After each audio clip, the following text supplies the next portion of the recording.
Hey. Nice guy inheriting.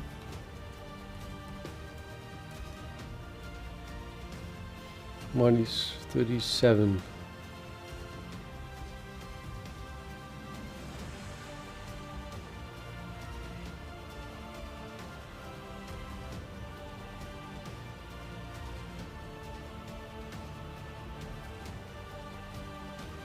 Yeah, it's really, there's almost nothing you can do. It looks like it. I put the most negative value in the corner here. You can only no, I don't have a job. I just do this as a hobby ish. I mean, you have to do something if you don't have a job.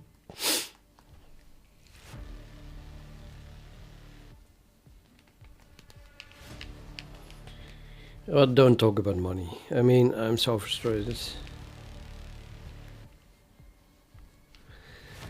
I wanted to buy ASML stocks last Monday, and I didn't. In the last week, they rose 15%. 15% in 1 week time, and I didn't do it. And that was pure laziness. I decided last weekend that I wanted to buy them. And on Monday I just didn't do it. And then later that week, of course, I thought about it again. But in the meantime, they had risen 5%. And I thought, like, well, you know, they're gonna go down maybe again. They have been going down for a year. But I think we saw the very bottom exactly last Monday, and I should have bought them. Let's talk about C++.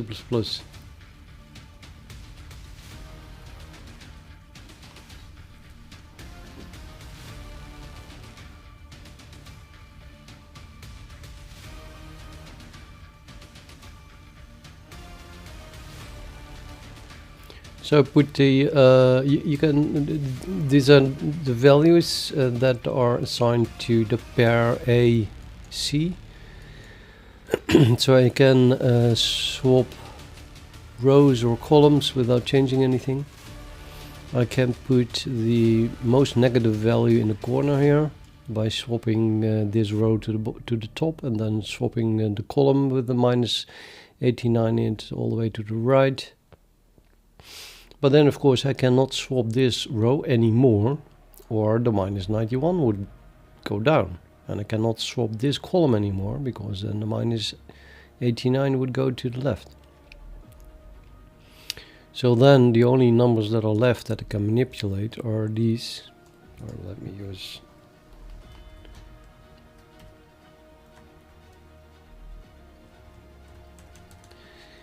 Those are then the only ones that I can change, and of all these numbers, minus 78 is the smallest number, so we can put that in the corner. And then you can only manipulate these numbers, so I put the minus 70 in the corner, and then we can only manipulate the 62, which is already there. So now this diagonal here is minus 89, minus 78, minus 70 and 62, but the rest is random, which is pretty meager, a meager advantage, if any at all. It doesn't look like it's gonna help me putting it in that order.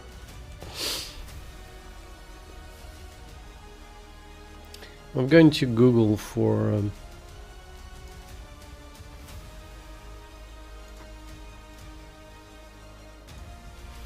what I wrote in the description.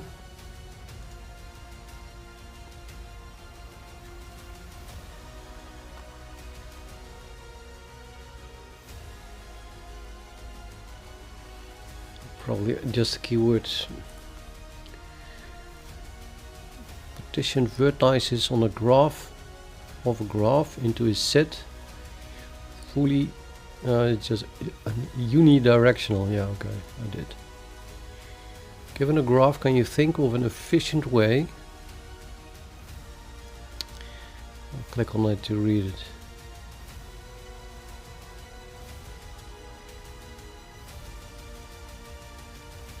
Given a graph, can you think of an efficient way of listing all vertex partitions such that the included subgraphs of each partition are connected? That's not my question.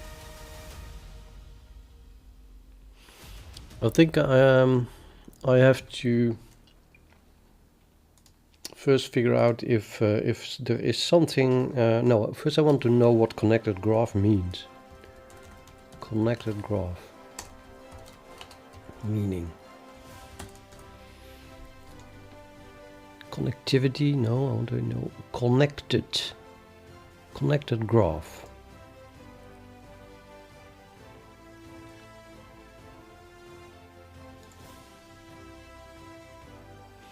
Okay, so that's not what I want. I meant fully connected, I guess. Connected means that you can go from any vertex to any other vertex following some certain path. I want that there is a edge between every pair.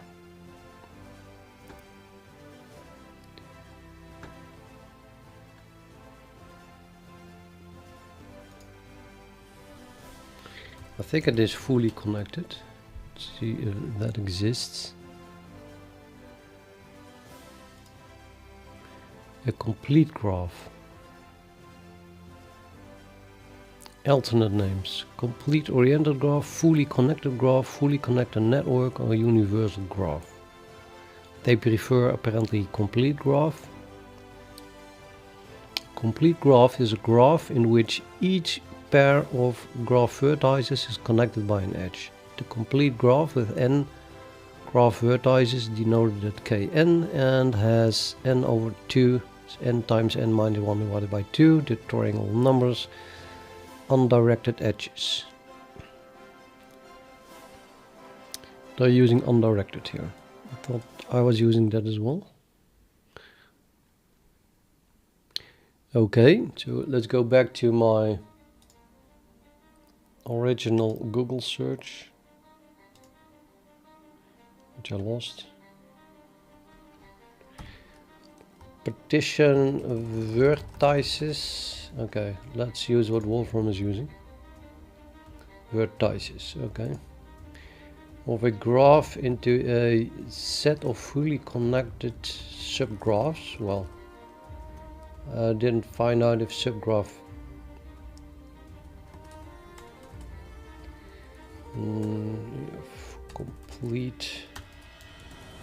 complete graphs.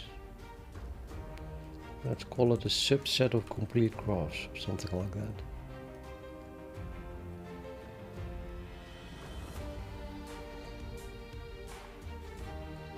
And I used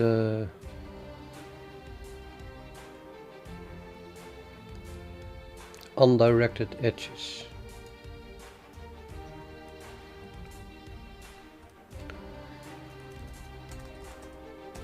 Undirected edges. It's maximized. Let's see if it just gets us somewhere.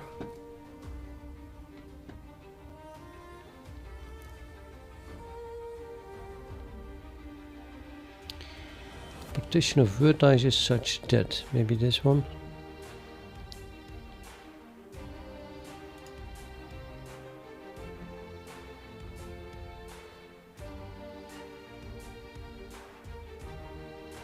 Let's read it. Finding partition with maximum number of edges between sets. That's also not what I want.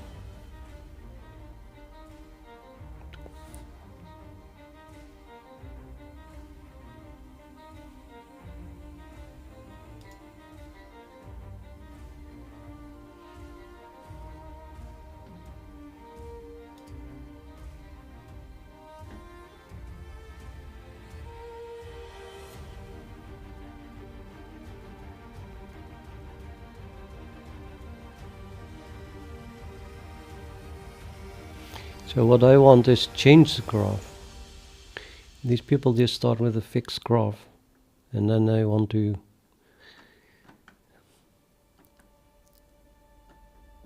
put the vertices of that existing graph into a set, into subsets. Graph partitioning.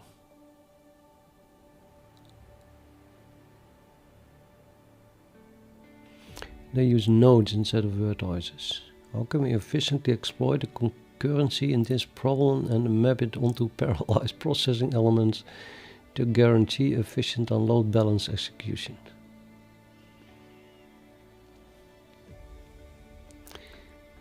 Graph partitioning.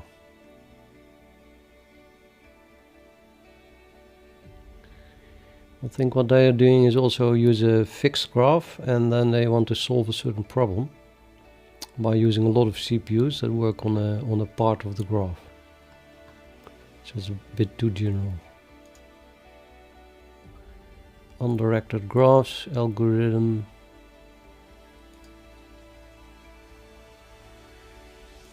Well, that doesn't even look closely complete. Subgraphs is none of this has to do with what I want to do.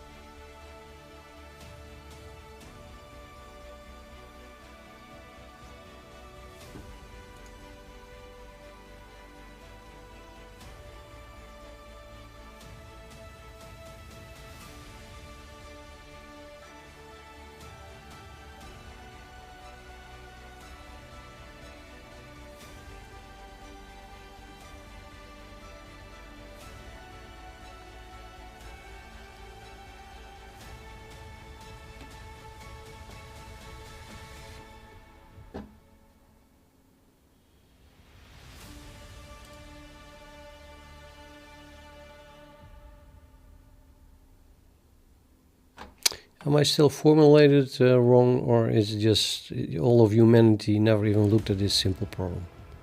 I mean, not simple as in there is a solution, but I can formulate it in one sentence.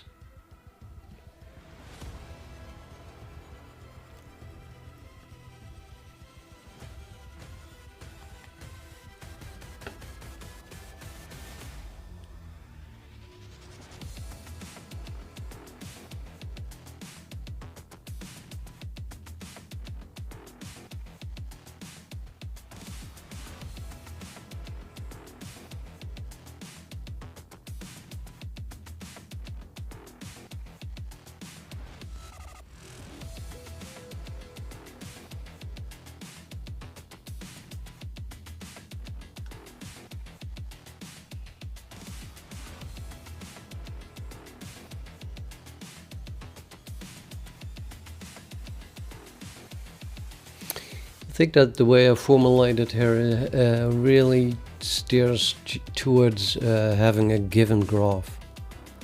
I'm only using graphs, so I can talk about pairs.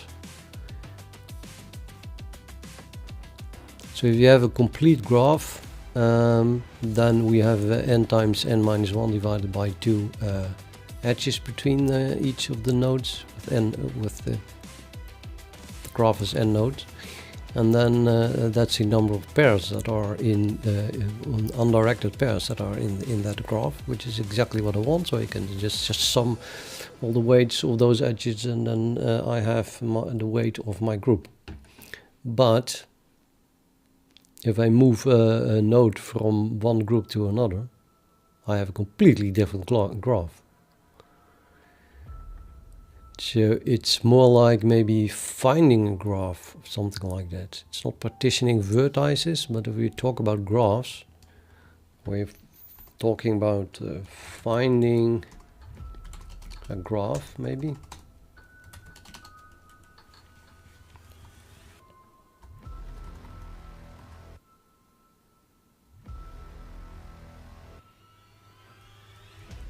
I don't think I get anywhere.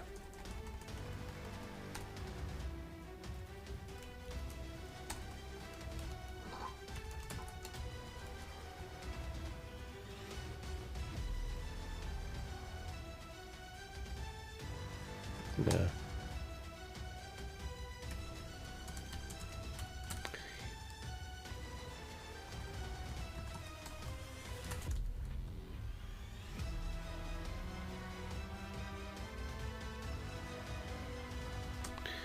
Let's leave out a lot to see if we can get close to it by only having this. Partition into complete graphs.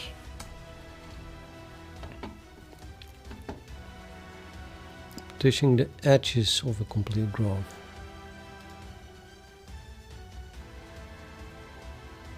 Partitioning the edges of a complete graph into smaller complete graphs.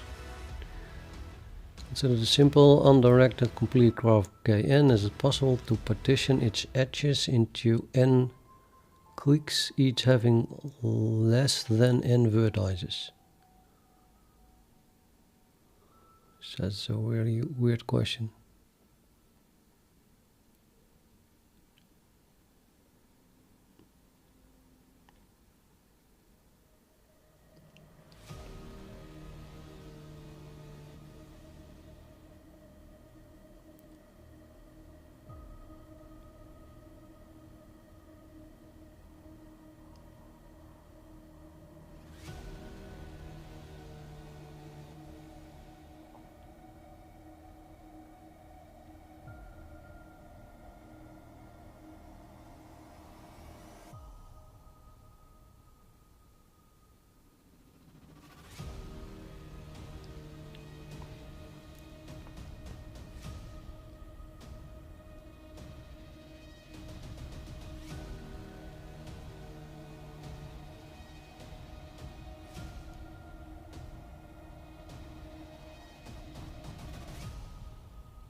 Well, it feels similar-ish related, but I don't understand it, I'm afraid.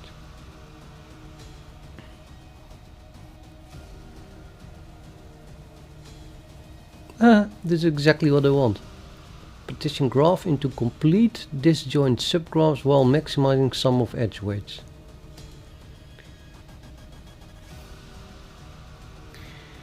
Nine years ago. Hardly an answer. I'm gonna read it anyway. We start with the complete simple undirected graph with edge weights. The problem is to delete edges so as to partition the graph into complete disjoint subgraphs while maximizing the sum of the edge weights of the whole graph, deleted edges not being counted. There is no constraint on the size or number of subgraphs in the solution. Note this is interesting only if there are negative edge weights. This is exactly the problem that I have. Otherwise the solution would be to take the whole graph. Clearly we would like to delete all the negative edge weights while keeping all positive weights edges, but the requirement that disjoint subgraphs be complete made a trade-off between these goals. Oh. Join theoretical computer science stack exchange community. Oh, why not?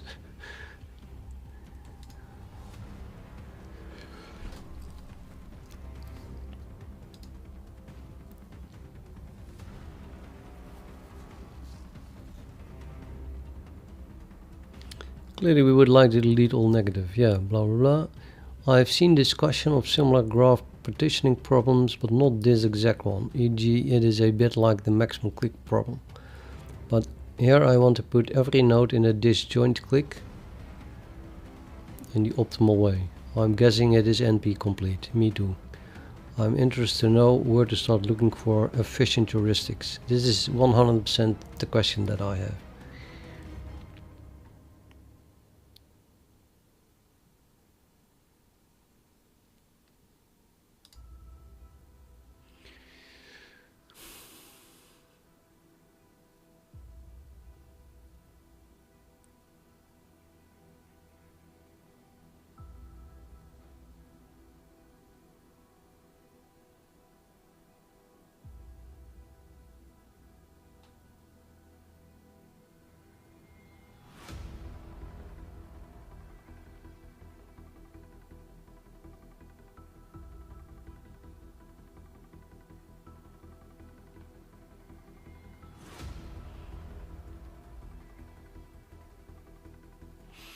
Yeah, I thought that Since today I thought that it was not possible to solve it.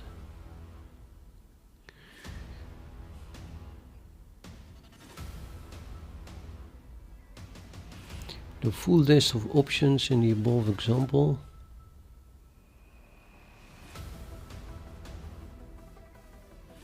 Yes, thanks to that, my problem is described here, except the weights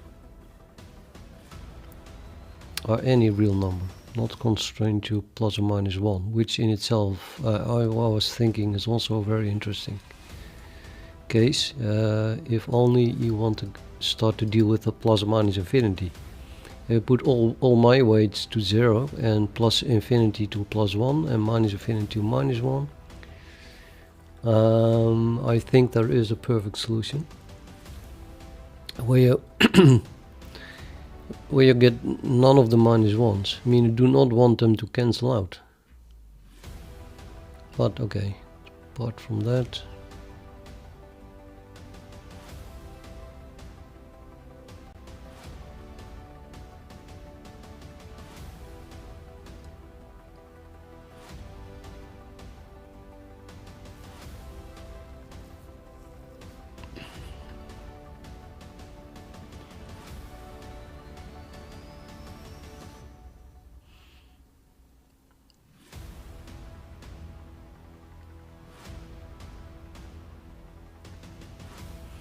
yeah, a cutting plane, that is also, if you start with a complete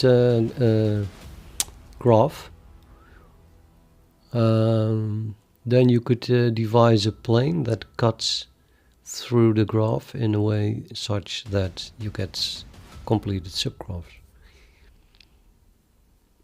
That's just another way to describe how you would do it. What I'm doing is I'm basically having one such plane, and then I'm going to I move it through nodes one by one. Anyway, I get stuck on a local minimum or maximum.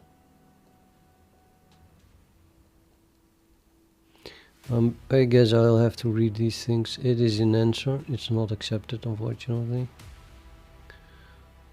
But I'm going to click on the first link.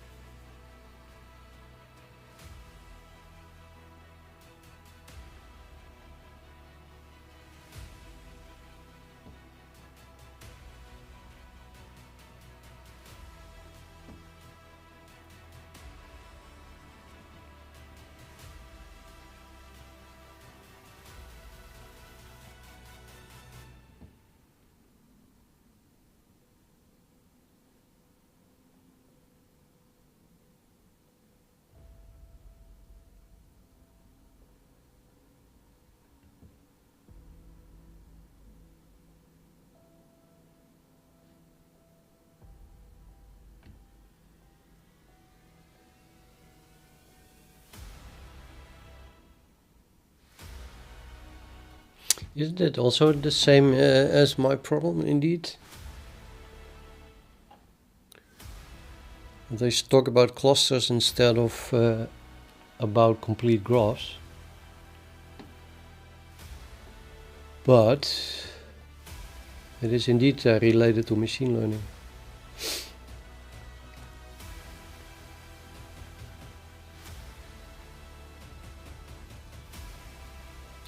We have a weighted graph with vertices and edges, and then of course each edge has a weight, which can be positive or negative, as you can read here. And then the clustering just means forming the groups, so putting the vertices in a number of groups, clusters, and then only within the cluster you add up all the weights. And it doesn't matter how many clusters you make. There is no k number of clusters. K in advance is not determined. If you just want to minimize the sum of weights. Okay, let's talk about minimization then. It may not be possible to find a perfect clustering. where all similar items are in a cluster while all dissimilar ones are in different clusters.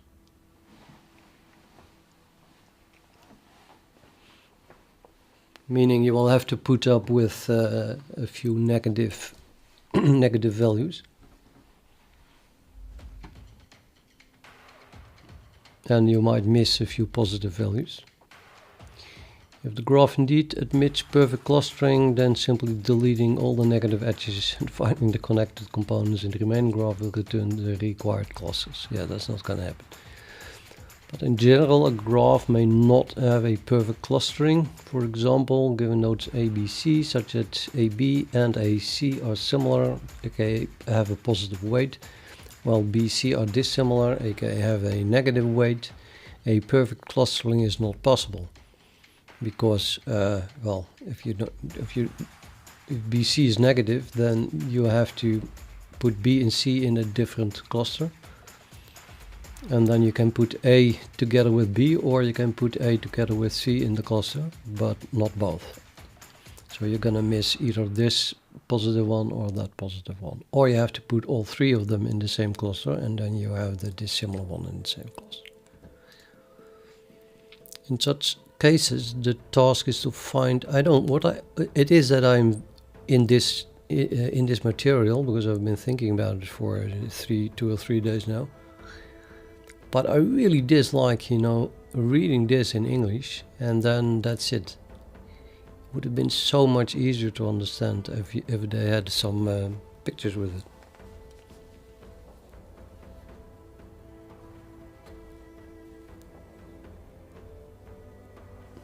I mean, either that or talk about it in a super abstract way and do not give stupid examples with only 3 nodes. Okay, in such cases, the task is to find a clustering that maximizes the number of agreements or minimizes the number of disagreements. This problem maximizing the agreements is NP complete. Multi-way cut problem reduces to maximizing weighted agreements, and the problem of partitioning into triangles can be reduced to unweighted version. The unweighted version. Let me read that again.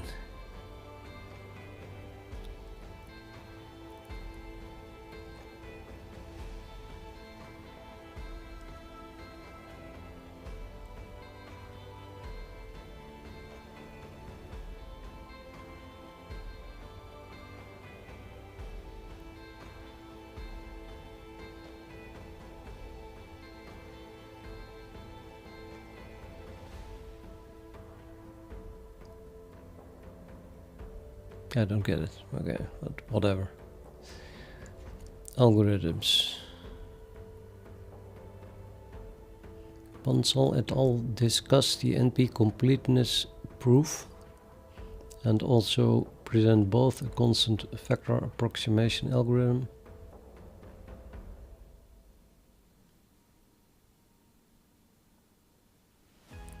and a polynomial time approximation scheme to find the clusters in this setting. Leon et al. Proposed a randomized 3 approximation algorithm for the same problem. Yay, we have code. The authors show that the above algorithm is a 3 approximation algorithm for correlating clustering.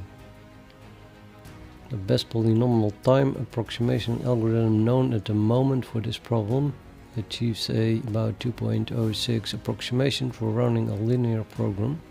By running a linear program, as shown by blah, blah. It's over my head. I think it's incomplete, this explanation.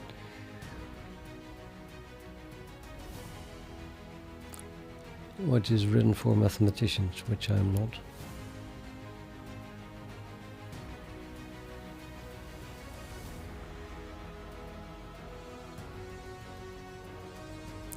Yeah, I guess that the only thing we can take away from this possibly is this algorithm here.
Well, really?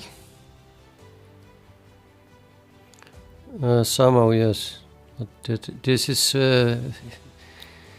very indirectly related, so you can better see it as a separate problem, or you would get as lost as I am.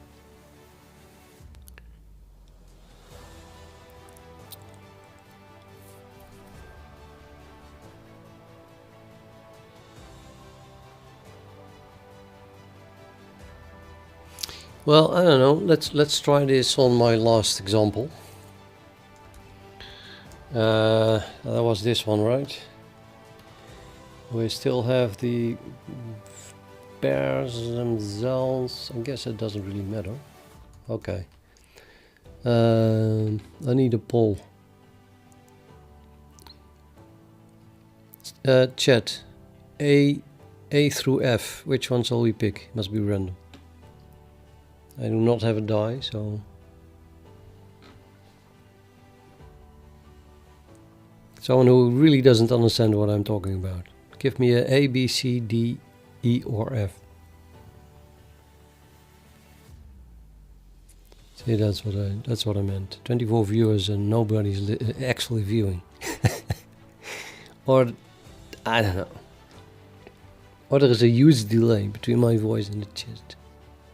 How hard is it to type A, B, C, D, E, or F in the chat? Anyone. Not 71. F. Thank you. Fatman is here. So our pivot is F. And then the algorithm says for all other elements in the set, make 2 sets. We have a V and we have a V accent.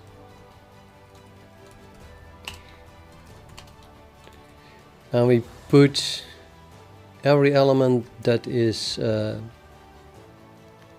has a positive weight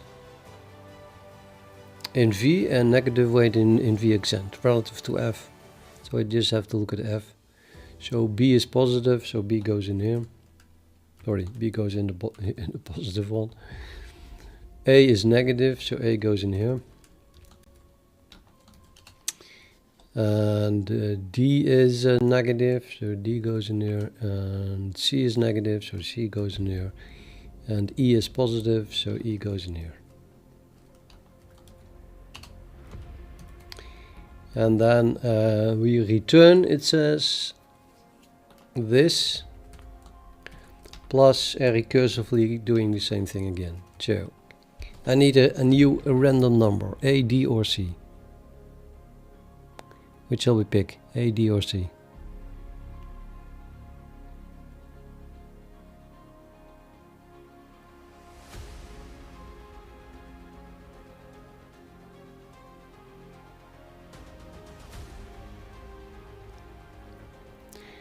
There must be a huge delay.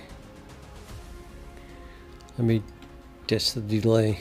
I'm gonna type something in chat and say when I type it.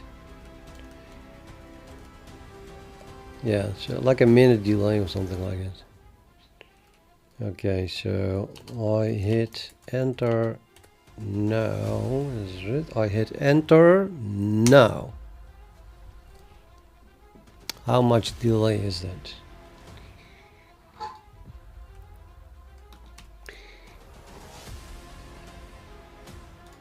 But Fatman helped me again and he said C.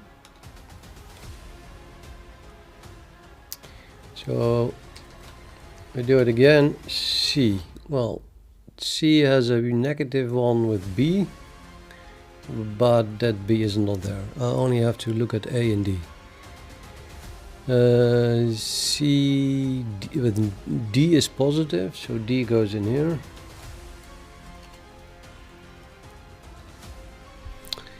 And then we have CA is minus 17. That is negative. A. So this algorithm would return this.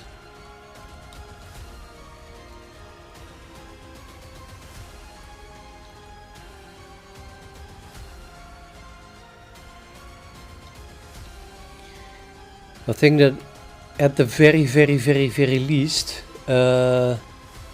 it should be stable with the extremely simple algorithm that I use. So this is A, C, D, and the rest.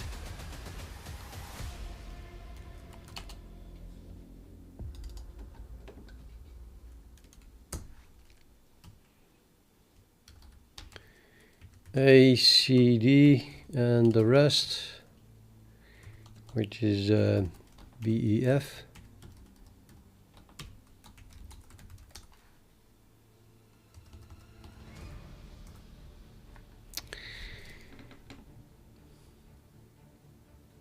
I should print out the original as well, I think. Oh, that is this one.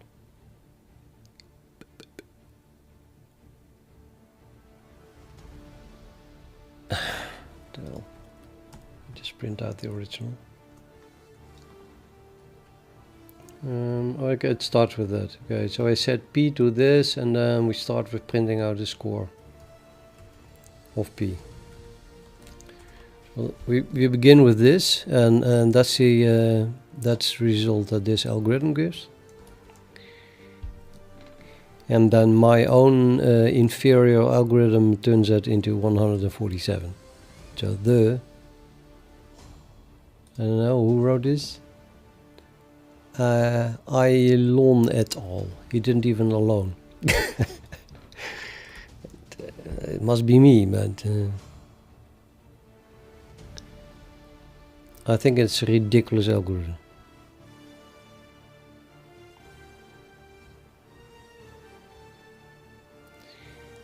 Did I not understand something? Did I do something wrong? Yeah, I'll explain it. So we have a group with a number of vertices where between each pair there is an edge. Some edges have a positive value, some edges has a negative weight. We pick a random pivot I element of V. That's what we did. We picked F randomly. Then we have a set C with I in it, so that's just F, and we have a V accent with that is empty. It's empty set here. Now we run over all the vertices in V unequal the one that we picked. So since we just started, we have that's J now runs over everything except F. Then we look at the pair F with the other one, and then if that has a positive value, then we put it in C together with F. So that's what I did. FB and FE have a positive value, and all the others were negative. So FA, FC, and FD were negative. So I put that. So this was not V. V was of course A, B, C, D, E, F, and this is now C. And we started with putting F into it, and then we add B and E because FB and FE were positive. Yep. Otherwise, if it's a negative, if F with our new element has a negative weight, then we put it in V accent. So we ended up with a V accent with A, C, and D in it. Let G accent be the subgraphs induced by V accent. So then we get G accent is now A, C, D. Then we do it again, but this time we return C, and the result will run on C accent. So we just do it again. So we return this, and doing the same algorithm again, and this time we started with C, and then only CD is positive and A is negative. This is what we're going to return, and that is absolutely not optimal at all, not even close. 104. What a bullshit.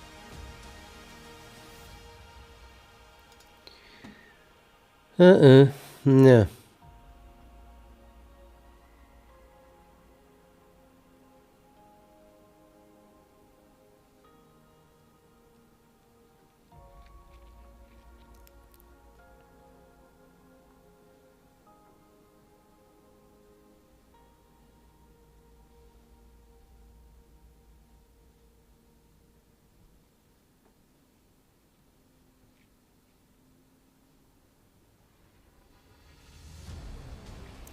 a really bad really bad approximation algorithm. Okay, let's go back. Let's look at the answer link. That's a whole paper, of course, that you have to pay 40 euros for.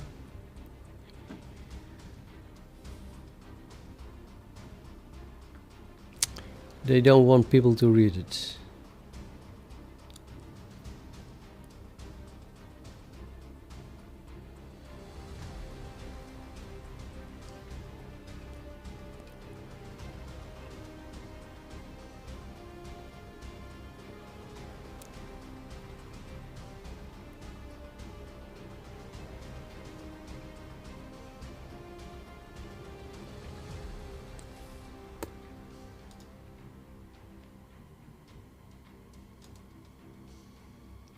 And another one. Yeah, and now if I had a job and I was just working for someone who needed it, then I could access it. But because I'm someone who does not make money with what I'm doing, I cannot access it unless I pay money, which I don't have for this kind of shit. Okay, we'll have to figure it out ourselves, I guess. At least I did a serious effort finding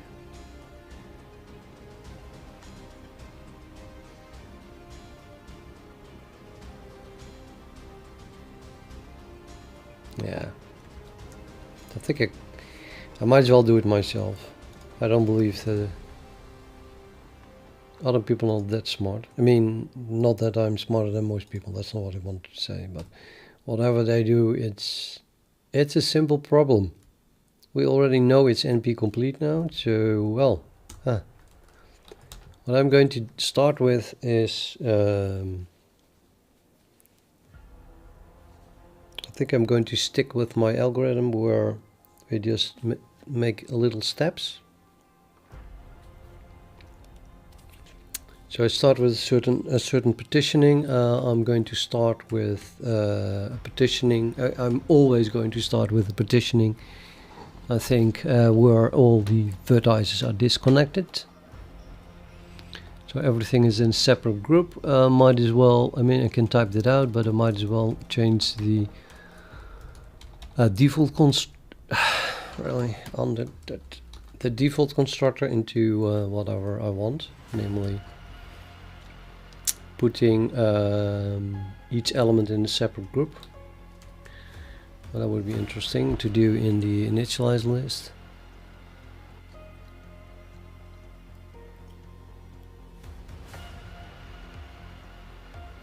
Which is totally possible, but don't ask me.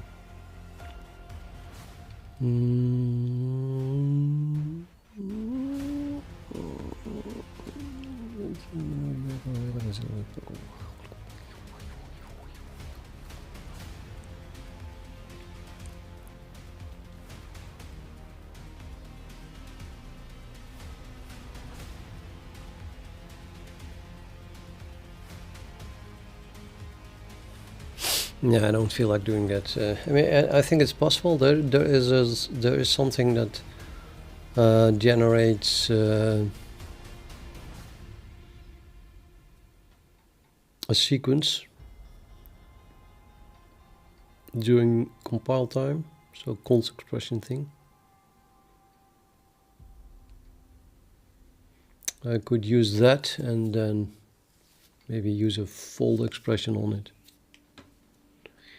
But let's just make an empty array and then fill it in the body of the constructor.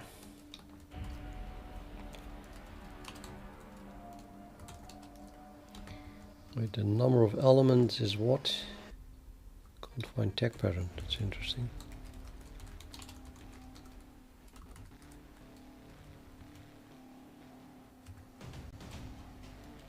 That's an int.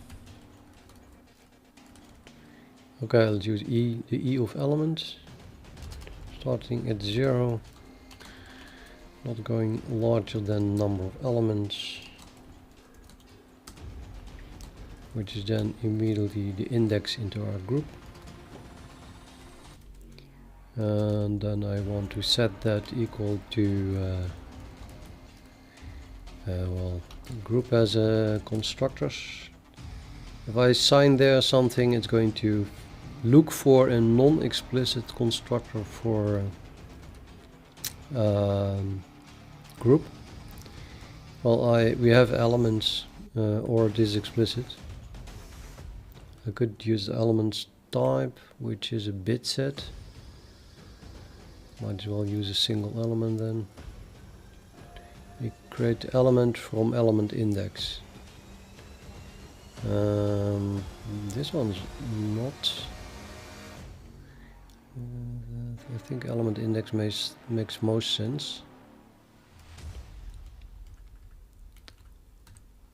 Element index is an elements type index, which is a bit set index, which is this thing, which we can construct from an index POD, at which point you wish you did that. So maybe we should do that.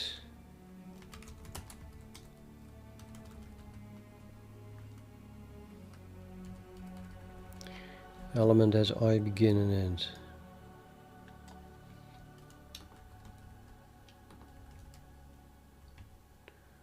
I'm going to do that. Let's say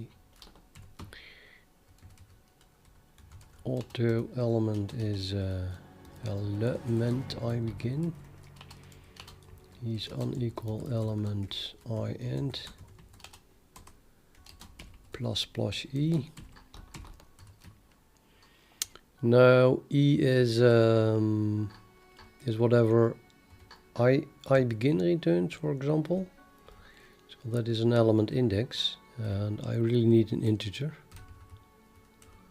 Element index is still in index of the element type. As you can see, element type is a bit set.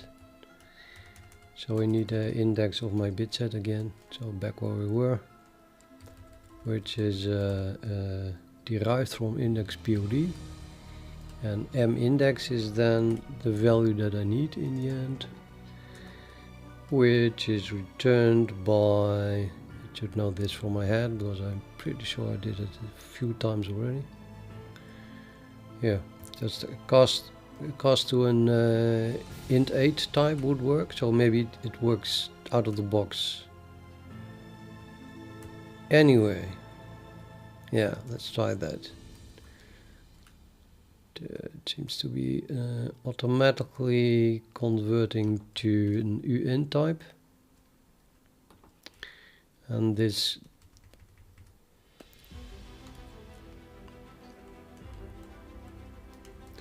let me just try to compile this first. Oops.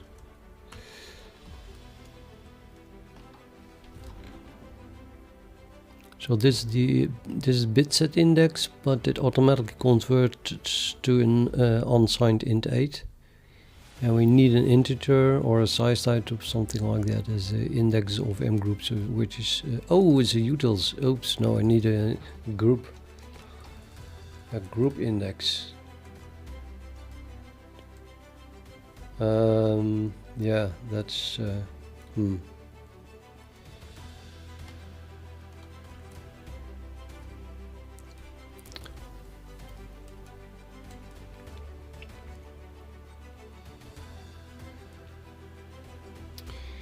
well, that's you can convert it to an integer to an array index, but only when it is explicit. Plus, we have an unsigned int8, not an int.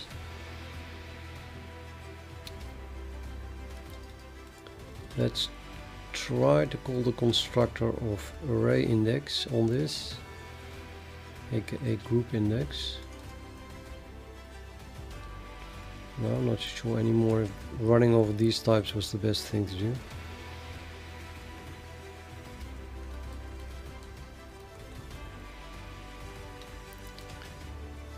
Why do I get this color? Looks fine to me. I think my syntax highlighting is confused.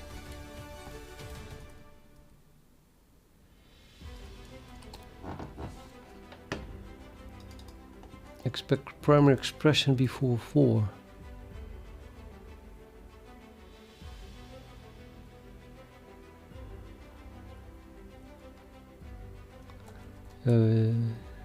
Just leaving it out, it seems a little bit better.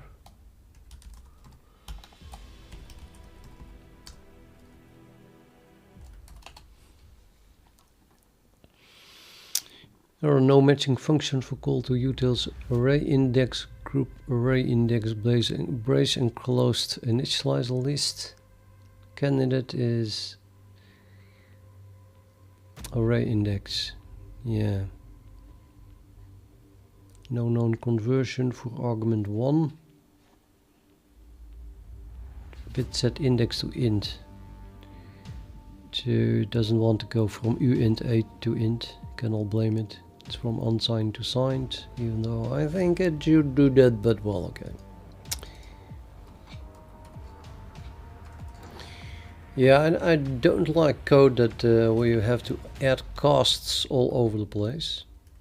So maybe this was just not the right thing to do here. Instead, I'm going to run over group indexes. So at least we can begin with just the element. So that then would be m groups. I begin and oops, so would it be a dot now?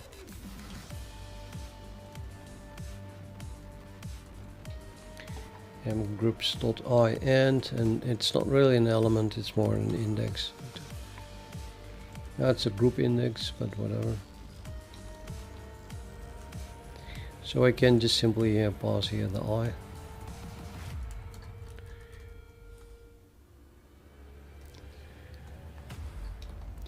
Okay, we still have to make a group now, and we have a group index, but we can convert that to an integer. Let's have a look again. I want to make an element, I guess. This one.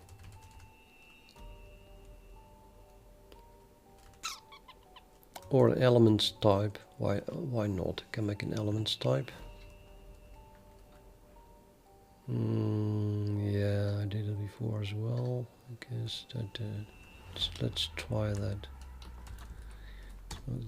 Is this working? Elements type 1.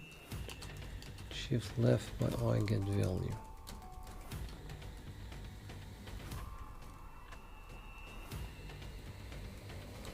Curious if it compiles, but very clean is different. Elements type. Got an S.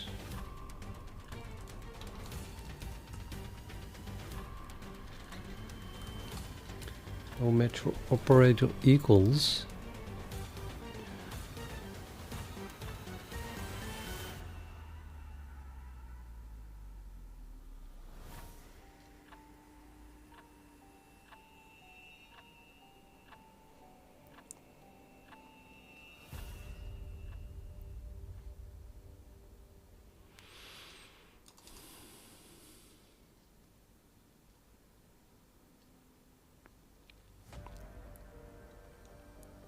It does not want to convert elements type to group.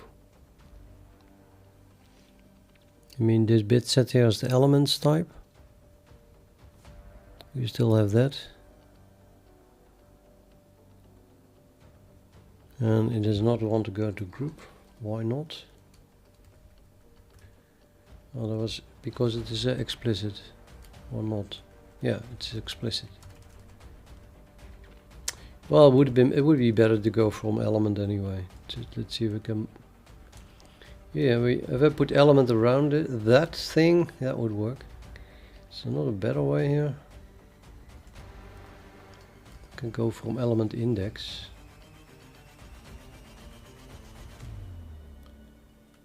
Yeah, there's index to bit. It's kind of what you want to use, right? This is what I'm now doing in my code.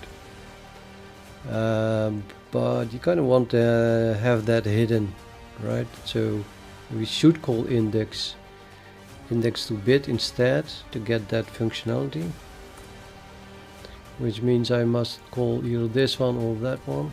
I could also go from the character name. Let's try element index though.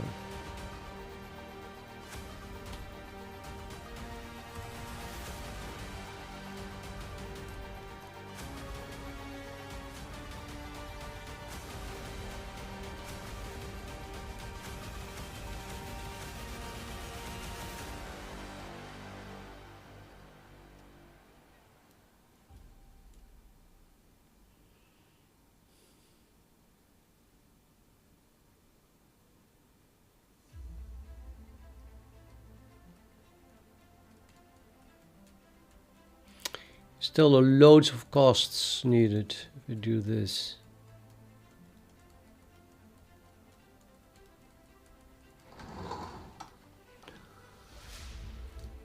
What the fuck? You know, it's where I did build in a lot of type safety here. Every index where you normally would use an int, I'm using a class. And that is in order to safeguard me from mixing up indexes. But now exactly that is getting in my way, more or less, because it's making it very hard to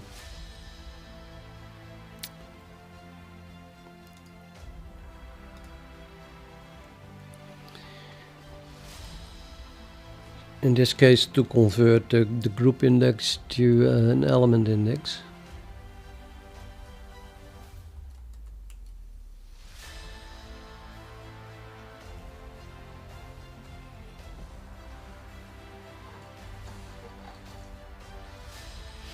I'm gonna go through the character. So it might be silly, but why not?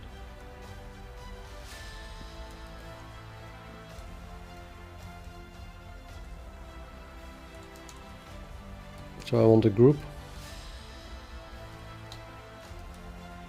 This would also work.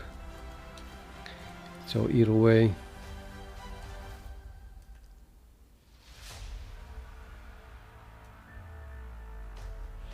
We can use let's go through group index. But then you get really something ugly. I think like this. So to get value, there's the group index, and then get value gives me a size type. And then I have to convert the size type to an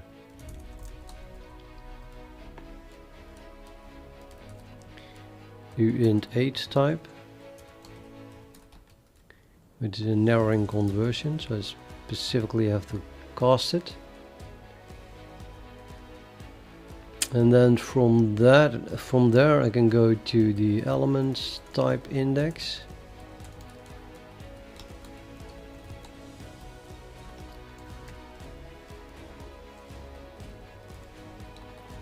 And then we can construct a group index from that, I think, and then the group from that.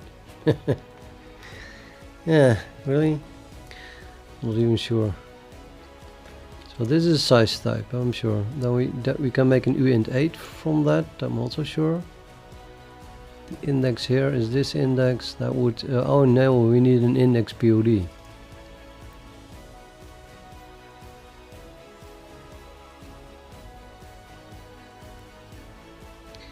Utils bit set index POD.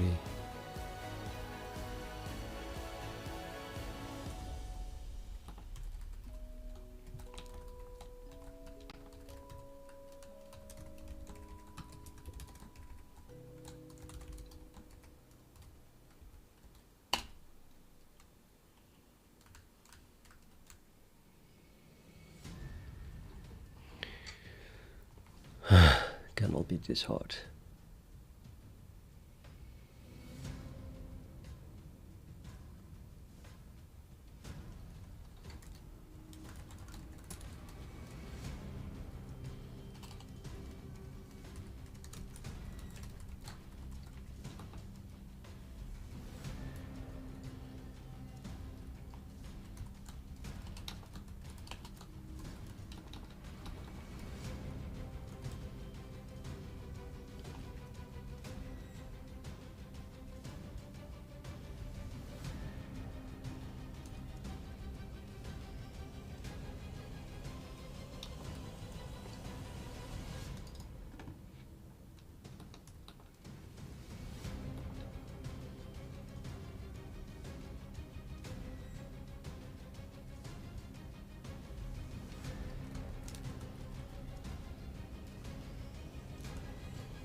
forgot my static cast.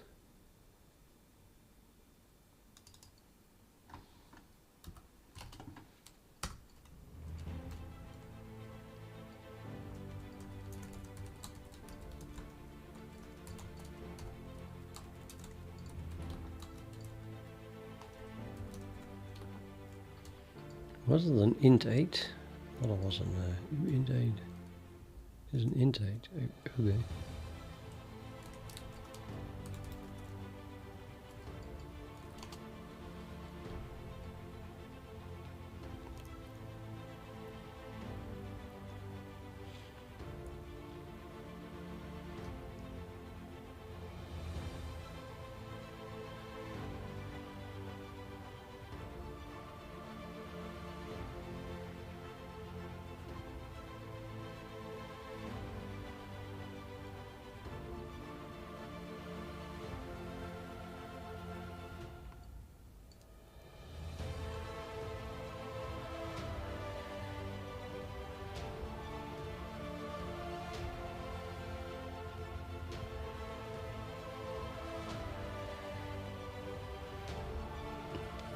No, I'm at a loss.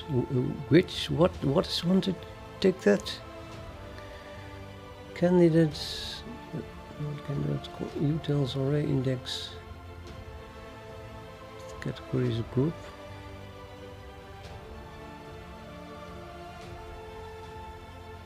Text int.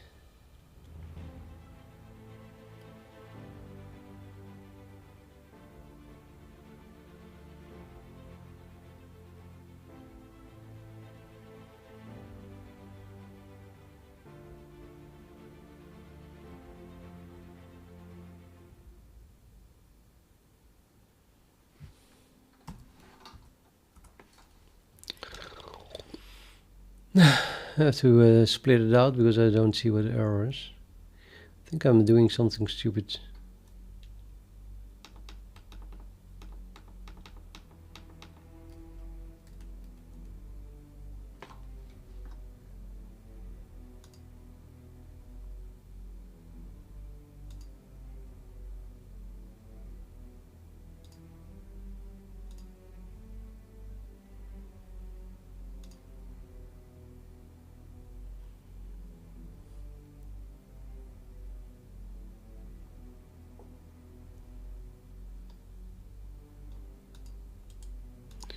I want to undo the timeout of Nightbot, and I don't even know how. I mean, it doesn't seem possible.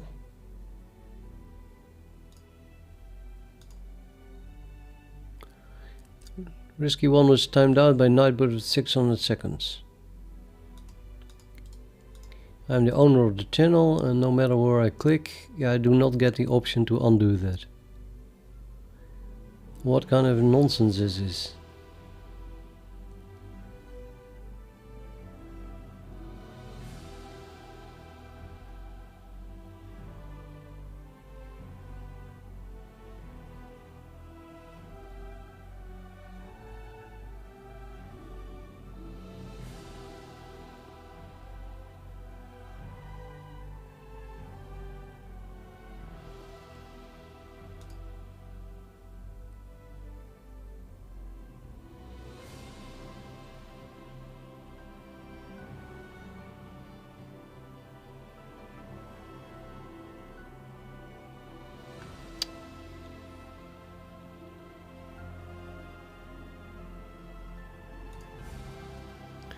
I can type slash to give commands. On timeout.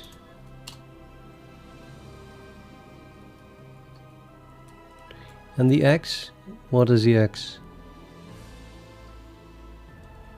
An Accessor? Thought it out. Not working. It's just putting it in chat.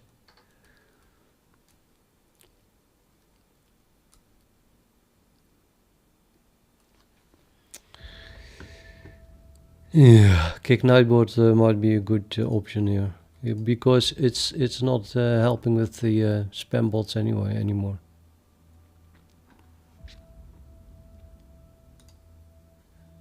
I hate bots, spamming or not. Okay, well, yeah, well, if I type /help, it's not doing anything. I doubt that if I type, I'll type it, but timeout at risky one.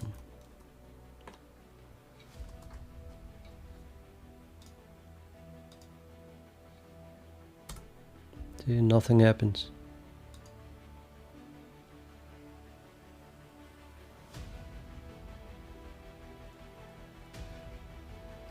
Nothing happens.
No, you're going to tell me that. Oh yeah, of course it is.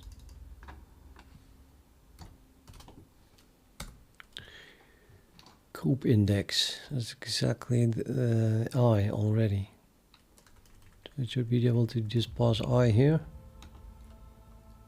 Gotta be kidding me.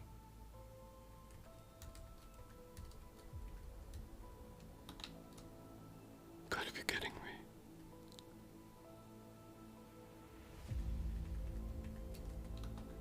No, let's not go too fast.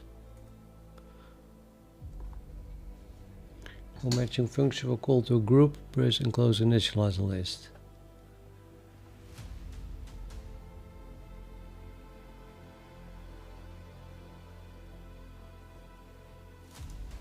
I went too fast, or what the hell? I cannot create a group from a group index. I didn't expect to, but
Yeah.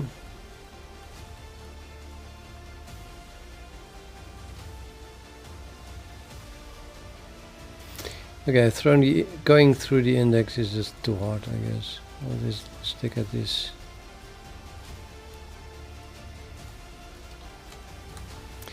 That worked.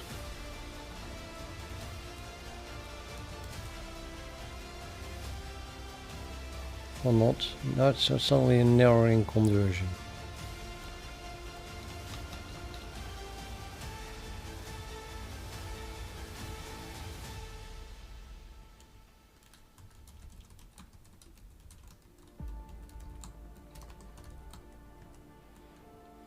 Yeah, that's actually better to do it like this, maybe.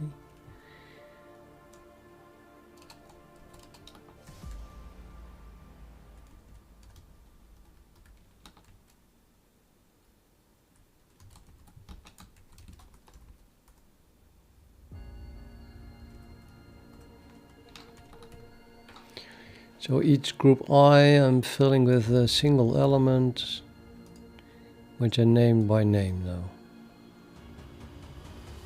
A, B, C, D, etc.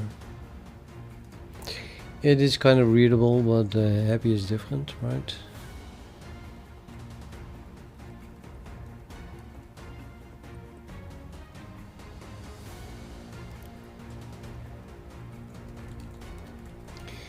Then let's run this, see what it does now.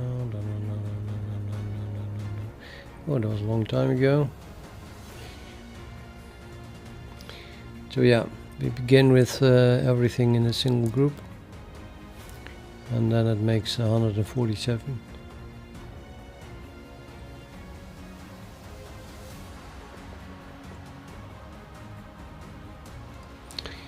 Okay.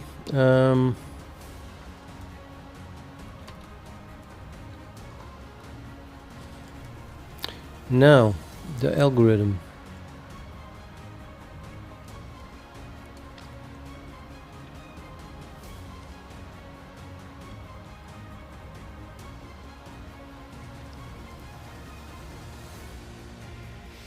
The algorithm is where we visit neighboring partitions by using a magic iterator.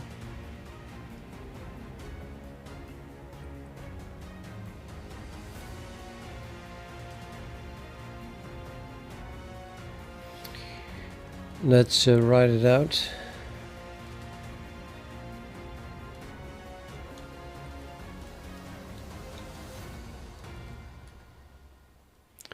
It's the only, no, here's PI. Okay, so I'm gonna substitute PI with a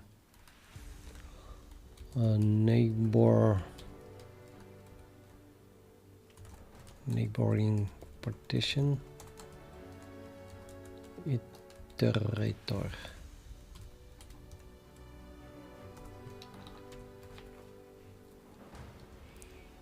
And I might as well call P partition then. It's called P current partition.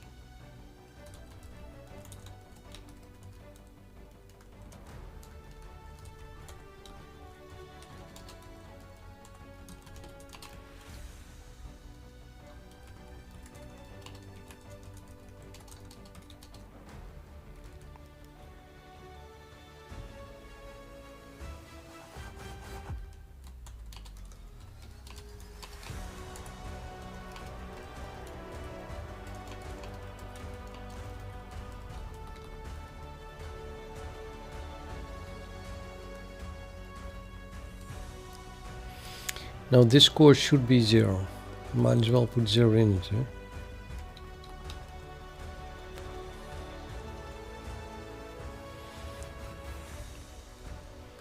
Could construct the default constructed as a value of 0, so it's just default constructed.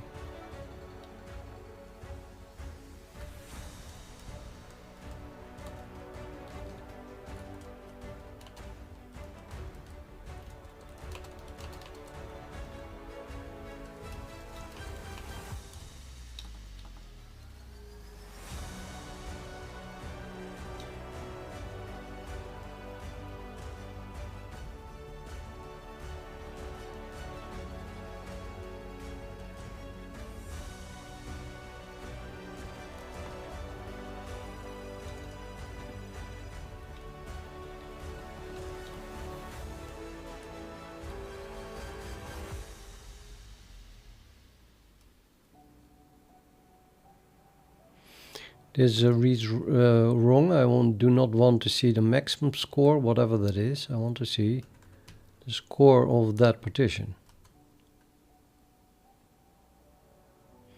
Now it happens to be that if we do not find one, then we do not change max score, and therefore we would leave this loop, and therefore we never print this.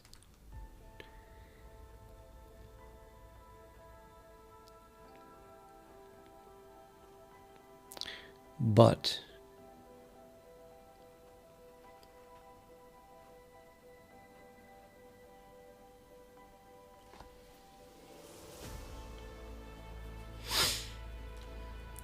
I'm going to rename it anyway.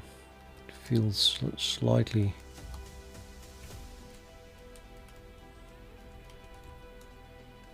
more logical. Max becomes current.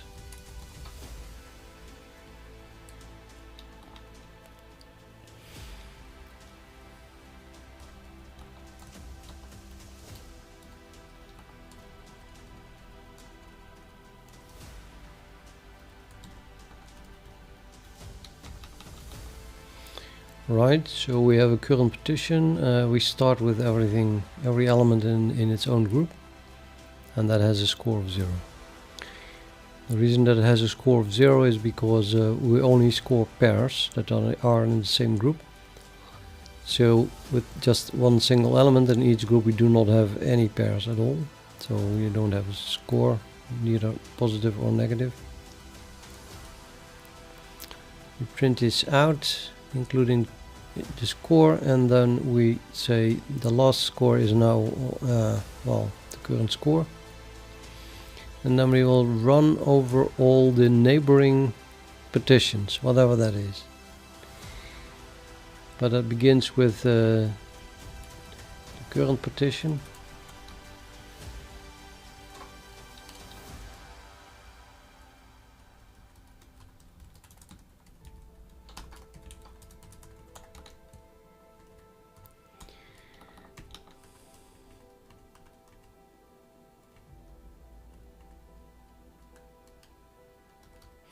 And P2 is then just the next neighboring partition.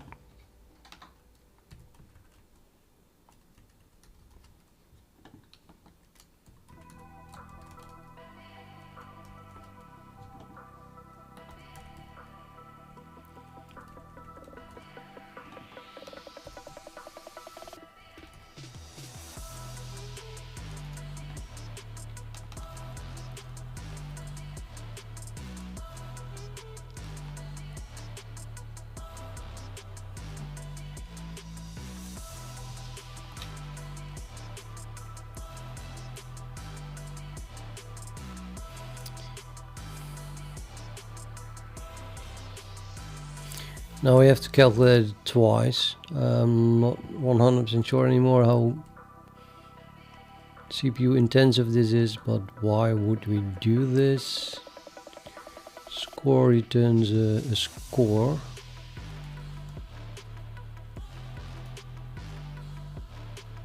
Which seems to be rather cheap in at least copying it. So let's do a score.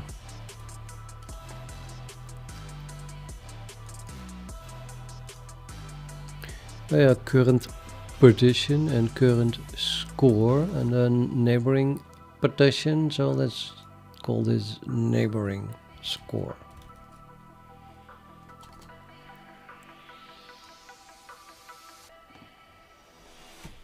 Maybe silly, but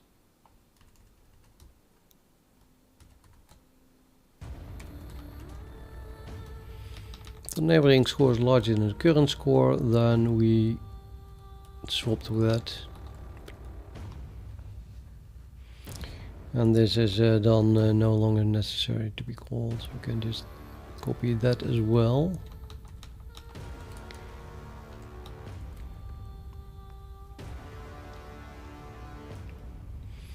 Right, now the magic here is that the magic is of course what the hell is a neighboring partition. And this depends on whatever begin returns. The type of begin is put in auto.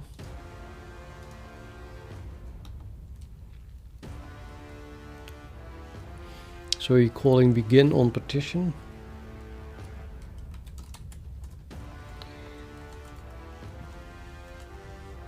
And that returns a partition iterator.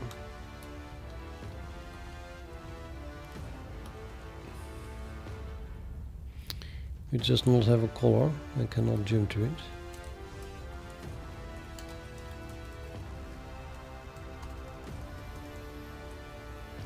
Now it does. Partition iterator.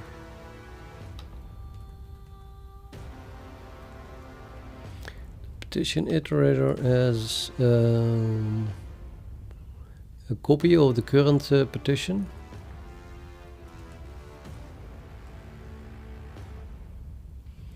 Let's rename original here to what we copied it from, namely m current becomes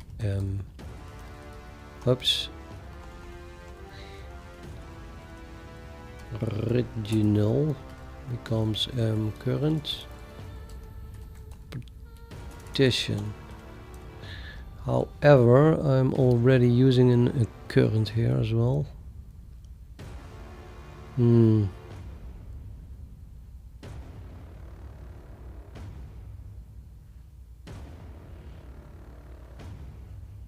Yeah, I'm afraid that original is better in this case.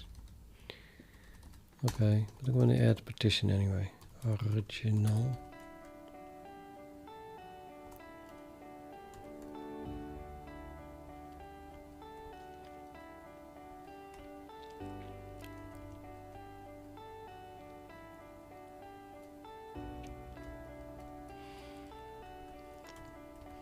The thing is pretty complex, this iterator, but what it does is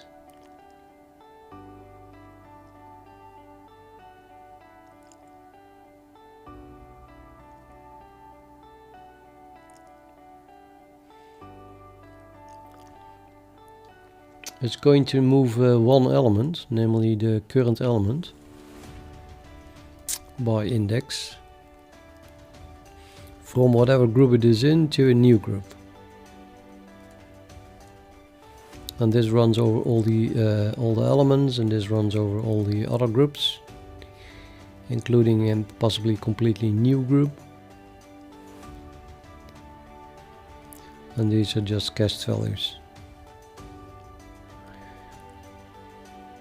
So that is very algorithm specific.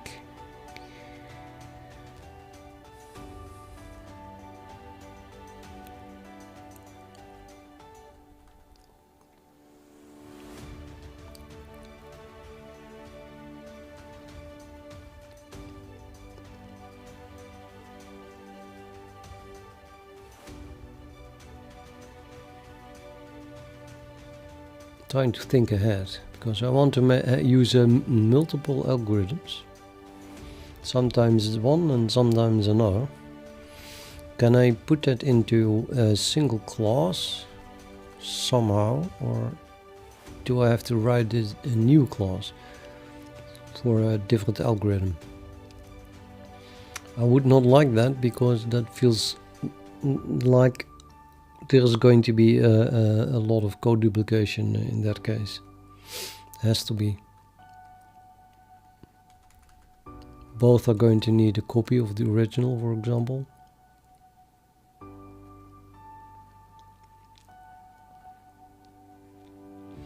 So what this thing is currently able to do is just move a single element to a new group. And one of the things I definitely want to add is the ability to move a whole group to another group. And more abstract, maybe move a number of elements to another group. Or more abstract, do something that I want to be abstract. How will we implement that?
For example, if I want to keep this one in the most abstract way, then what this does is it just a dereference between quotes of the iterator. It's going to return the neighboring partition. So we have the original partition, makes a copy of that, and then it removes the number of elements, in this case a single element, and then it adds that to another group. I don't think I want to go past neighboring partitions, where we just remove something from one group and put it into another group. I mean, yeah, we can also, you say, do a single step where we remove something from multiple groups and divide them over other multiple groups, but let's stick at least to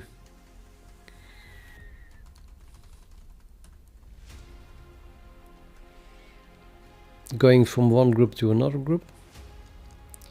After that we want to sort, and then it can return that.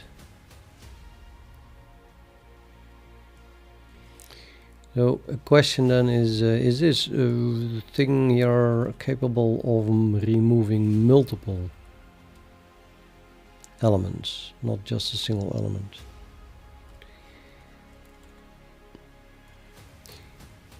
Looks like it totally is. I think it's the first one here, just a group, and a group is just multiple elements.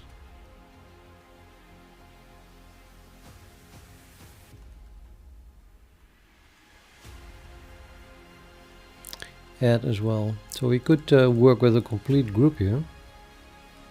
So we could, instead of using m current element index, we could use a group. And then this would still work.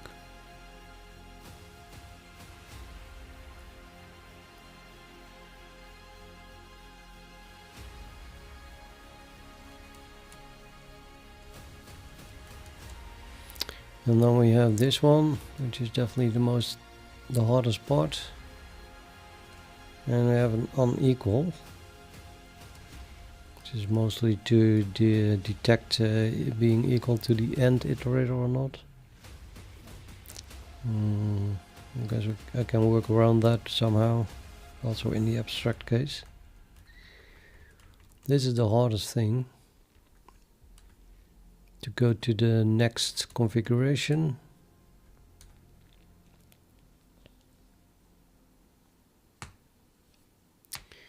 this does stuff that is very specific, I think.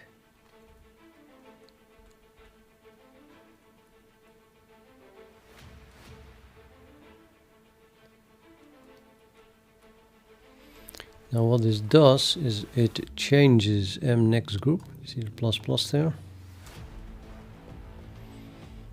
This is tested, this is tested, this is tested. Here it is set to 0, this is again that variable that is being changed. And it changes the current element index, which is changed again here, and here new group is changed. And now we have an update. And that's after we already set it, so this is just the caching.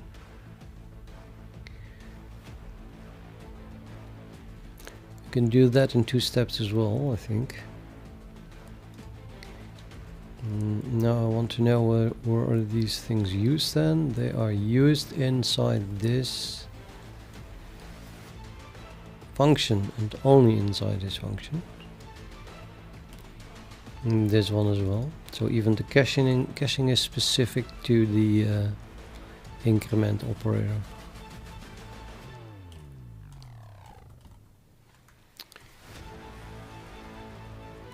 So I think I can make I can split at least up that functionality with the rest of the code. Let's make a class partition iterators base class, but let's call it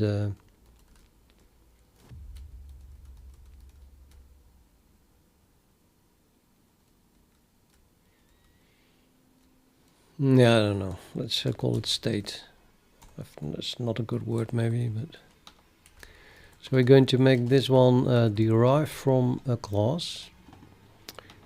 Nothing changed yet, right? You can still compile this. We can still run it. And now I'm going to move my loop variables and the cache value variables to this object. And they must be private because I do not want my partition iterator to know anything about it. Which then means that we cannot initialize them. So this thing here is being initialized, but that should become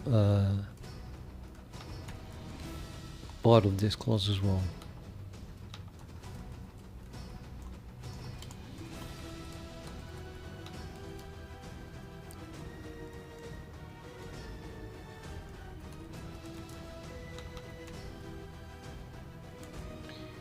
And then we don't need that anymore here.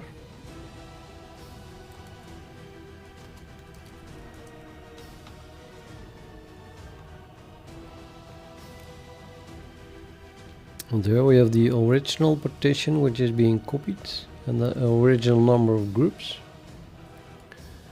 But then we get the stuff that we moved to the base class.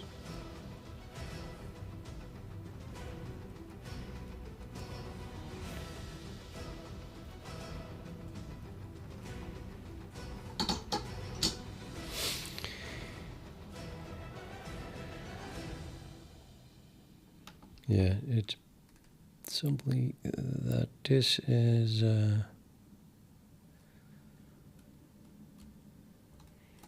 whole thing actually is also constructor for this thing here.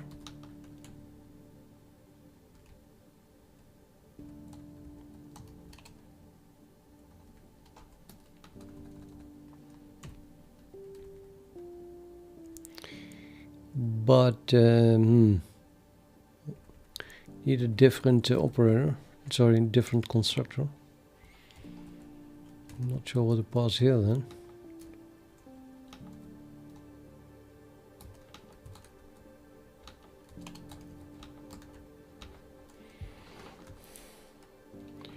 I don't know what I did. I think I hit a caps lock or something. Yeah. Uh-oh. Oh, no. We need original. Okay, so let's pass that as a partition.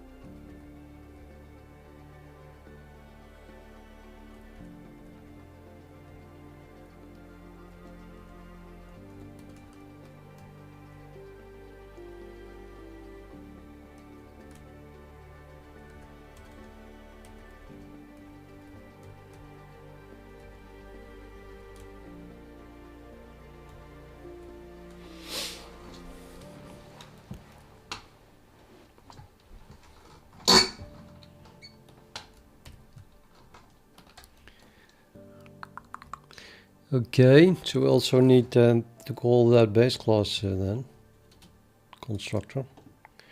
You can just pass the base class here at the front of the initializer list.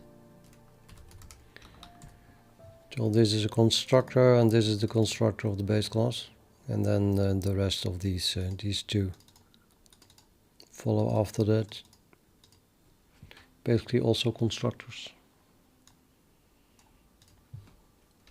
Passing arguments to.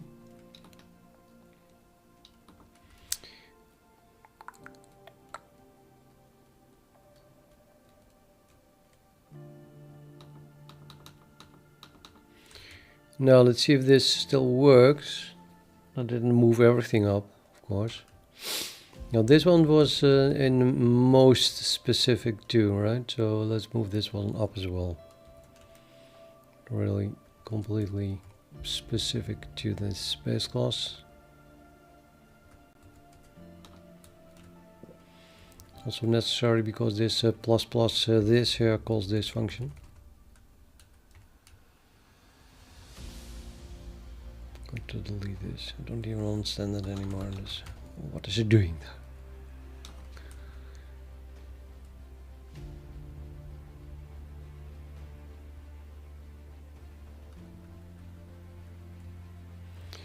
But we're still accessing a certain variables here from the base class.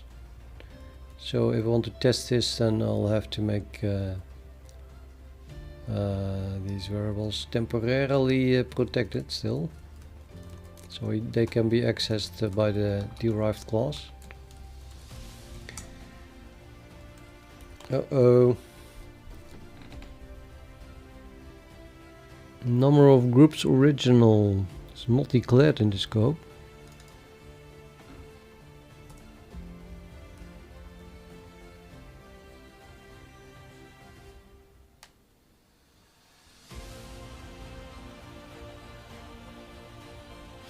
Oh, there's a const from this one, yeah. Is this also algorithm specific?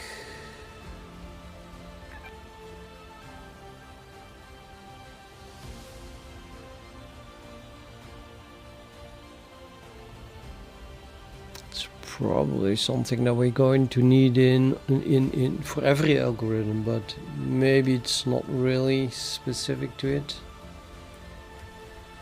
I mean, it is specific to the algorithm more or less, so let's move it up as well then.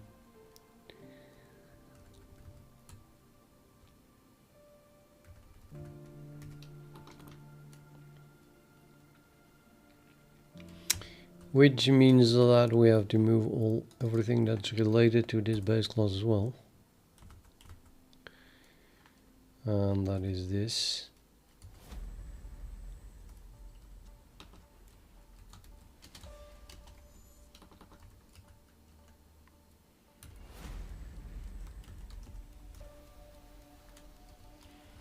Must be put into this. And it's the first one, so it has to become the first one in the initializer list.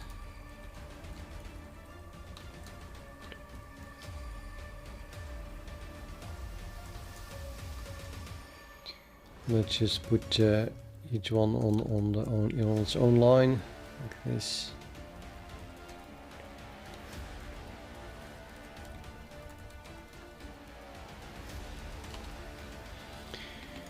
Get another one. The original partition. Yeah, okay. So the original partition is being used here, but that it's. I really want to keep that one in here. So now we're going to have to pass that. Oh, that's that really. Yeah, I cannot pass anything to this function. But there is a solution for that. We're just going to not return this. And I'm going to make this a void increment. And then I'm going to pass the original partition to it.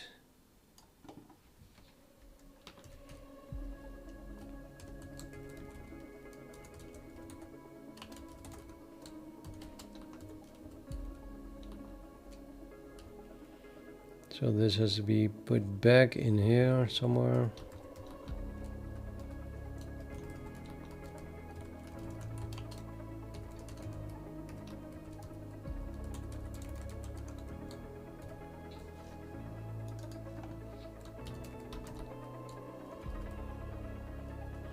That had to be done anyway. This thing returns the pre-increment operator must return a reference to the current class. So we cannot move that to the base class. That's impossible.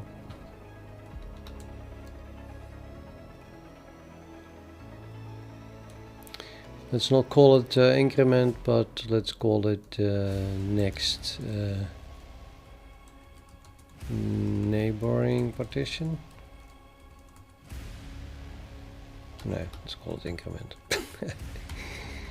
Whatever. Okay, so the increment exists here. We pass original partition to it, and that is it.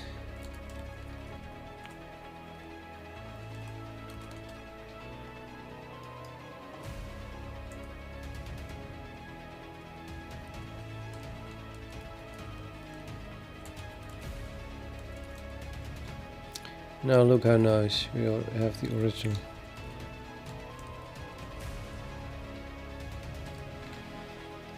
The original partition was not declared.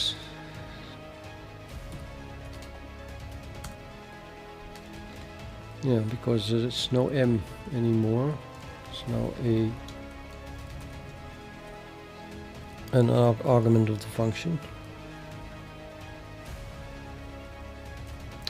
And this still works. So we did split it up a little bit now, but not entirely yet.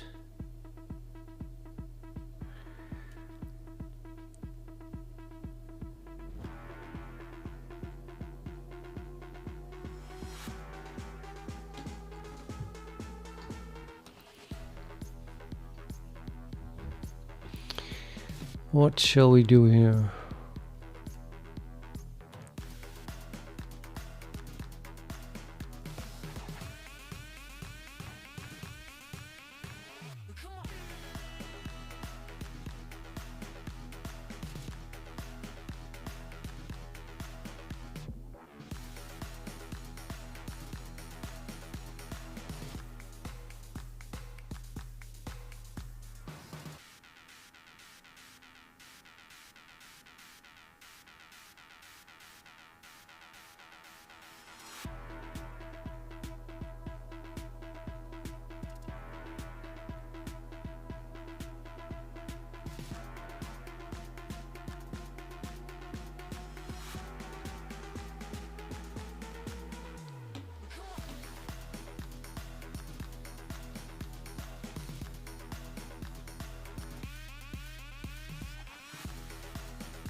Okay, so basically I want to have a group called moved elements.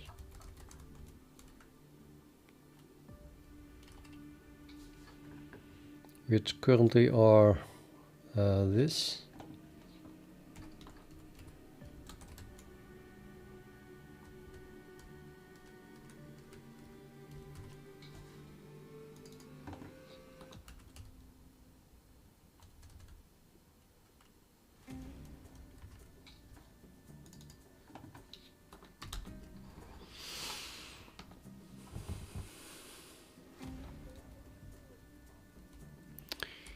That's correct, right?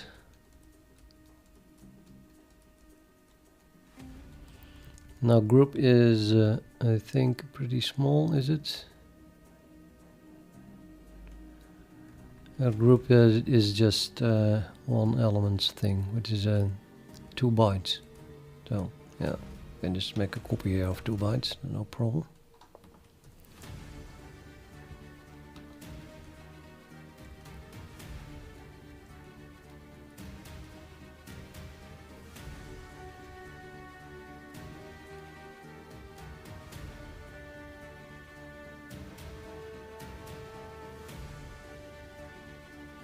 Oops, this current element group is not really. That's part of the base class. I thought I could keep it.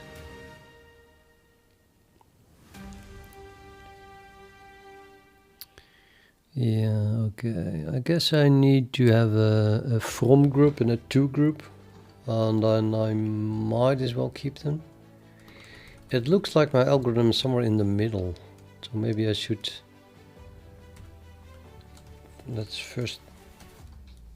Just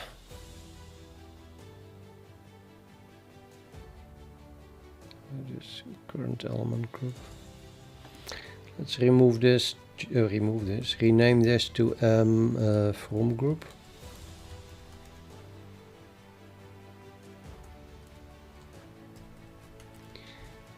New group to group.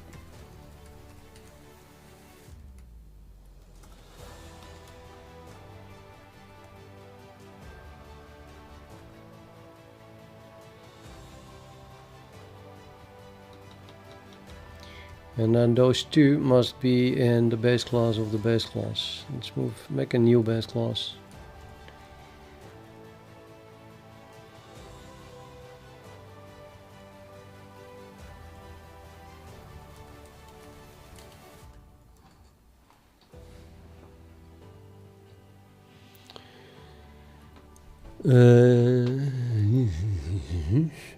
Names of classes, why?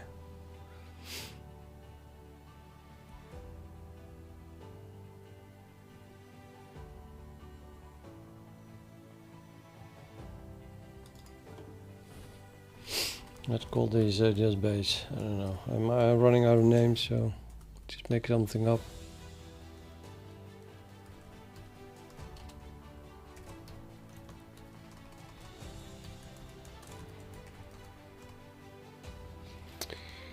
So I want to move this one up.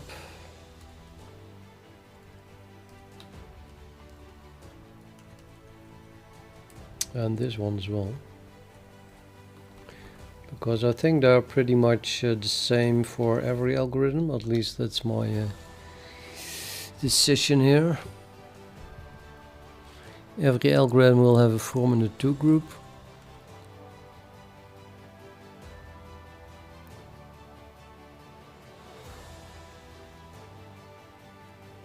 I might as well move this up as well. I mean, why would I not want to have a const cached number of groups of the original? Now I have this class anyway. I could move everything up there. I mean, everything except what is really specific to the algorithm. These 2 are really specific to the algorithm, I think.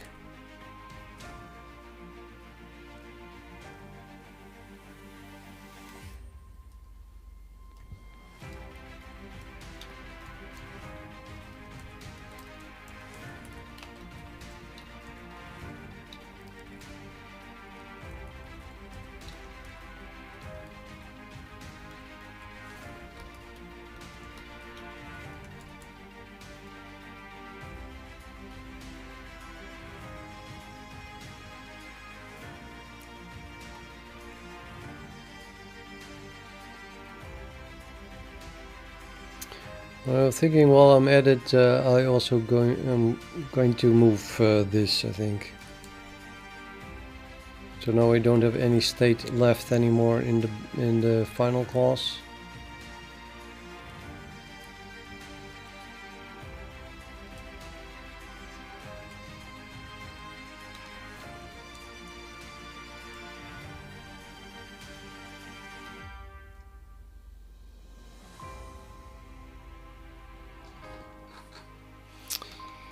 This is now no longer should no longer be talking about the current element because that's algorithm specific. The group that we are moving from.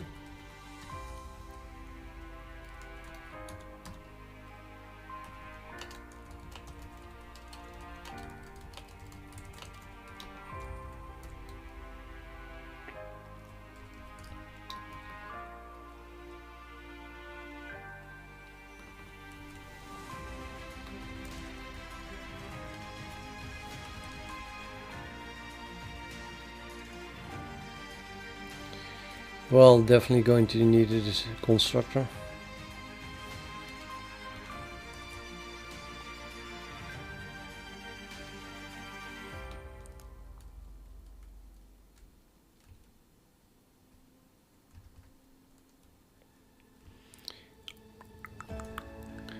Okay, so this becomes the base class then of this thing.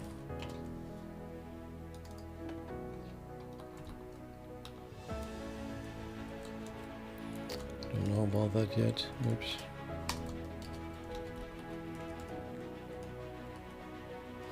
Well, these two are const, so they must be initialized.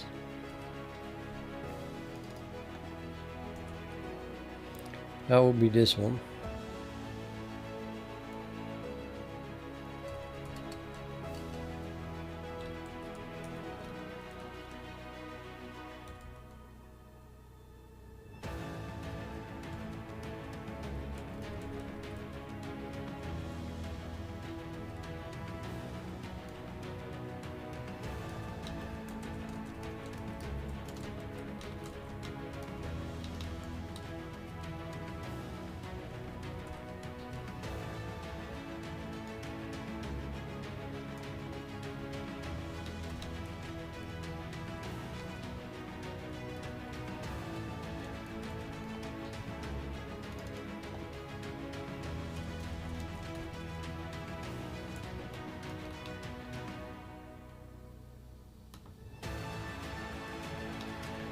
As well on this one.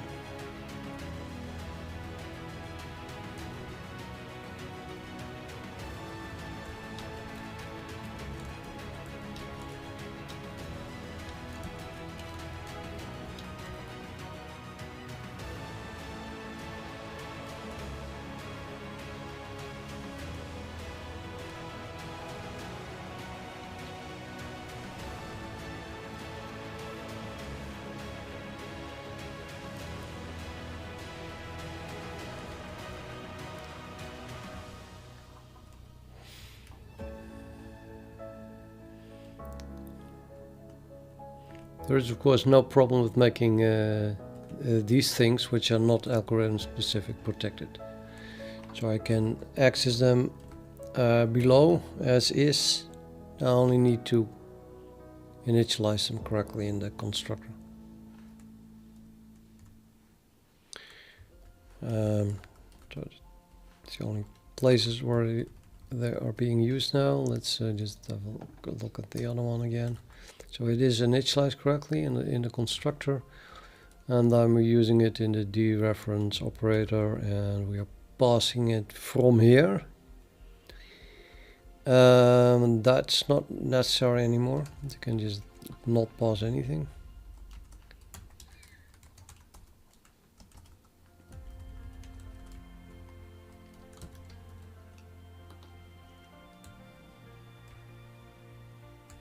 Because now it's a protected member of the base class with this class, so I can just access it again like this.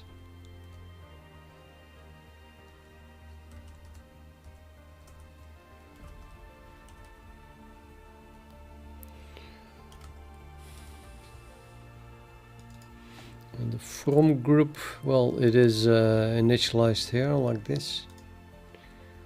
Default constructor for that one. But not always. We do not want to use the default constructor in this case. So that one has to be moved, and M2 group, I don't see that here actually. That's always 0, I guess. Anyway, that one must be moved as well. Up here.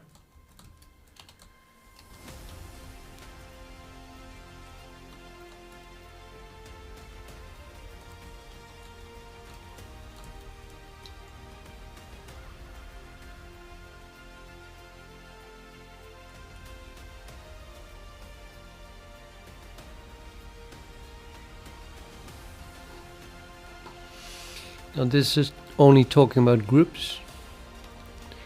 We do not want to move from if the from group and the to group are the same, then we're not doing anything, and we should start with the next one. I think this is independent of this clause, so we might as well do that in the body of this constructor.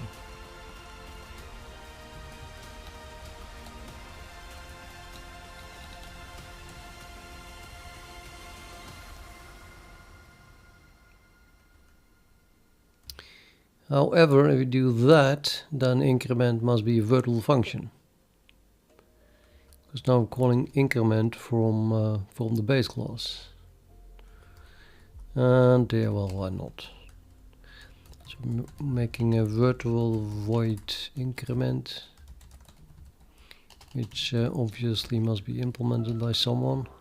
Virtual. And then increment is defined here, so now it's overridden. Virtual function, then we can call it from here.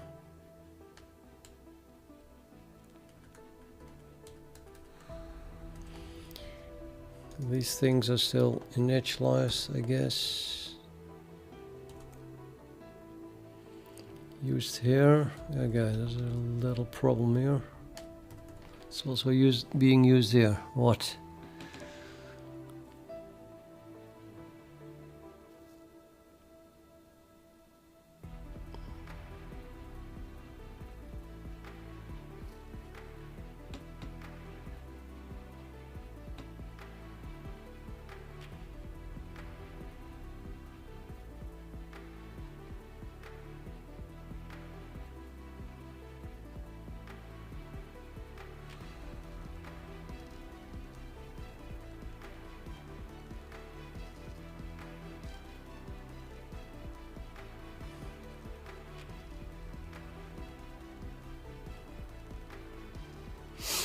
Yeah, I guess it is algorithm specific. We'll have to pass that group.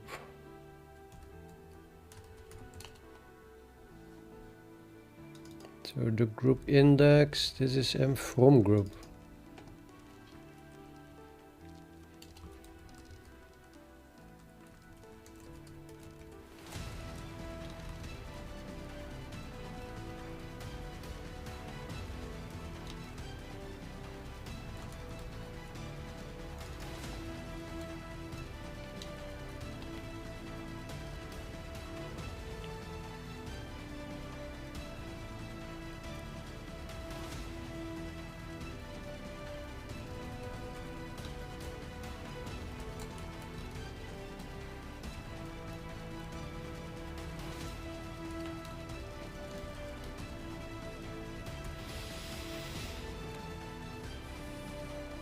So now just pass the from group to as a second argument to the constructor of the base class of this one, and then we do have it. Okay, I lost track of what I was doing, so maybe just try to compile it and then go with the compile errors. I think I was looking at this one. Yeah, okay. Well, this is this class. Using it.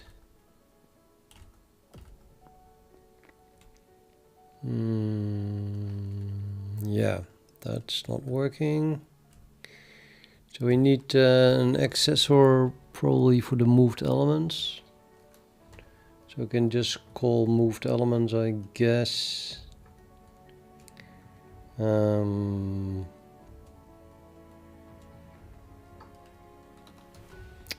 Yeah, I hate abbreviations, but now I have the problem that I would like to call it member function moved elements, and then you have a variable name with the same name as a function. Is that possible? Well, you know it, I'm not even sure. Might be possible. I'm going to try it. You'll never know unless you keep trying, right? So that is with an element of the current element index.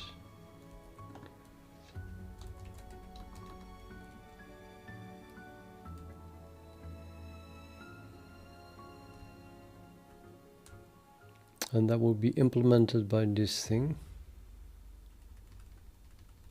Let's put it up here.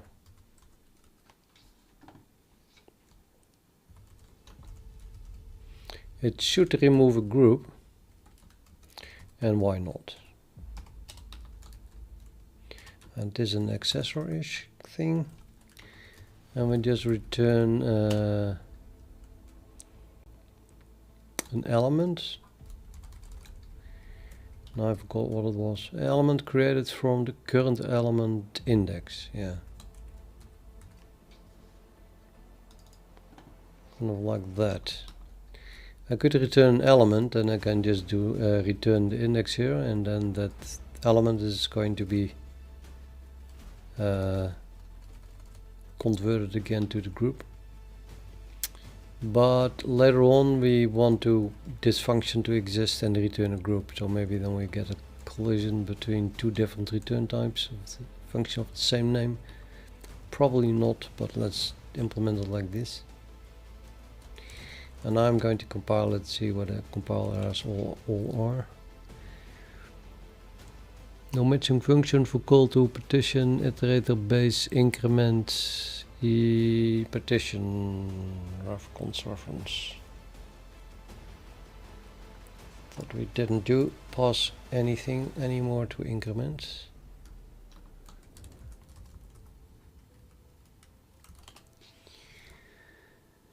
In constructor partition iterator base const partition const reference. I mean, I hated that they put the const reference.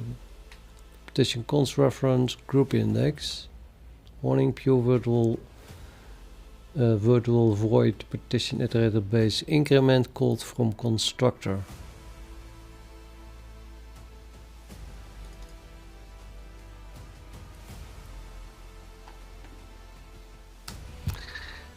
Oh, yeah, that's correct.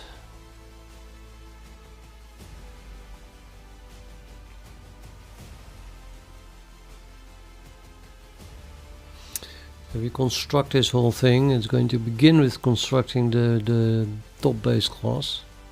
And at that point, the virtual tables are not initialized yet. So this is going to be 0.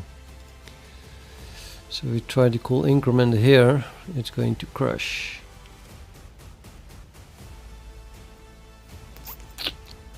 So making this a virtual function didn't work. It just did not work.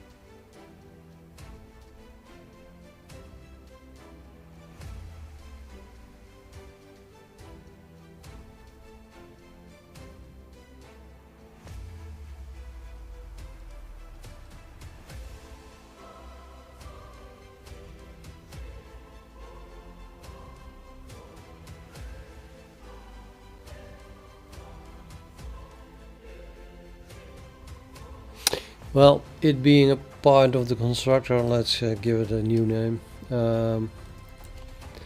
Call this kickstart. I'm really bad at naming at the moment, I think. Really. So now kickstart must be called after constructing. I think that calling it from the most derived class seems to be the best thing to do. I could probably call it from here, because then we already have increment. But in general, it's going to be you know, a general thing that we just call after constructing it. Let's call it from the most derived class.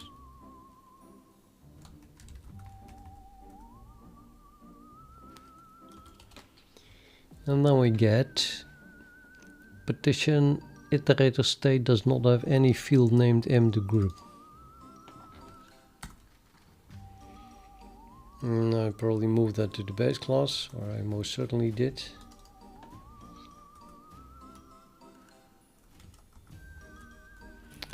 Where this being constructed as a 0. Oh yeah, this is constructing the end iterator. So I need to well, we are here calling the default constructor of the iterator base, and that still has to exist.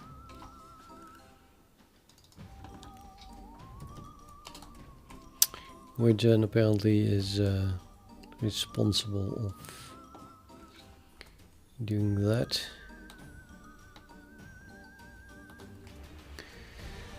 I have no idea about the rest. That's not going to work. These things must always be initialized.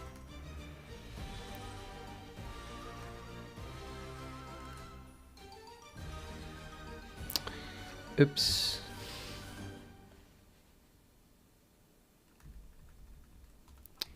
Except for the end, of course.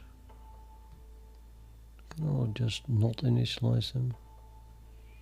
I mean, use the default constructor for a partition. Partition has a default constructor, so why not? This also.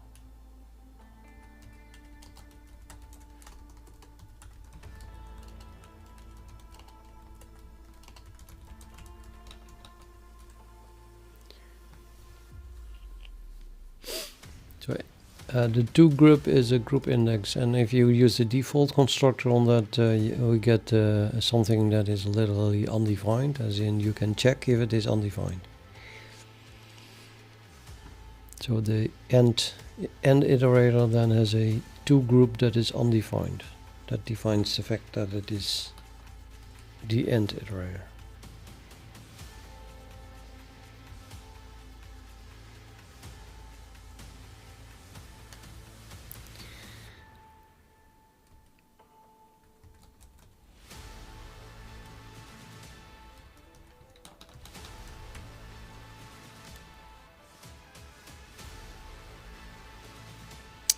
Which also brings us to this unequal.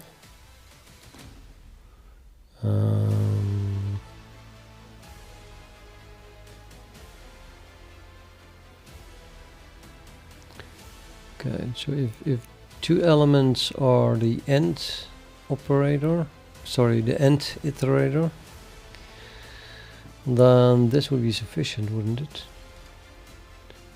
Apparently not. So the end operator also looks at the current element index, which is nonsensical because that is algorithm specific, wasn't it?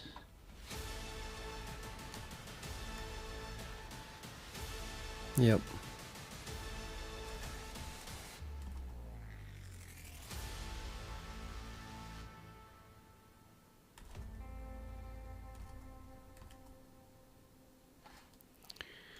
So I think that what I need to do is do the same trick as with increment here. and simply return. I can move this whole thing up. Let's begin with moving it up. Shall we move it up or shall they not move it up? That is the question.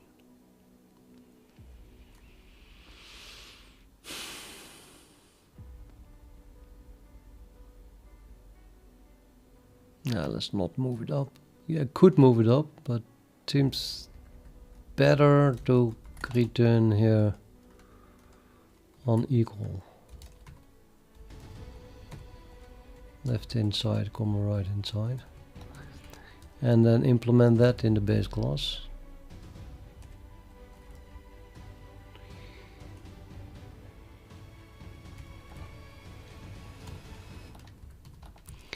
We can make these funny things protected.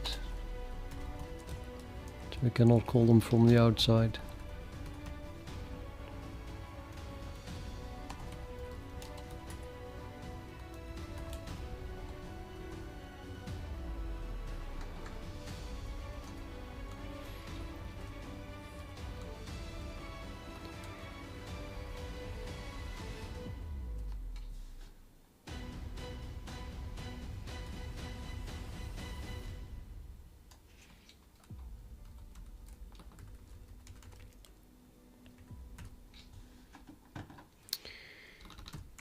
Well, we don't know what partition iterator is, but it is derived from this.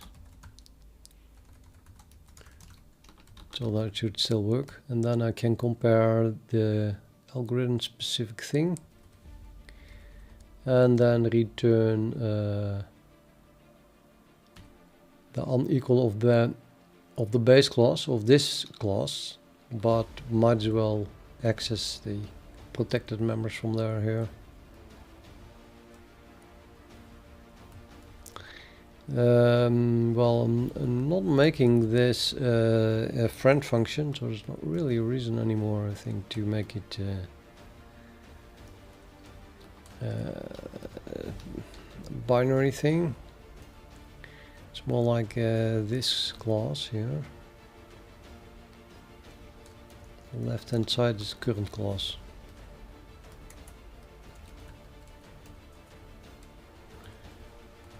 Left hand side. We call it on the left hand side and pass the right hand side as the argument.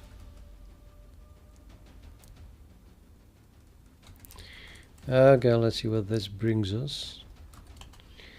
No match for call to group.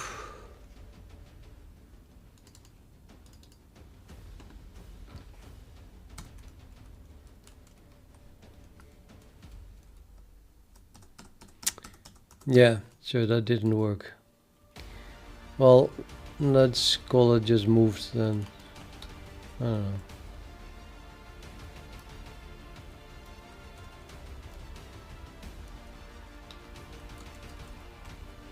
Or I can put this in front of it, but well. Operator unequal on partition iterator and passing as this argument discards qualifiers.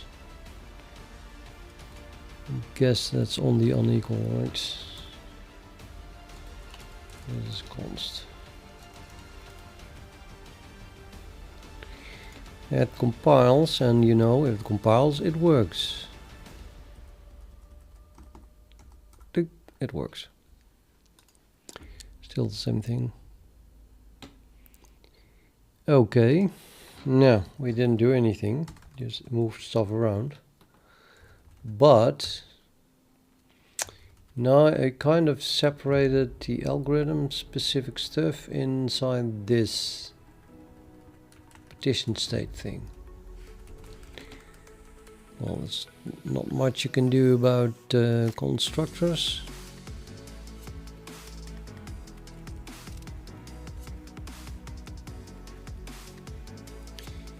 This returns the thing that it wants to move, and the increment was basically the whole algorithm.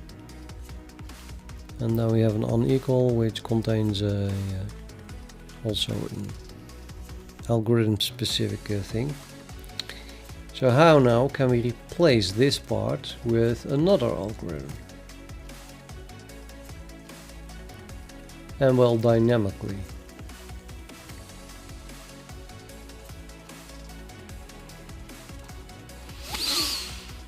Yeah, let me think.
That's being used here.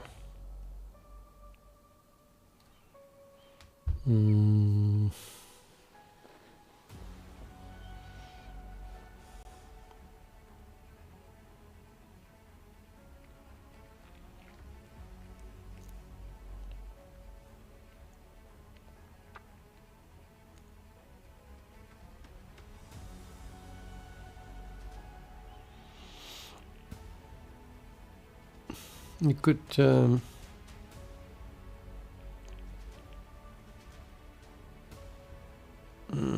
this is more about how I want it to be.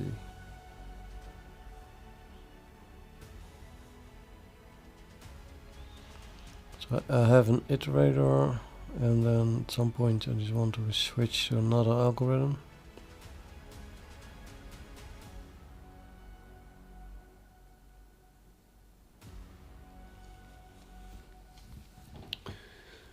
Which unfortunately has two functions.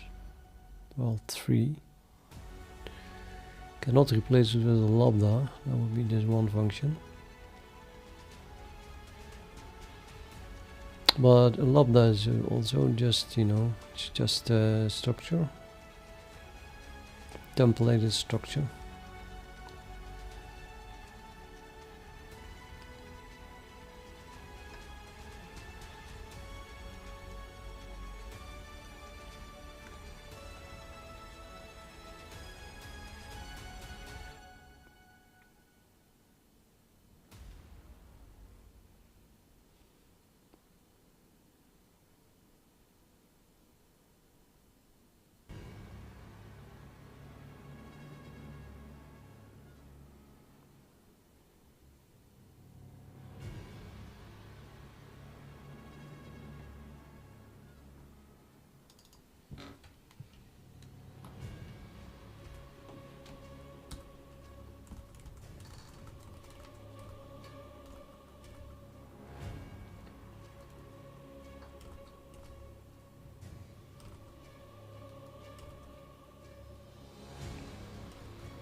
Not helpful.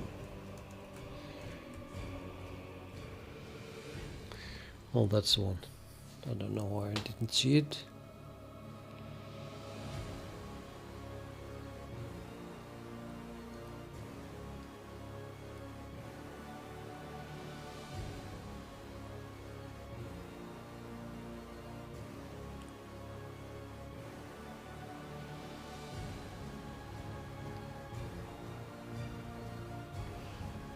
Yeah, so what I really want is to keep this code as is. And then at some point we come in from the top and we use a different algorithm. Well, since it is already compiled at that time, this must be the same type. So we cannot change the type.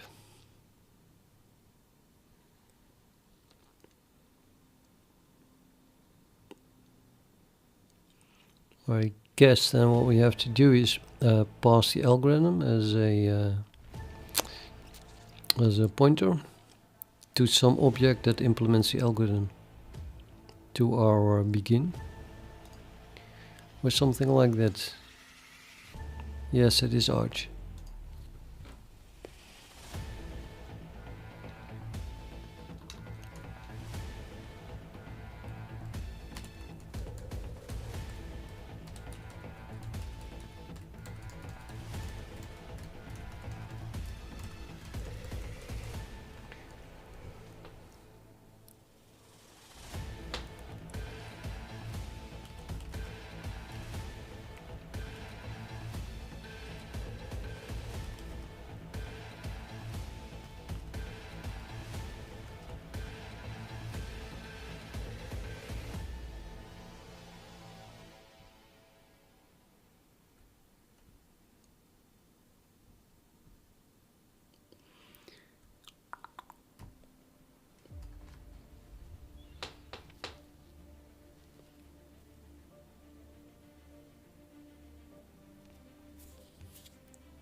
Right, so this constructor here should take the gist of the algorithm then.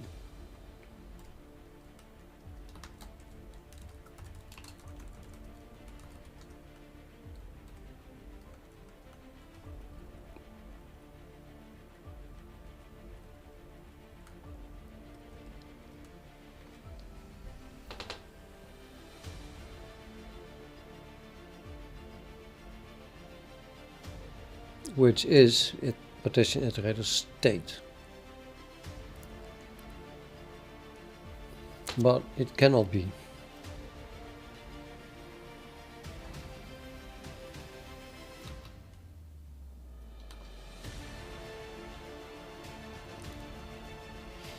So I think that instead of having state as the base class, we have to use base as the base class and then make it still work.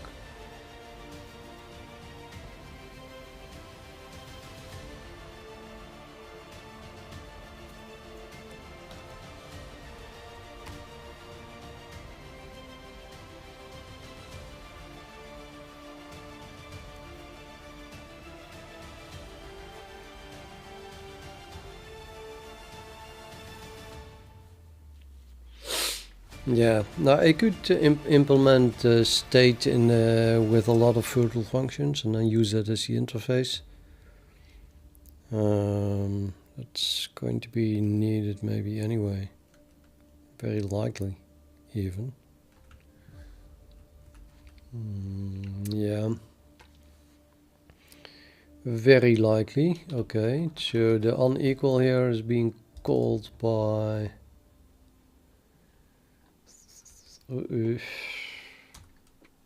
that one.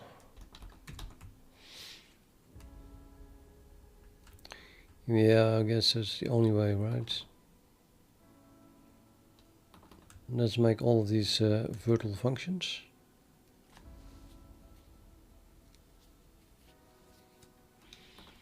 So I do not want to have anything, I mean, if I want to use the compiler errors to guide me, then what I want is that this class can no longer access things from that class. because it has to go through the partition iterator base. So I could just say, okay, I want this to be private, period. Cannot access it anymore. But we also want to make this one private. And this one must be private. So talking about breakage. Now the constructors, I don't know yet. I mean, yeah, well. So everything is private.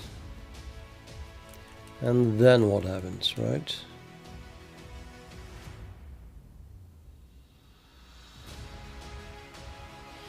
Well, actually, also, maybe that's a bit too fast. Let me change it back. Since I want to be able to dynamically change it, it cannot even be a base class, right? So instead of making it a base class, I'm going to use a pointer to the thing. So this thing has a private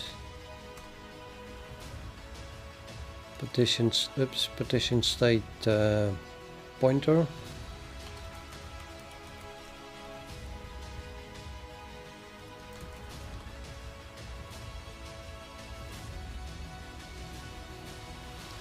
And now we have to access everything that is in it through this pointer. Probably the better thing to do. And let's just make it a null pointer in the case of the AND operator.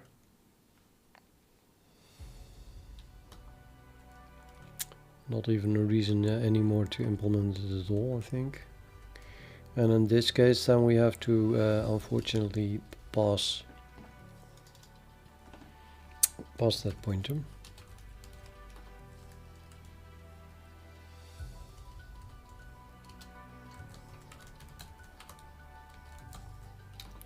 And the Accessor was part of that base.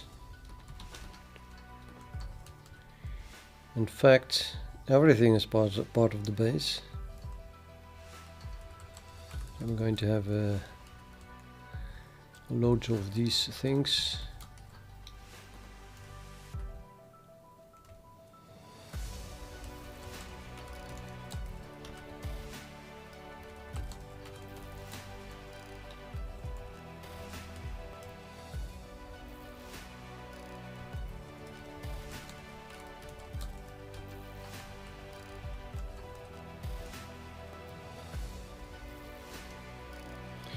That should theoretically work, apart from all the access problems that I'm getting. And I still have to fix, of course, where we construct this thing.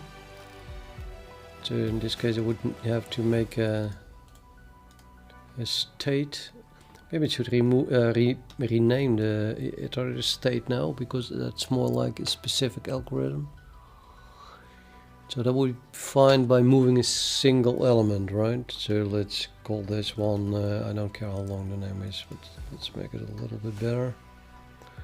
It is a partition iterator which moves a single element. Let's call it the single element.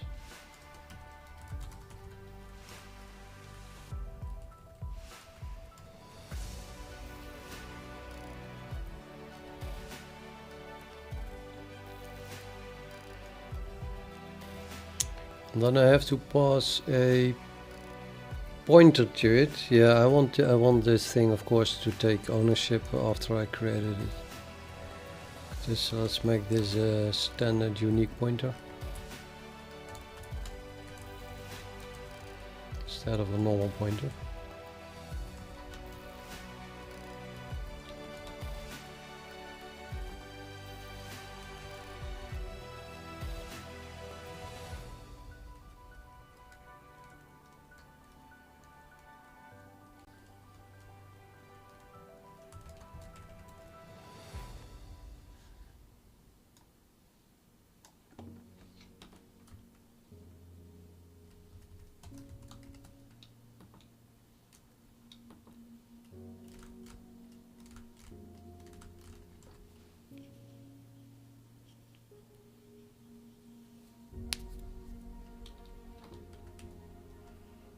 And then we have to pass that to the constructor of the partition iterator.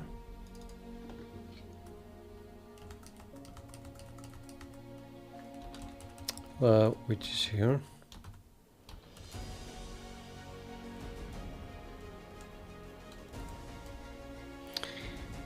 But yeah, not really every time. Don't want to construct it every time, so I'm going to even pass here the unique pointer.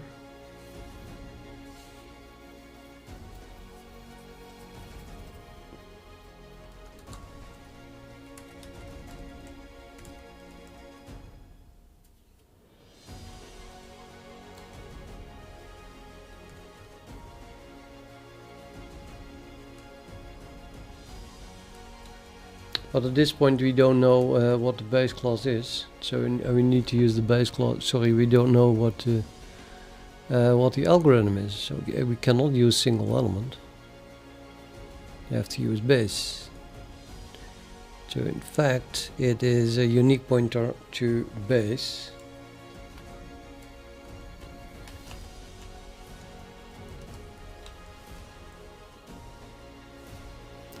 And the same thing here.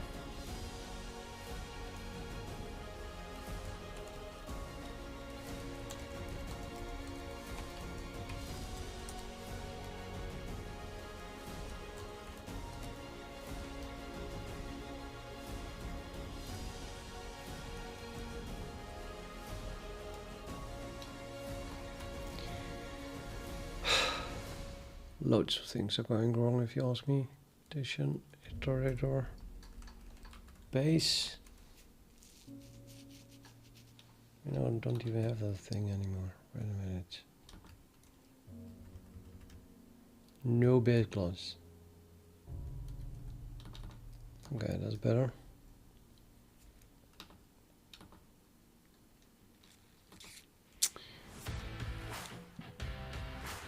I guess I'll just move these things.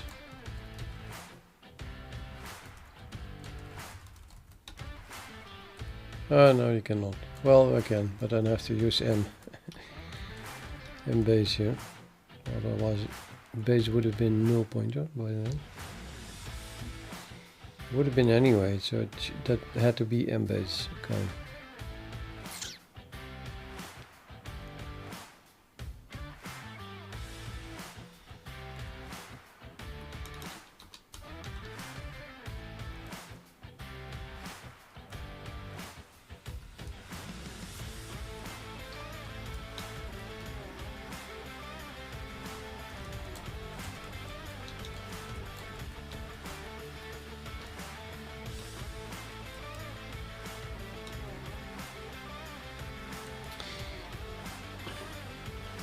So this is an R value reference. So if you do a single one, it's a reference.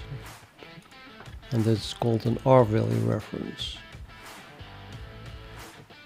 And it's just a new type they invented. So you can do function overloading. And in order to call the right function, then you have to pass an R value reference. We try to pass a normal reference, it's not going to match. Standard move is a cast that casts L value references to R value references. We would say, well, this is already an R value reference. No, it's only being used for matching this function prototype here. But as soon as you get inside a function, it's an L value reference again, a normal reference. So even though this looks like an R value reference because of these two things here, inside a function it is an L value reference. So we have to use standard move to cast it back to an R value reference. And then, being an R value reference, it's going to call the constructor that takes an R value reference because we use standard move. This R value reference. And then we do the same thing here. We cast the base becomes L value again, and we cast it again to an R value reference, and then we call the R value reference, the constructor that takes an R value reference of standard unique, which is called the move constructor.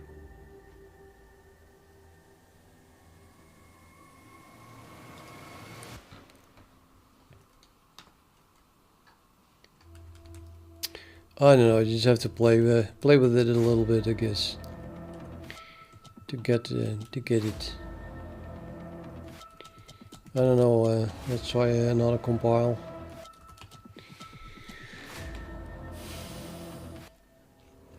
Unique pointer is missing a header.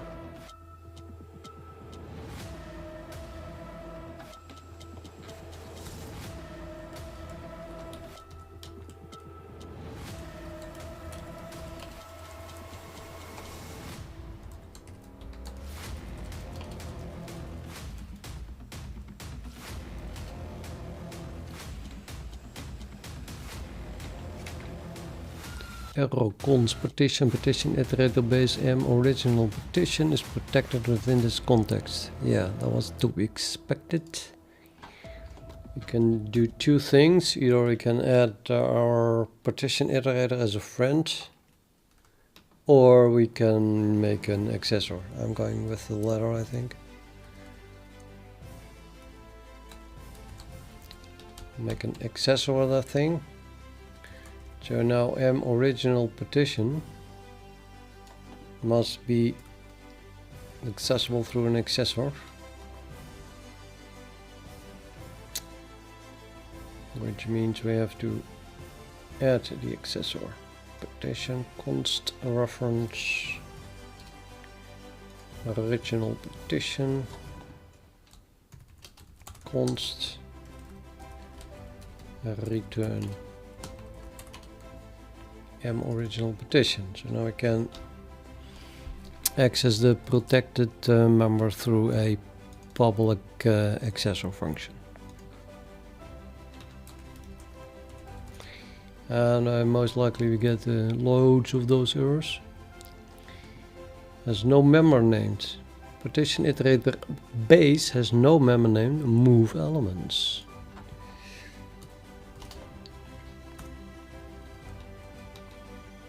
Because base is a base and not a state.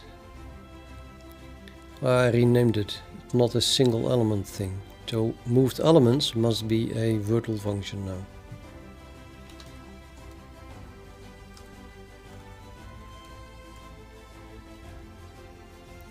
So this becomes an override.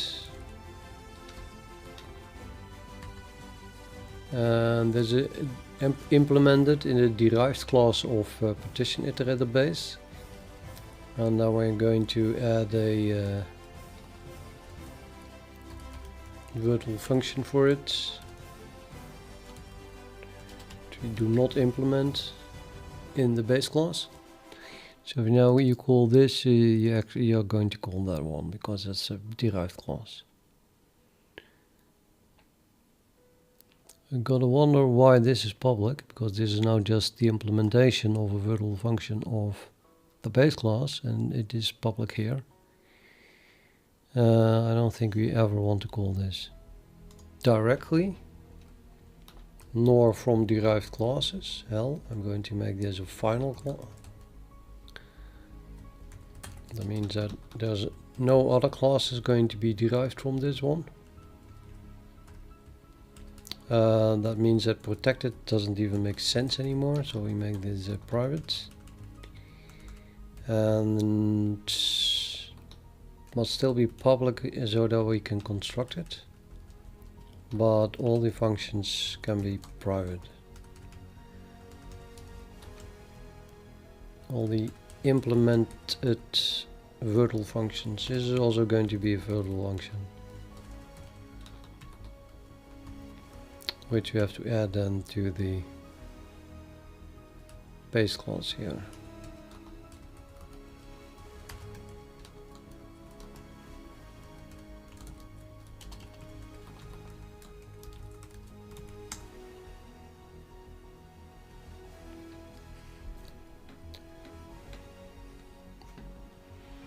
Partition iterator single element has not been declared. Yeah, that's true. So we don't have that, but we do have our own type.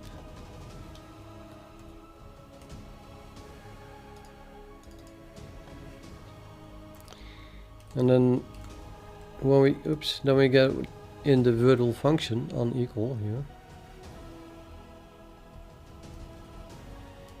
We also must use base, otherwise secondary isn't matching.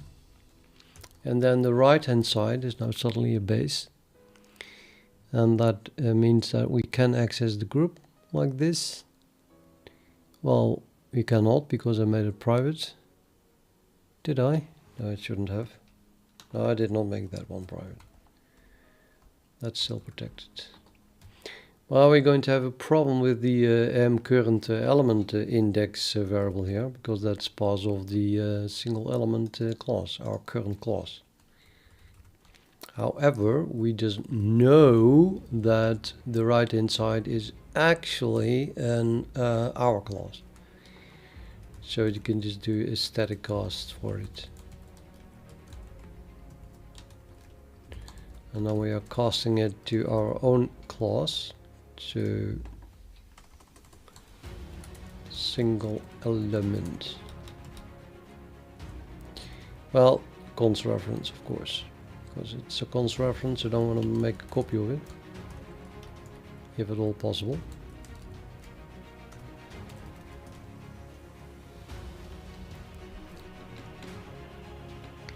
Now we have group index, partition, iterator, base, empty group is protected again.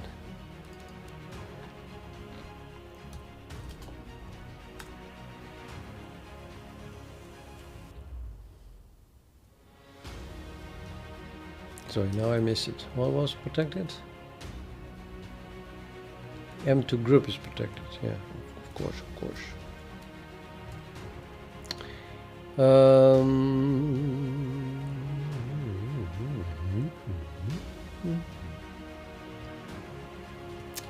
Yeah, you would almost think that it can access it, because partition iterator base is the base class of this function, of this class here.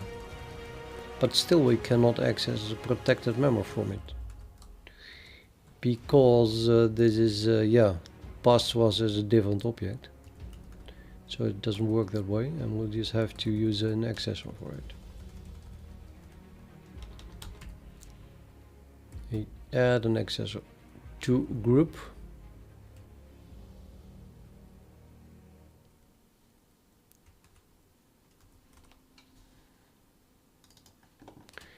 Group index to group.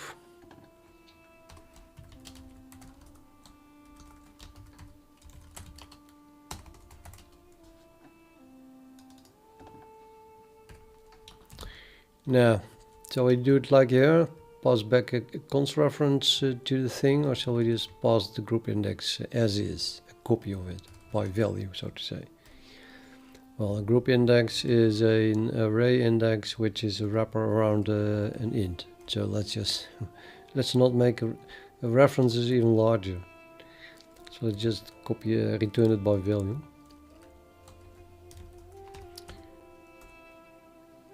Now, if everything is in line like it was in this case, then the compiler should figure that out and then throw your reference idea overboard. But I still like to pass things by value when they are small. From group is also protected. Really? I bet that with to group we get the same problem here. So now we have to add not just to group but also from group as an accessor.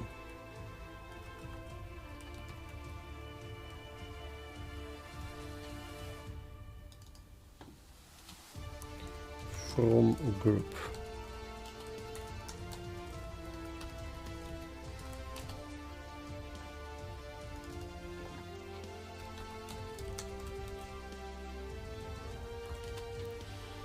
Operator unequal, in function operator unequal, and the has no member named unequal. Really?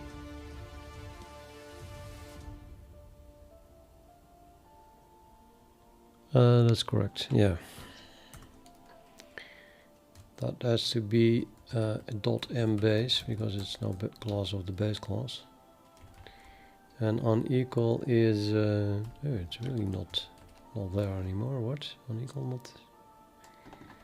Just moved it around too much. It's a virtual function, which is public, isn't it?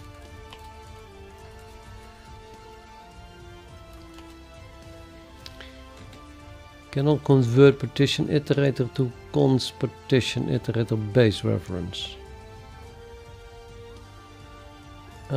Also true.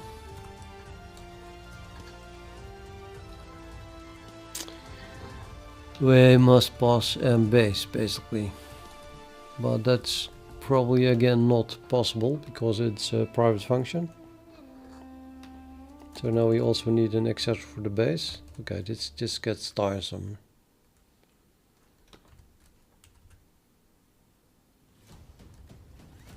But do we? This is partition iterator. It's the very same class. I think in that case we do have access to private members, even though it is a different object. Or am I mistaken? Cannot convert. Oh, it's a unique pointer. Wait a minute. The base was a unique pointer. And unequal is taking what? Partition iterator base const reference. So this is a pointer and we want to pass a reference. So we'll probably have to dereference it then. No declaration matches partition iterator partition begin standard unique pointer blah blah blah.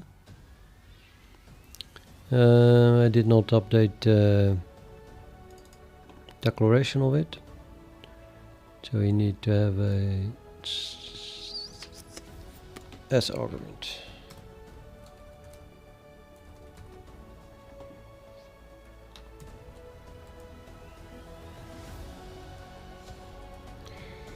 And that means that here we need to pass a certain algorithm. Okay, now I'm getting a problem here. I don't want to create it every time, the algorithm. I just want to have it and pass it. I want to pass it by pointer. So the whole unique thing was a mistake. Yeah,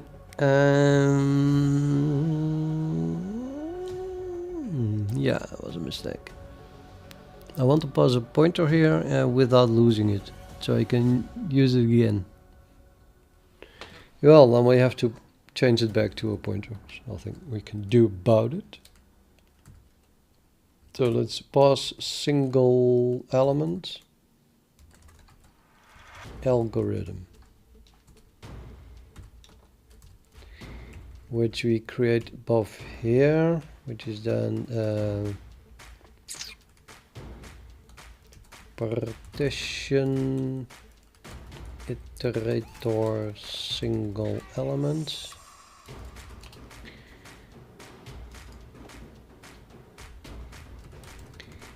We could pass a pointer, but I you know, we don't like ampersands. I can pass it by reference and then take the pointer of it inside. Begin and store that. It's kind of dubious. So maybe we should pass a pointer explicitly like this. Then the caller, so this line, is more aware of the fact that we are using it, a pointer to this object and probably store it. So we have to be aware of the lifetime. Now this thing runs inside this for loop and that inside this while loop. So we are probably done with this pointer by the time we leave the while loop and destruct this thing. But I think the ampersand belongs here.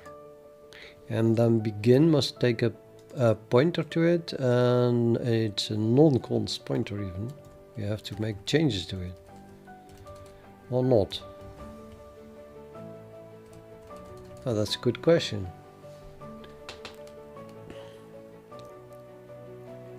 If I make changes to it, that's suddenly a whole different ballpark then, right?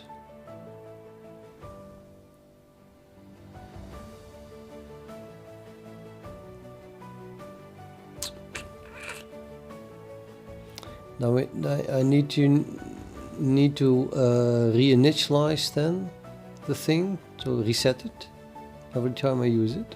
That would be possible. So give the thing a reset function.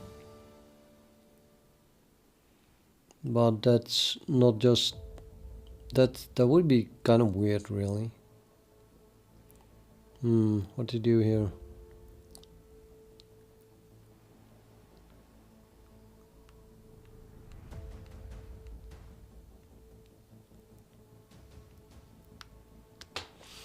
Well, might as well reconstruct it then.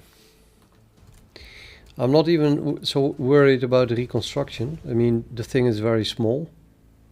And if I have to reinitialize it, because actually it contains state, right? It contains the for loop variables or loop variables that we run over while we're doing the iteration.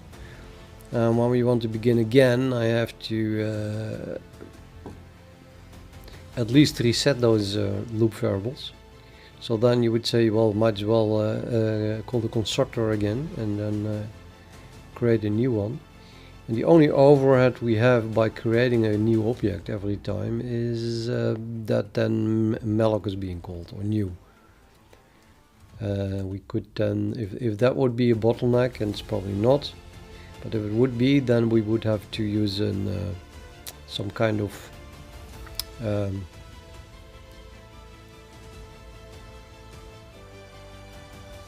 memory management thing to just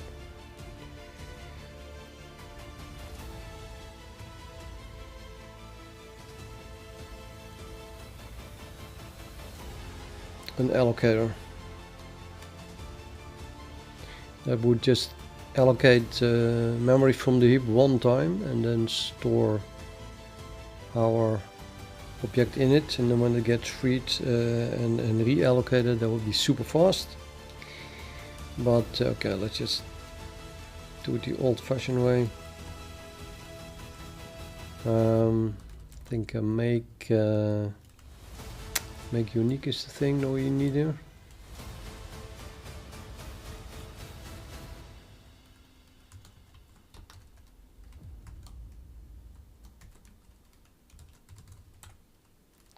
Partition, iterator, single element.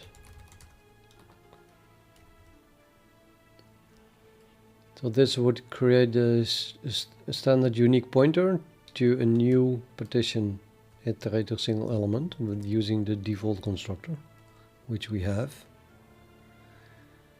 But that would be the end thing.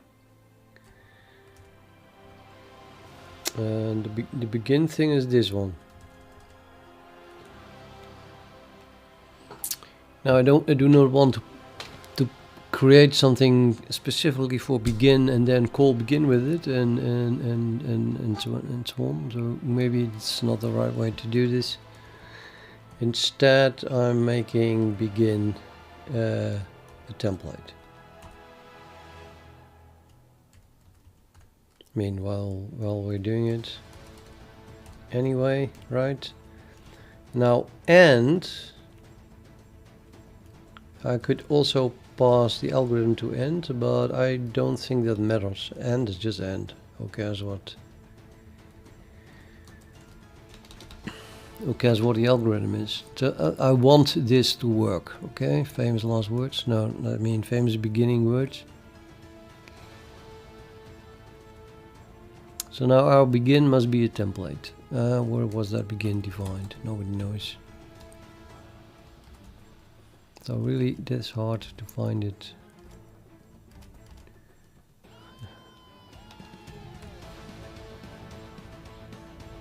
Okay, here I have one.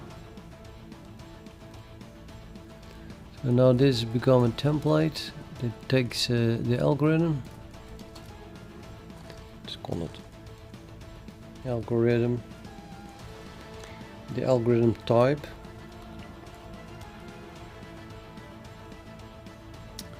and not anything as an argument.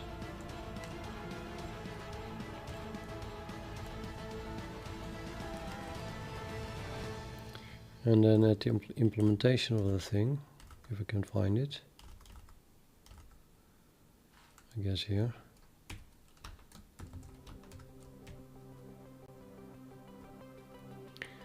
I'm going to create it here.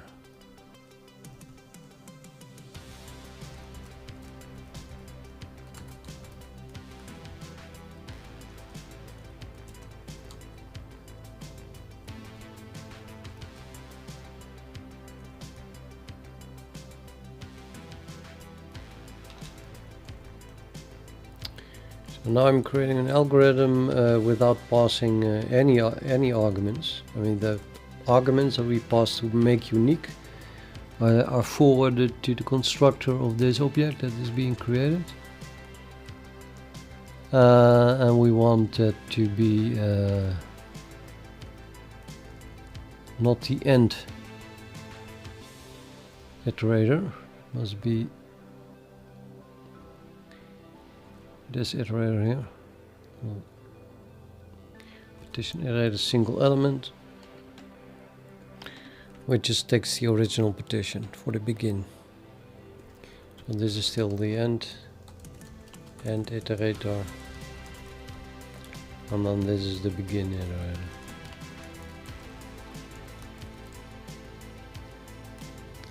Create. Okay, I'll add creating for me.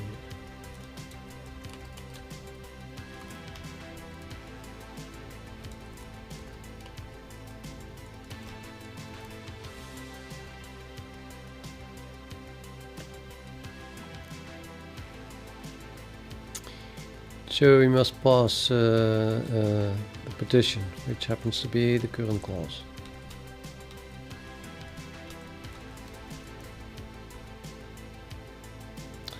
Compiled partitions, and it works.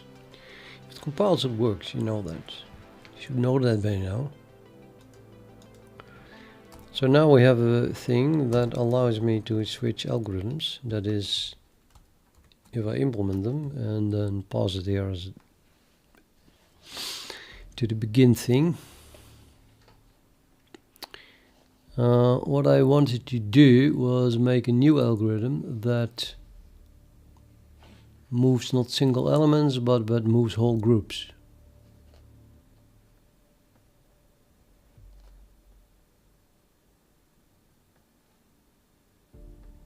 So I'm going to make a new algorithm. And we're going to call it. Okay, there's my code duplication. It's horrible, but true.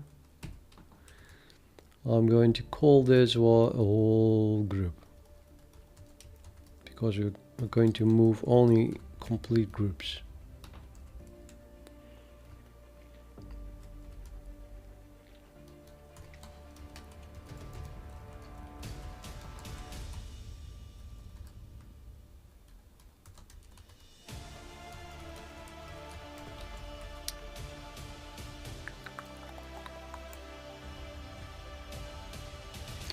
I can rename all I want, but it's still a single element thing.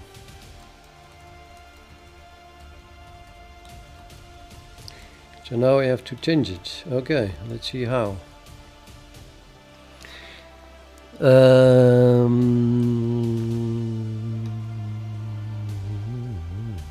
I do no longer care if the element is alone, because we do not even have an element. If I move the whole group, I'm always going from having n groups to n minus 1 groups. We remove a whole group and move it into another group. This is no longer interesting. And we do not have a current element anymore. The only thing we have is the from group. Now the from group is declared in the base class, and it begins at the uninitialized, which is, well, it doesn't actually. It begins with what we pass to the base class. So I think that if I pass to the base class 0, then I have my loop variable. This is a loop variable, and I make this into a loop variable as well.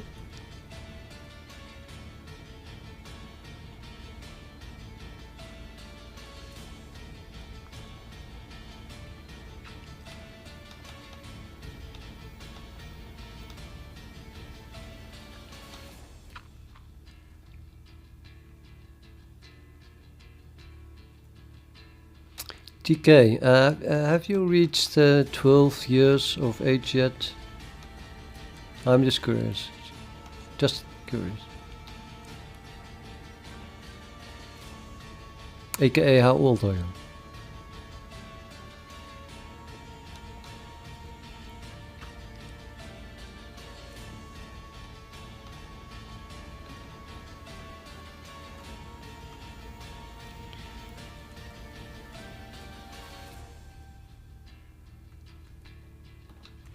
I like to verify things. Sometimes I meet a stranger on the street and I look at him and I think something about him, like, I don't know, something that I think I see at a glance. Like, I see someone and I think, well, that must be a physician. So it just looks like the typical physician. And I think, well, you can pat yourself on the shoulder and think, oh, I'm good. I can recognize what job someone is by just looking at them. But of course, that's not how it works. So I think I can have that kind of feelings, but I have to verify it. So I just go to the strangers sometimes. And I say, yeah, I know it's a real question, but most of the cases I'm wrong. So it just doesn't work like that. But if I ask TK, I mean, I see what he types and I think, okay, that's a kid. I want to verify it. So I ask him, how old are you? And then the problem is that they feel that I'm insulting them, which is, of course, well, not of course, but that was definitely not my intention at all. I just want to verify if my feelings were correct. And he didn't answer, unfortunately. So either he's 30 and incredibly insulted, or he was indeed 11 or 12 and he felt like, what the fuck? My attention has suddenly diverted to something else and I'm gone. I don't know how that works. Okay.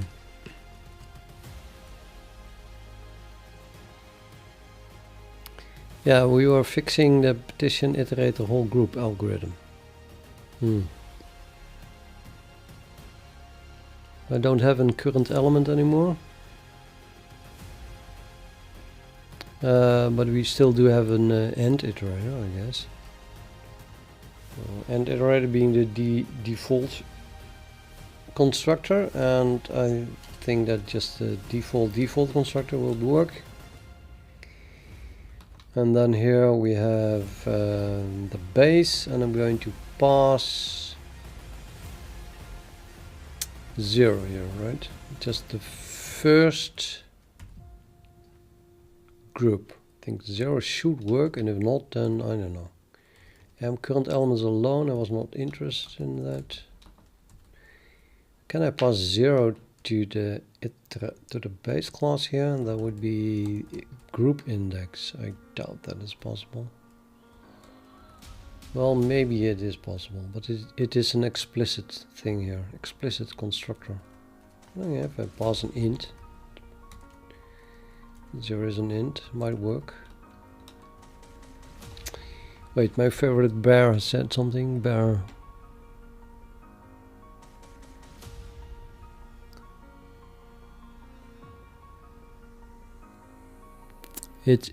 It's never wrong to say that people should learn C++ if they are interested in coding. It's either that or become a a gardener or a painter. If you want to go into C++ and you want to go into computers, then well, why not start somewhere? Why not with C++?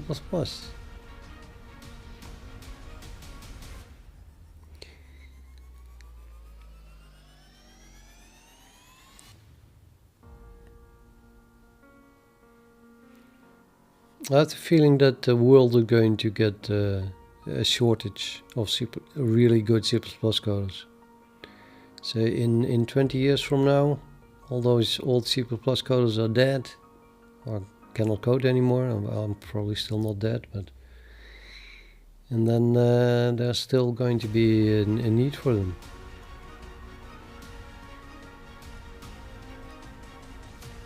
I don't believe that AI is going to take that all over within 20 years. No.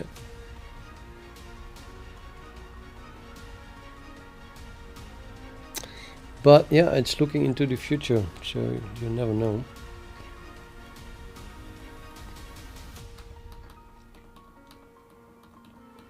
The only thing the so-called AI, between quotes, you know, is they do pattern recognition very well. The only thing they have now is put in gigabytes or terabytes of data and then make a pattern recognition that can complete what comes next. And they do that for language and for code even. I'm not happy with what Microsoft is doing. I didn't realize it, but yeah, they are using code, free source, open source like me. What I'm writing here, full-time work. I don't get paid at all for it. I put it on GitHub for other people to download and use for free. And now what's Microsoft doing? They are training an artificial intelligence training between quotes, right, by having it look at all the open source code on GitHub, including mine. And then at some point you could type to the AI, code me this or that, and it's just going to use my code because my code is suitable to write that thing that you ask for. But then suddenly my license is gone. Whatever the AI produces can suddenly be used under any license, as long as you pay Microsoft. You have to pay $100 a month currently to use this AI.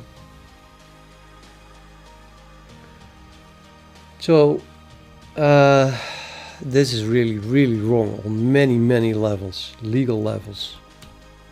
What they should have done is take all the source code that has the same license and then train an AI on that, and whatever that AI produces is then that license. That would work. But not take incompatible licenses and everything, and mostly open source, train an AI on it, and what it spits out is then suddenly a commercial license or whatever you want, closed source. Ridiculous. Pure evil, if you ask me. Now, personally, I have given up on making money with my code at all. I'm more like, if I die and nobody's using my code still, then my whole life was for nothing. So I'm not that upset that they train an AI on probably also my source code, because then I have a legacy somehow. But it's legally it's still wrong, and it does piss me off somehow that people all over the world are going to pay $100 a month just to get source code generated that an AI learned by looking at my code. Pay me, I would say. Microsoft wants to do that.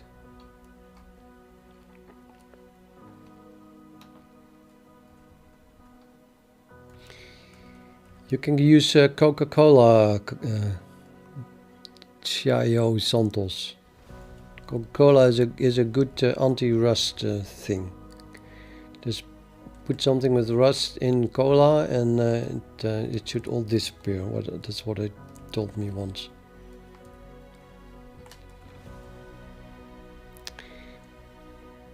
It's like you can better use lasers, certain color lasers, and remove rust very nicely. Also seen that on YouTube's. What was I doing? Damn it. Completely on a soapbox there. Partition iterator whole group. Boss 0. Okay, so now we have 0, 0 as a beginning. Well, that's not gonna be very good, but our kickstart is going to take care of that, I guess. Kickstart is going to call increment.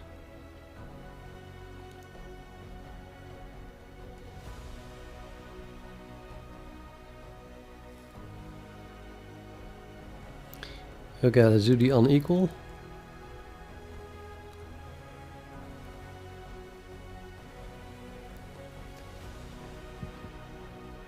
I guess that now we don't have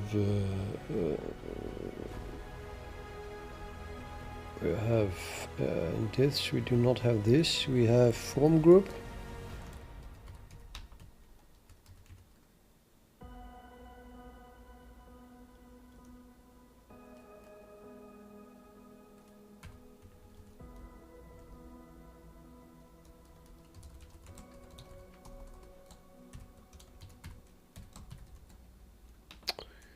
Yeah, right.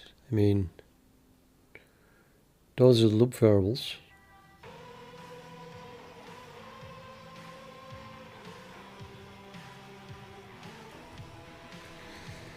Okay, still not looking at increment, still scared of it, although I do not want to admit it. Moved elements. So the moved elements would be the elements in the group, in the from group, from the original. So we have to access from the original.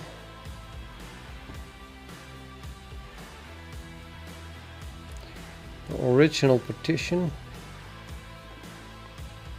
And then get the groups from the from group, right? Except that we cannot access all of this, but this is the basic idea. Move everything in that group. Now let's see, original partition is just a partition which has m groups where we cannot access, but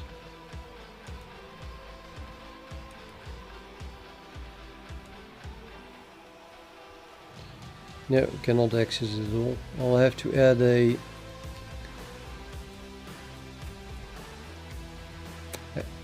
an accessor for this.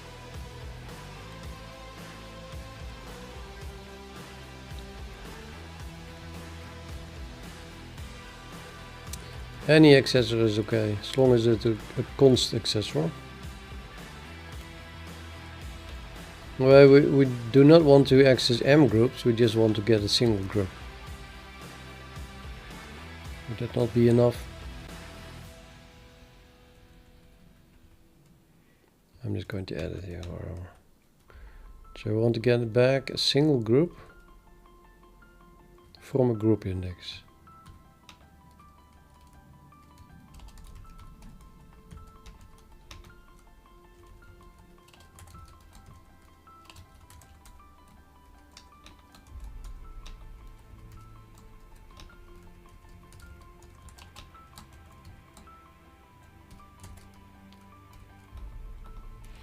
Okay, I'll call it group index. My guess is that I should have done that elsewhere as well.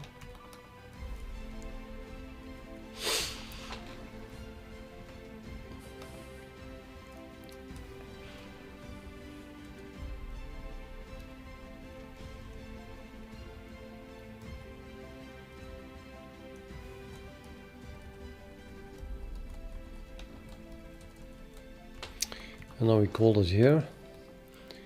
We can access m original partition from here, I hope. because that is just simply part of the base class, right? Yeah. What else is part of the base class? M from groups is part of the base class and it is protected.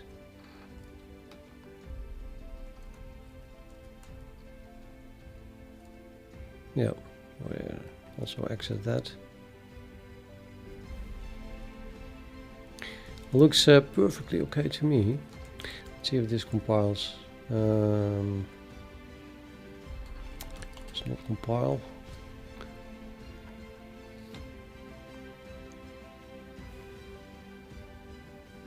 No matching function for call to partition iterator base. Passing an int. But partition const reference and an int. Does not pass an int. Oh, here, pass an int here. No int for my base class. Oh, we have to pass a group index. Oh, okay. Doesn't want that. No known conversion to argument into group index. That's because it is an explicit thing again. So I have to cast it. You'll have to cast it.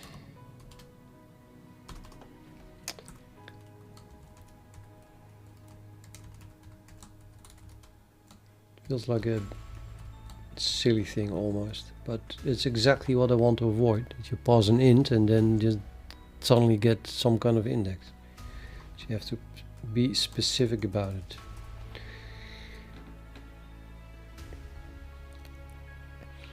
Current element is alone, was not declared. Yeah, that's we still have to implement our increment. So I think I'm just going to redo all of this.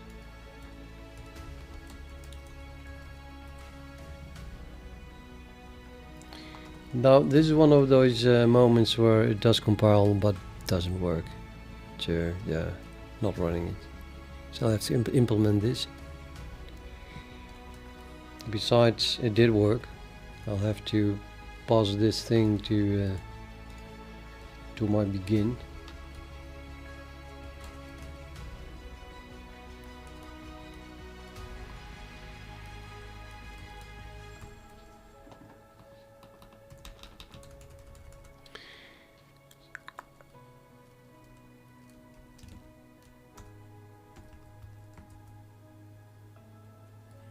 So now it doesn't work.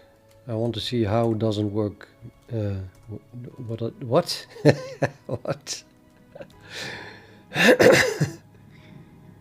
Oh no, it hangs. You see, it doesn't work. It hangs. It's just a whole core.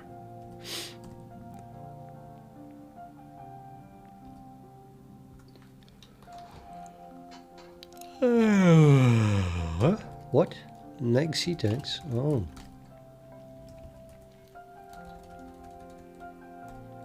Yeah, our increment didn't do anything, so that was a loop forever. Increment, kept incrementing like crazy. So let's implement increment.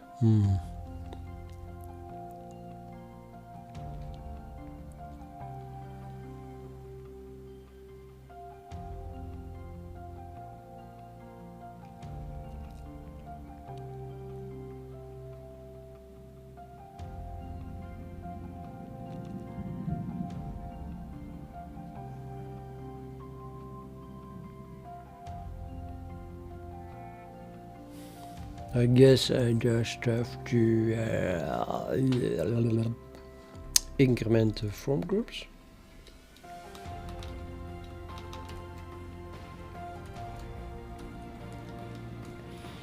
And then we're done. Unless... Is that the rain? Oh, I love that weather. Windy and raining outside.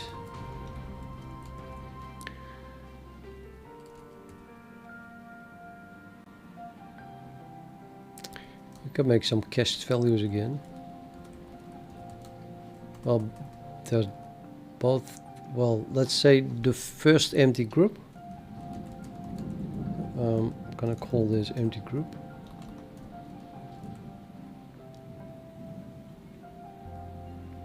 So both are indexes. If this is the index of the first empty group, and after incrementing it we get that there, then there's no need to go on, because if we move everything from an empty group, then we're not moving anything. So if that happens, I'm setting the from group back to 0. I don't know how. Group index, array index. Set to 0 is that.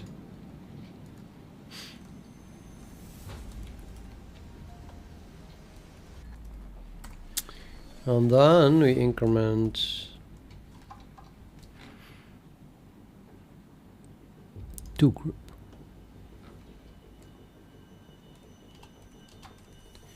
Well, we do something anyway, and this is the end. So if this is not true, then we set this one to 0 and we increment the M2 group. FBI wanted to know my I don't know, but do you guys hear that noise as well? Yeah, this? Do you hear this? It's my phone.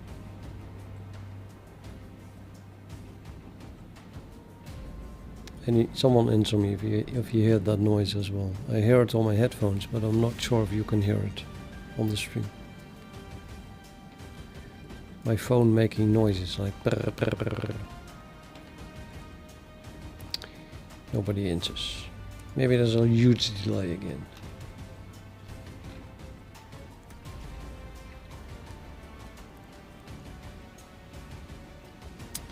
What shall we do? You hear it too?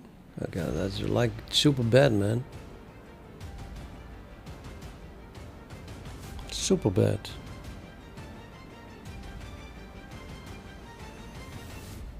I mean, I can imagine that just from the sound of it, you can hear what phone number it is, for example.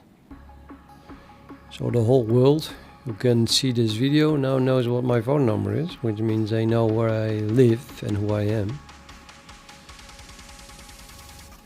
All because, well, let's not talk about it.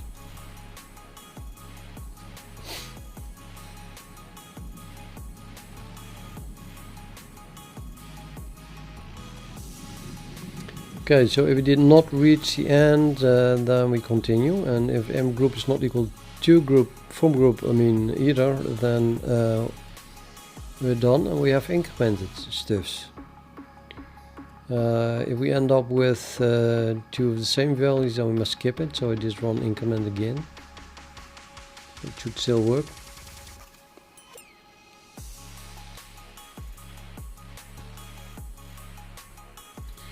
Now, detecting if this thing comes to the end is more a question of comparing it here.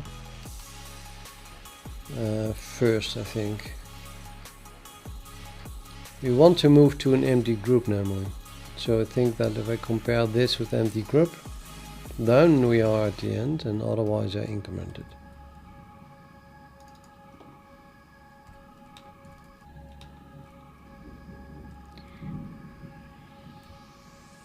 And then the end is implemented by doing stuff and then breaking out of the loop. And breaking is, stuff is setting our iterator to the end iterator,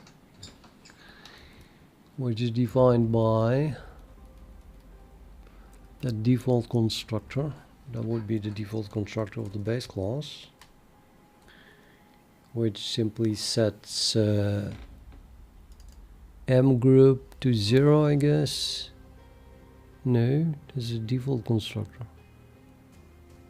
Is it both to undefined?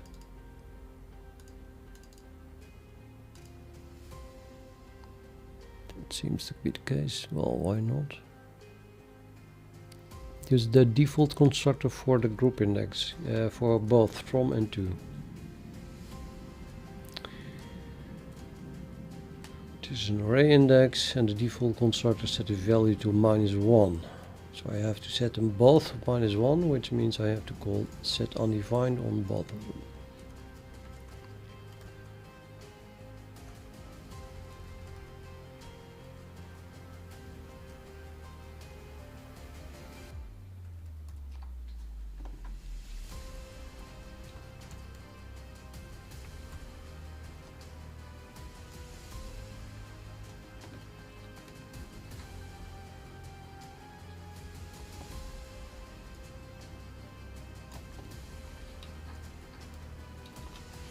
That would be the end iterator.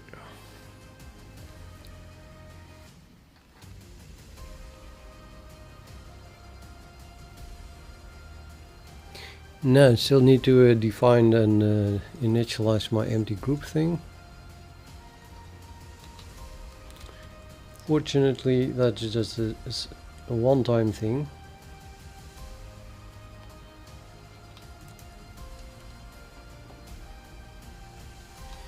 And this is a group index, right?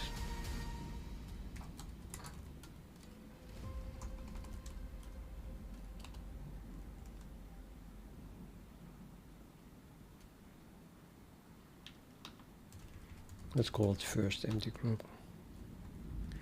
It should be const. Oops.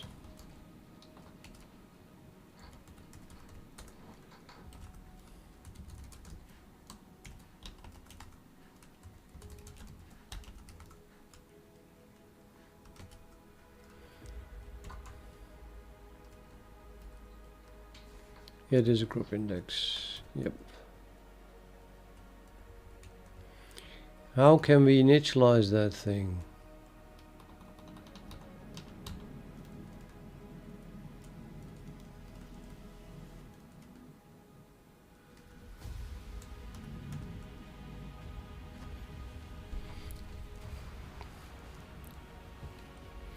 Well, the way I did that in the other cases was just pass the problem to the partition.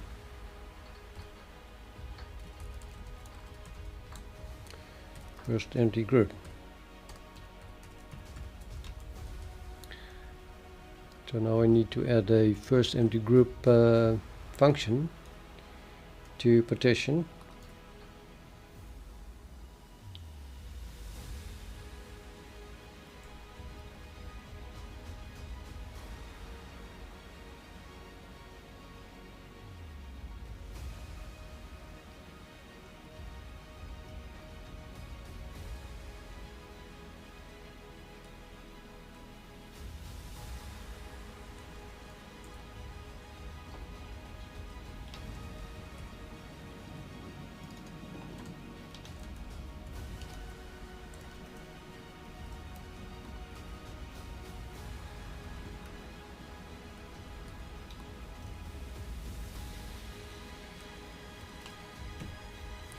If is empty, then return G. Otherwise we better never reach it, because I really need an empty group.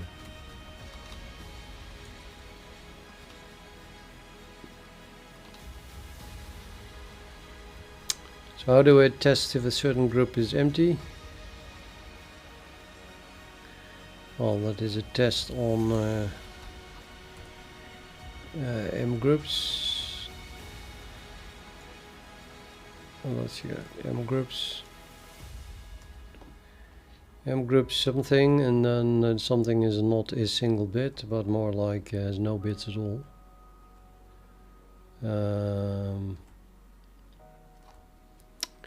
Oh, it means none, right? None says we have no bits at all.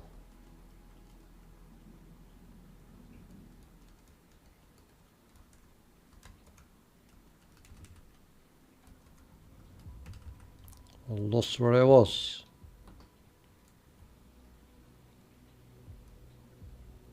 I really lost where I was. Where was I? Oh, there. None.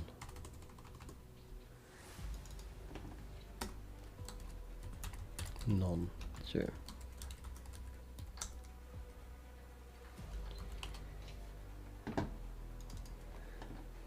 the what? Error constant array group name none.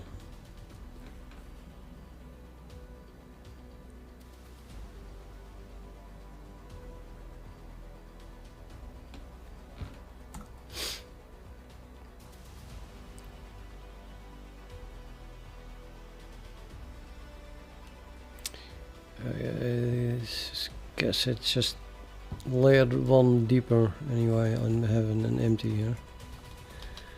See it here. That would do.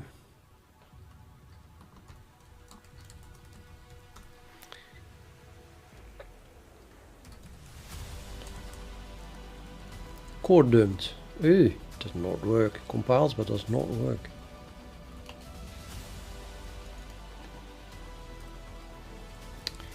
Oh, don't tell me it cannot find an empty group.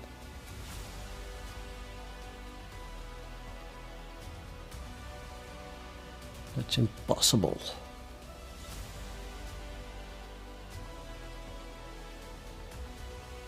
That's actually not impossible. We begin in a situation where every group is filled. Aha. Okay. Well, in that case, let's return. What is group index again?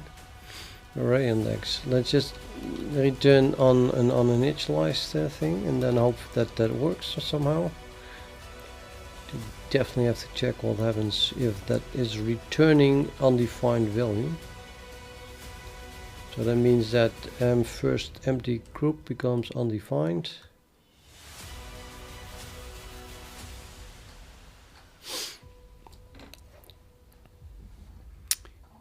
What happens if you increment beyond the end?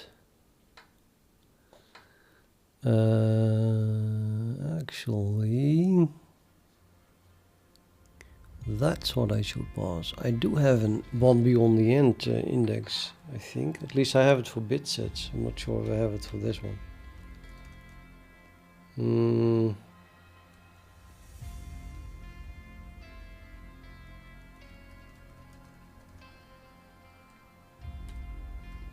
But yeah, so we have a group index, which is an array index, which is incremented and incremented and incremented.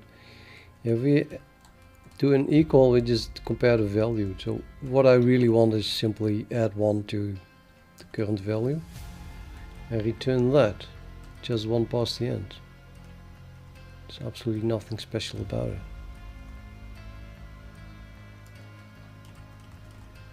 Nothing special about it. As in group index G. Well, it should be IN then, right? Even that we can look at. What is M groups IN? So M groups is an array, and then so we have the IN on the array. Let's see if we can find that. That is this one. It simply returns a size. Yeah, that's what I want. Obviously, it's always simpler because I'm just stupid. We don't have an empty group. We return the size of the array.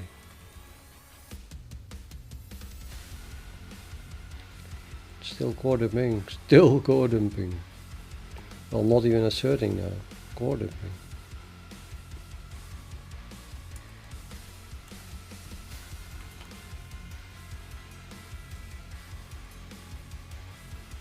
This pointer is null. That would make it core dump.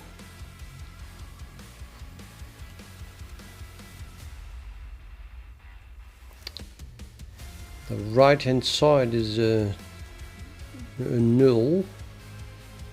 Would have been nice if it printed it. Here, dot dot dot. It is so not useful. How can I change that to make it just print everything?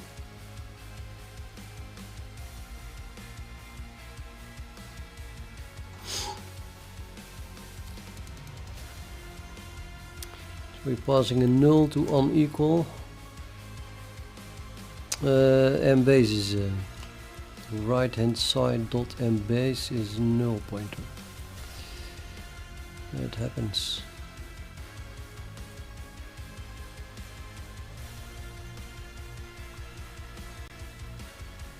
Why would the right hand side not have a base pointer? Well, the right hand side here is end. Right, that was what I was doing, yeah. That was what I was doing.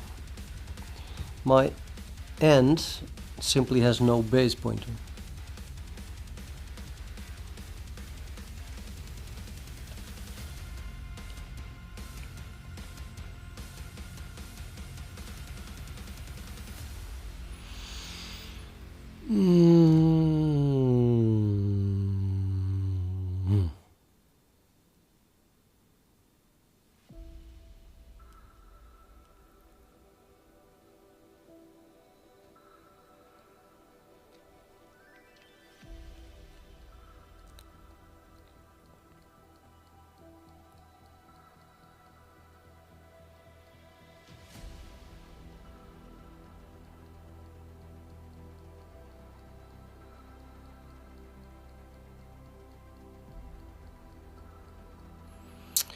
Well,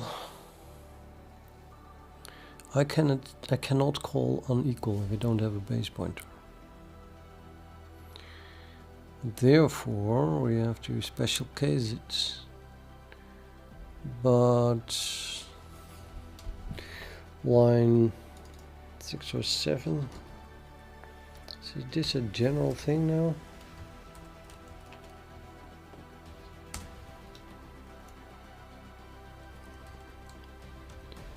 Totally general, it's just part of partition iterator that has the base. Well, okay then. If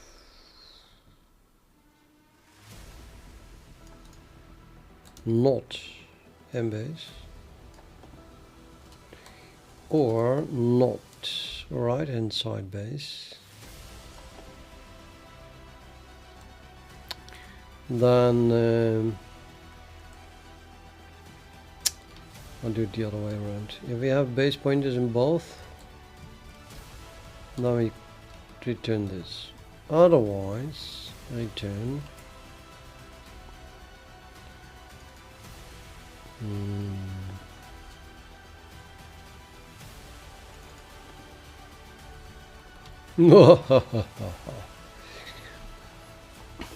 Doesn't that work?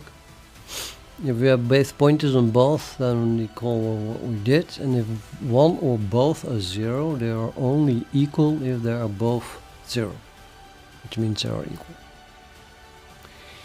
So maybe I should do this less evil and just do return not base. Sorry, yeah, and not base.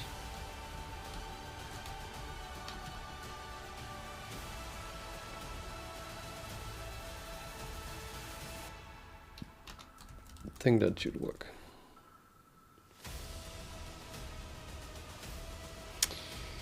Well, interesting.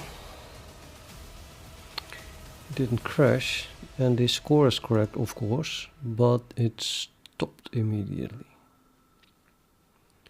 As if moving a whole group, any of them, always gives a negative value, which is obviously not true, because there is pairs that have a positive value. It could have moved A into B, and we would have a value of 30. So it's not working. And therefore we're going to run it in the debugger, break it main, and just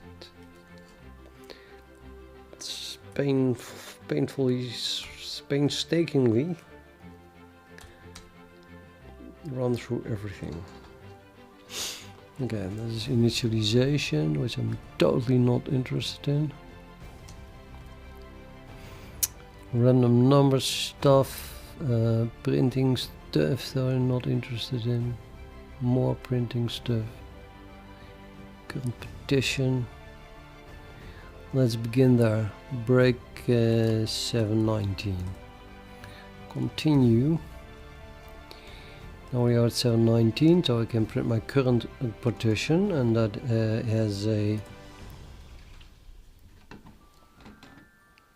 has a single element in every group, and the groups here are the elements of my array. So we have 6 elements, and they contain 1, 2, 4, 8, 16, 32, which is because each bit represents an element. So yes, we have exactly 1 bit in every group. And then I do next, and we print the current score. That should be 0. And that is 0. It is not.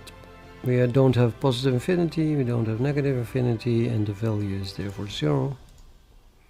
And then we do next, I guess. Next. Set it out. Print it out. So there we have it. I could have done that immediately. And we already knew that it worked, but you know. Last score is set to 0 as well. Now we're going to do real stuff. We're going to construct a partition iterator whole group. And then we're going to assign that to the neighboring partition iterator. So let's just do next, see where we end up. So now it should have been constructed. This iterator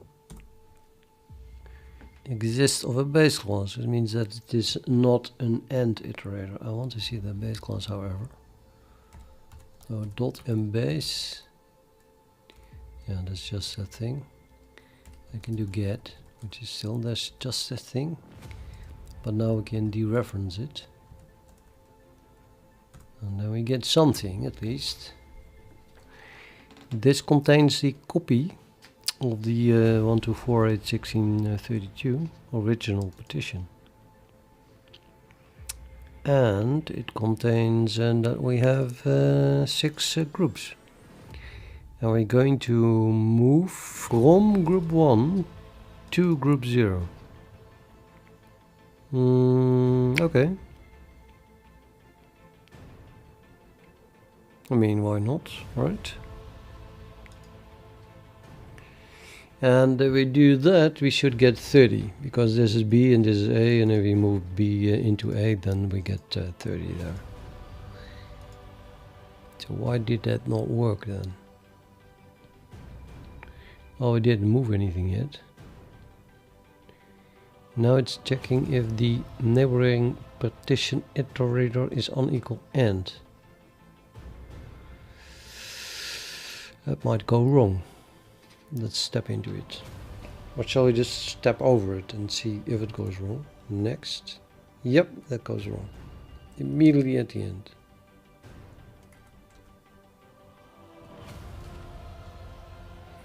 So the current score is 0 and the last score is 0, and therefore we stop and the program ends. So our unequal fails. That was the last thing I coded. Apparently I did that wrong. 7 to break, 7 to 6, around from the beginning, and then we do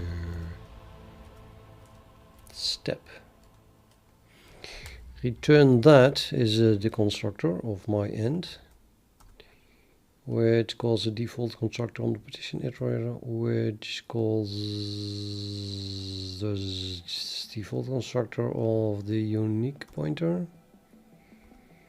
And just keep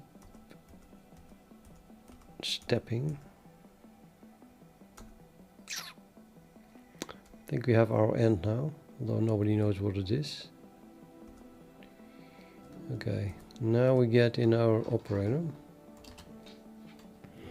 So the left hand side has an operator, and the right hand side should not have it, because that is the end. Yep, does not have a base pointer-ish. Not really base. Is the base? Why were they still calling it the base? So the first if is false, therefore we go to the next line, and this fails.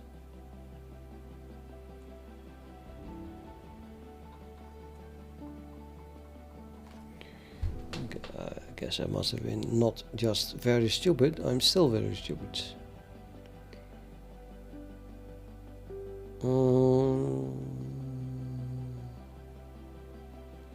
This returns true if both are null. But one of them is not null. So we return false, which means it's unequal, which is exactly what I want. I must be crazy. This returns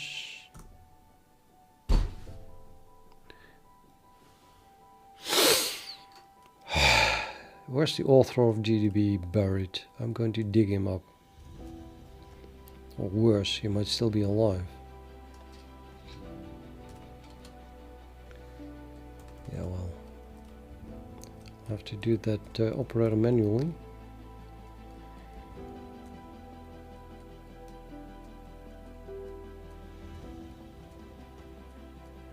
Of course the not operator is defined for standard unique pointer, right? This should return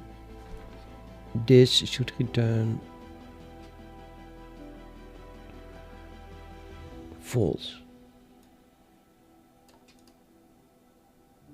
Oh, wait. Oh, it still return false, but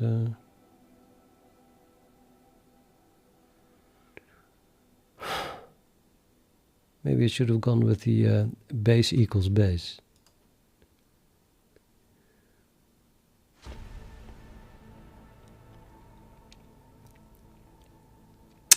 Yeah, the point is I want to check if this returns false. While unequal. Oh, right. It should return true. When they are unequal, it must return true. I'll finally wake up. I think it's time to stop. It is time to stop when you start doing things like this.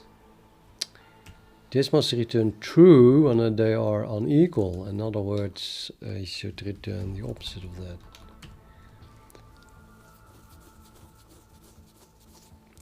I was implementing operator equals there.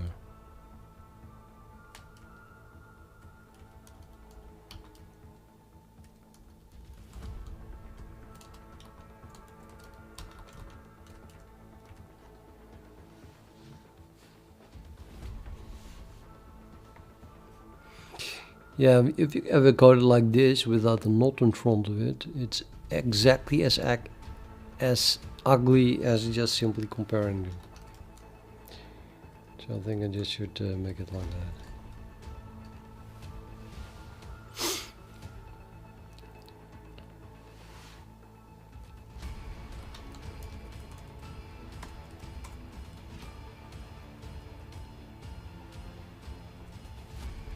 What? Again? At least it is an assertion, huh? Don't add existing elements. Should never have happened either.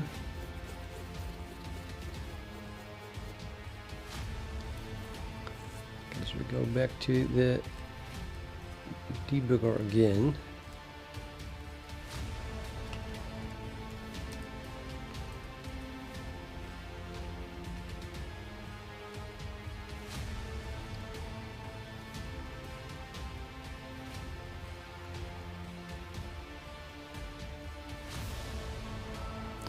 Going to put the breakpoint at 729, so I can immediately go there.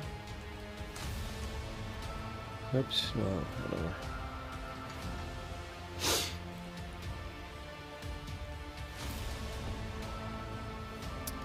So my iterator now is hardly readable.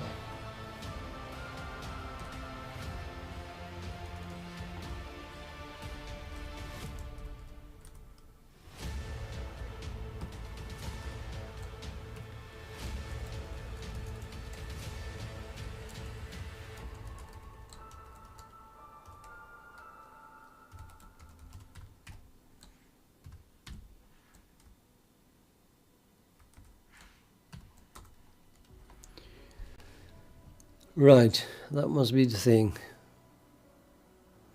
So our original, where is it? Original partition has the following groups, 6 of them. 1, 2, 4, 8, 16, 32 as usual. We have 6 groups. And we're beginning with the to group is 1 and the form group is 1 and the to group is 0. The current element index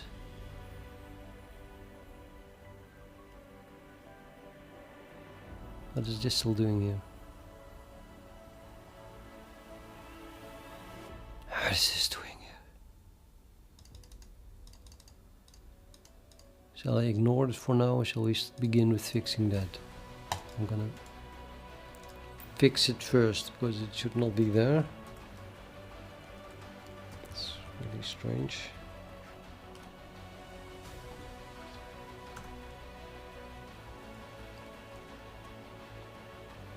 Partition iterator single element. That's what that has.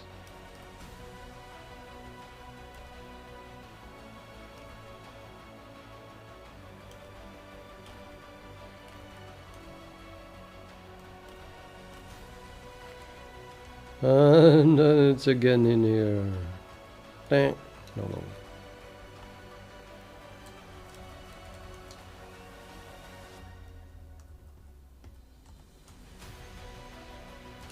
And I forgot where I put my breakpoint. 7 to 9. Break 7 to 9. Run. And then print partition iterator group pointer. Need that neighboring partition mbase get. What?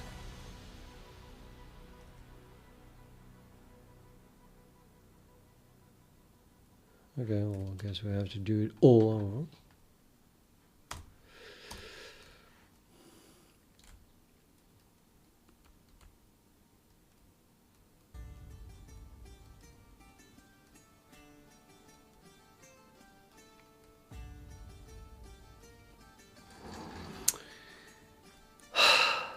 This is taking the wrong variable.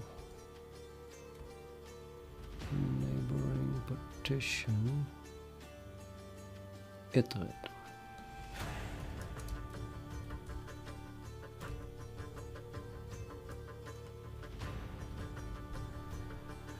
Finally, we can continue with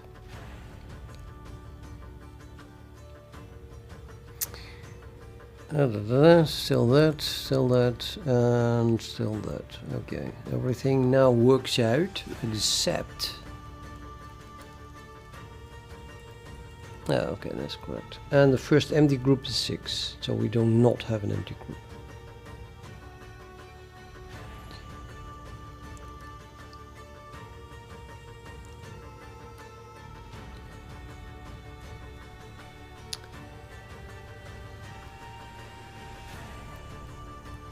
Now we are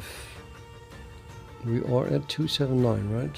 So we already executed this. Oops, that was not the idea.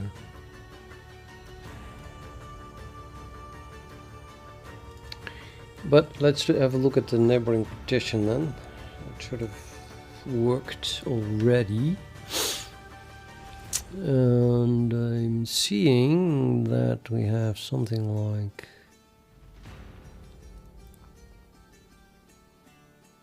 it did sort it from large to small, which is correct. Already printed it, by the way. I seem to have missed a sort here. This is not sorted. It must be sorted from large to small. I have to fix that as well. So I need to call sort after construction, after default construction, or just default constructed right immediately correctly.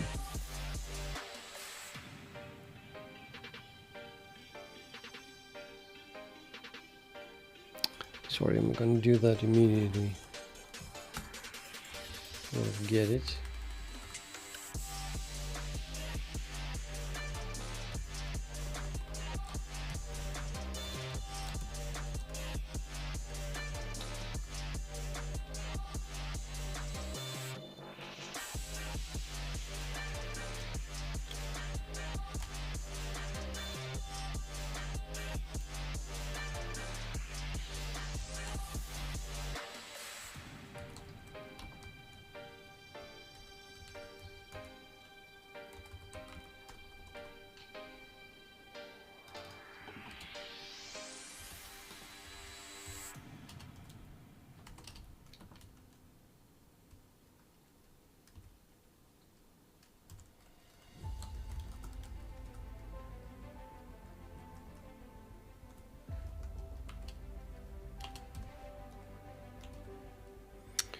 Well, I should stop at 7 to 8 maybe, but let's check this first. Run. Print neighboring partition.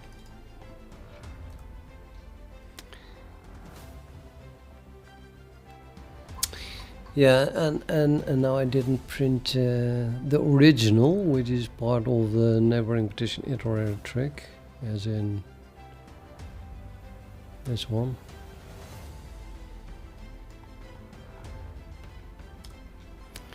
So this is now sorted from 32. 32, 16, 8, 4, 2, 1.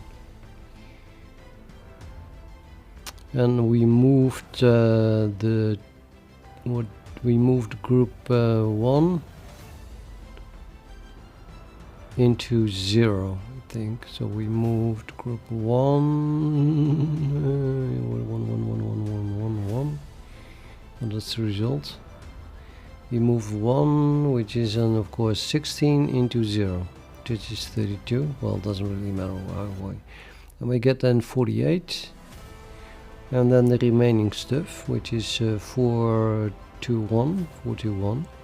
And then this group is empty. So that has been done correctly. Well, at least now. Now it has. So if I calculate a score of that, we are now at frame 2. This is going to calculate score. I really want to see a positive score here. Value of 21. Okay, I can live with that. And then that is larger than the current score, which is still 0. Right. Therefore, the current partition becomes a neighboring partition. And the current score becomes a neighboring score. And then we're going to increment to the next partition.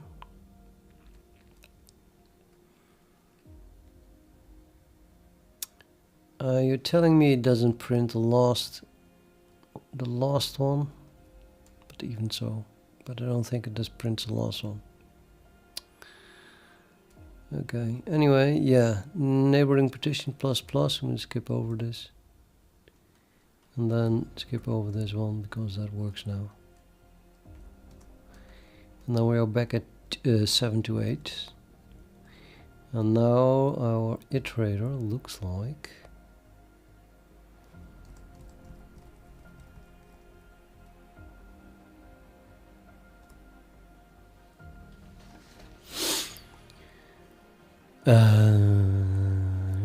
moving from 2 to 0.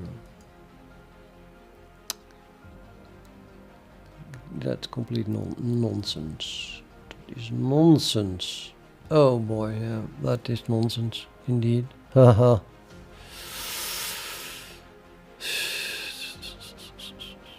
You cannot just run over the groups,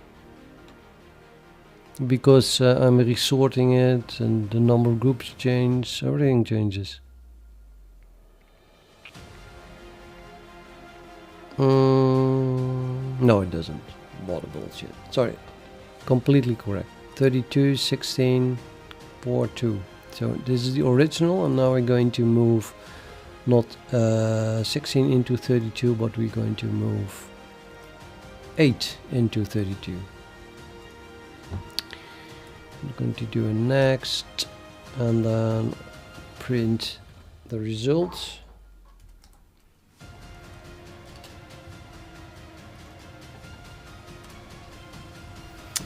That is 40, 16, 41, 0. Okay, well that works for me.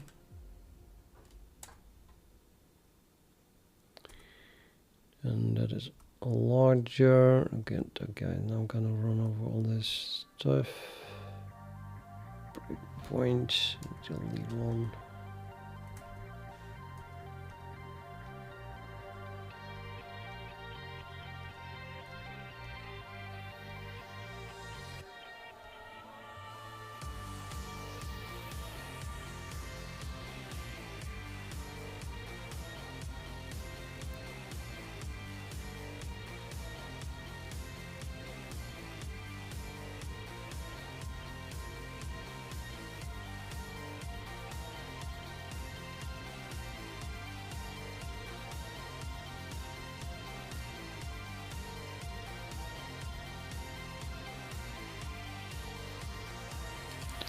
What score are we at now? 62 already.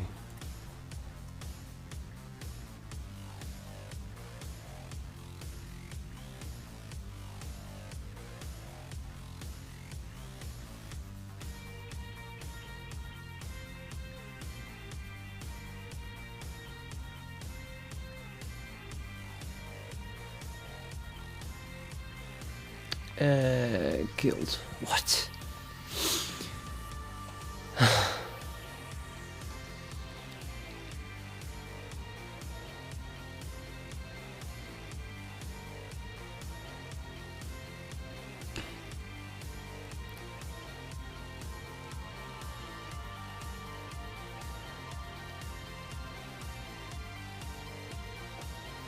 And just Linux. Arch Linux.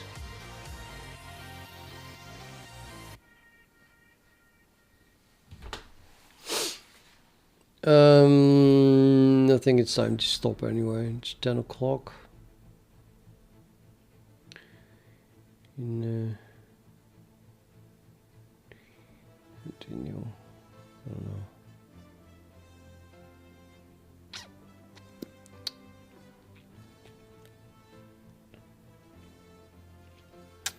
Why did it just crash? Cannot even see that anymore, I guess.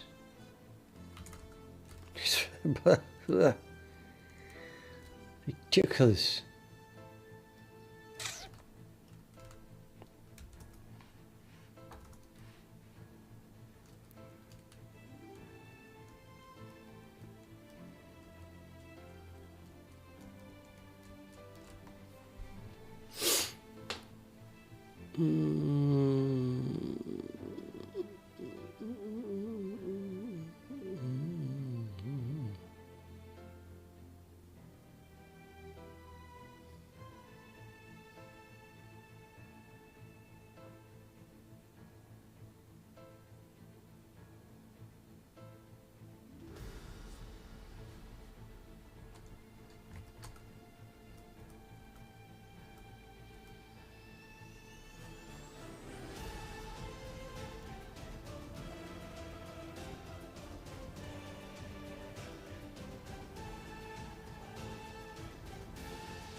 Yeah, you cannot move to group 6.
Well, this is just elements, I think. Int.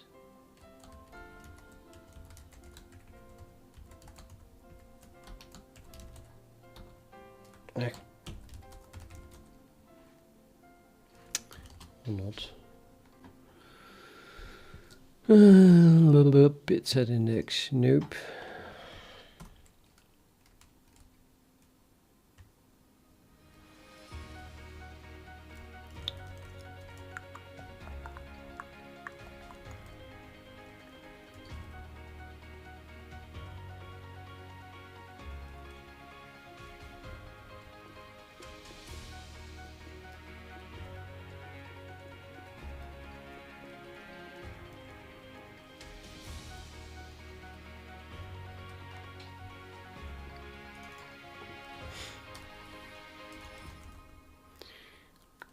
If you ask me, the only way to get that is from M groups. Only reasonable way to get it.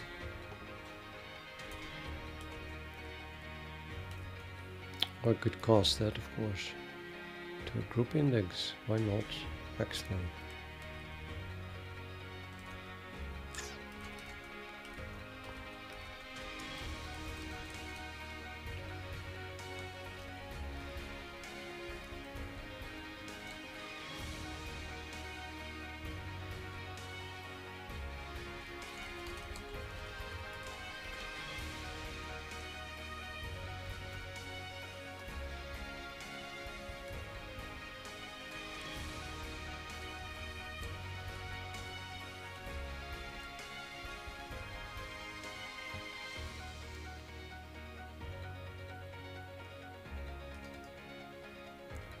Could be fucking kidding me.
Number of groups was not declared.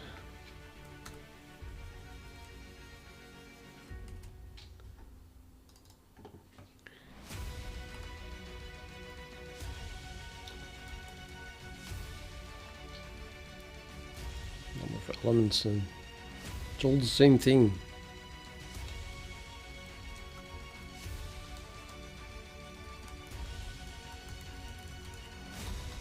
Actually, it's not.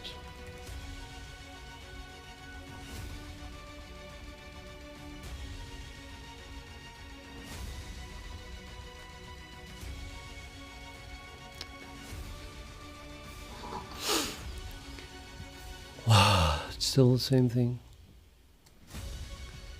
Still the same thing.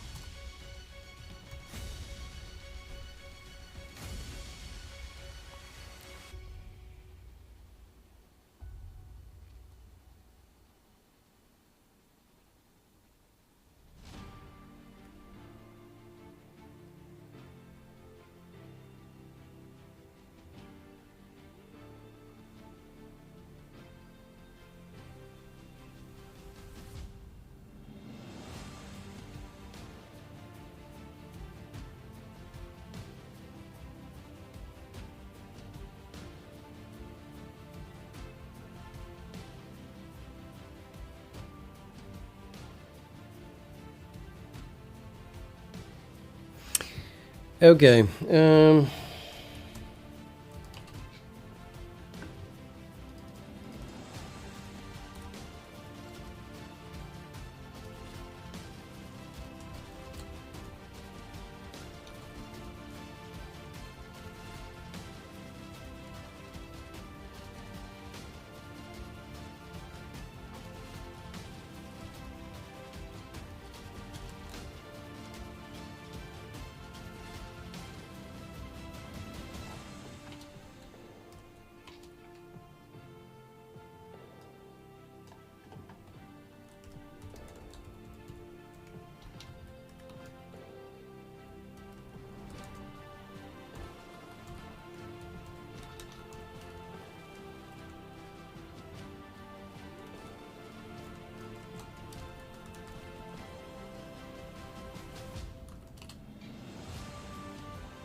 Interesting.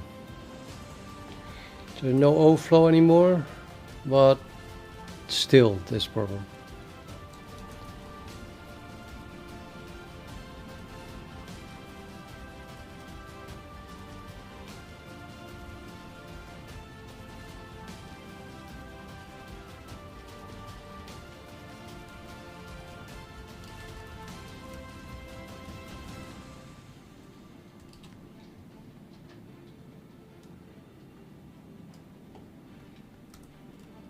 -1. Yeah, that's the other way. It's undefined. Okay, how do we get an undefined 2 group? At least is interesting. There's an overflow.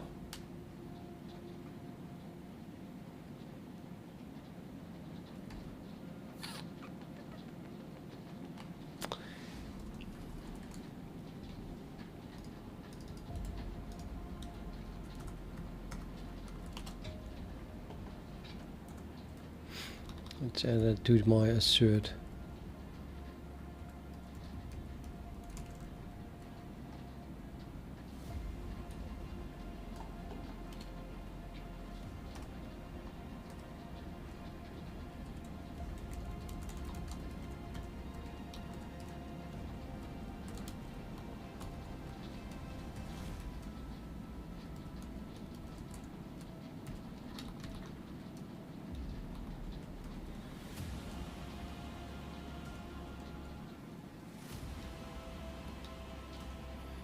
Now I'm starting to get paranoid, so I might as well add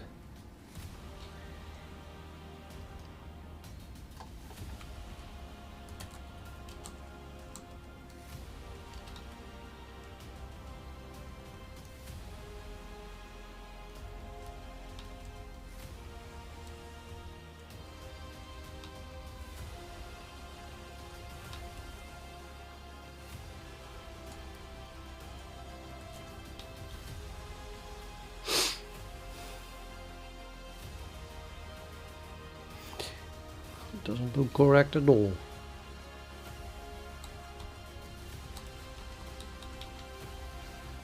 Okay.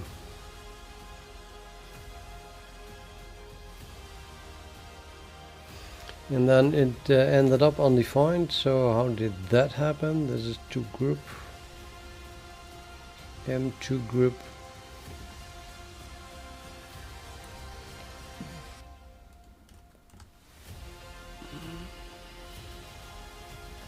Set to 0. Set to undefined. Yeah, we set it to undefined here to make it then on the end iterator.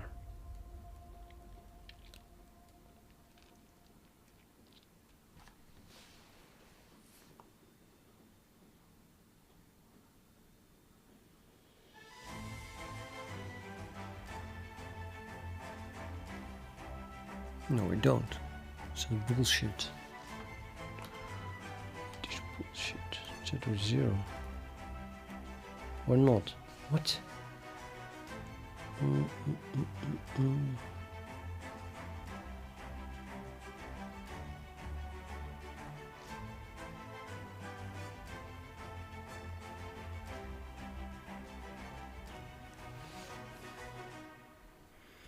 Really? I haven't looked at it in a long time.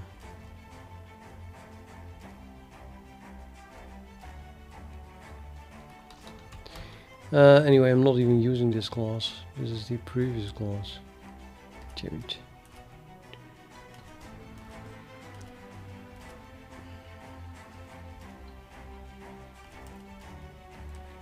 This is the whole group thing.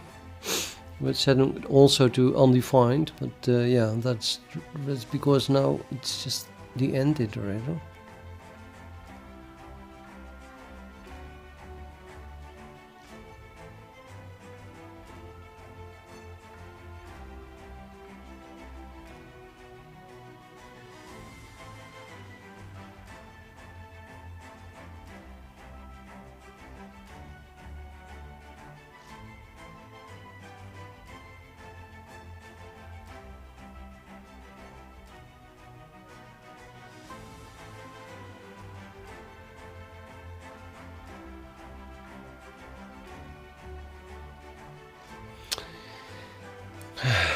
Doesn't make any sense. It doesn't make any sense at all.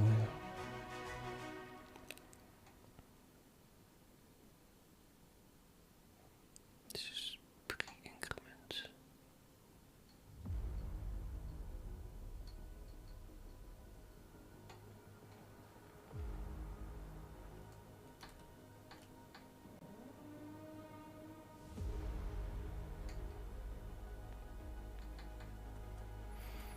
No, maybe it does make sense, but setting this to say after increment it becomes the first empty group, which is less than the number of elements. Then we do this, and then when we get back, we're not going to increment it beyond first empty group, or if it ever becomes a number of elements, then we also definitely also done. Actually, it looks correct.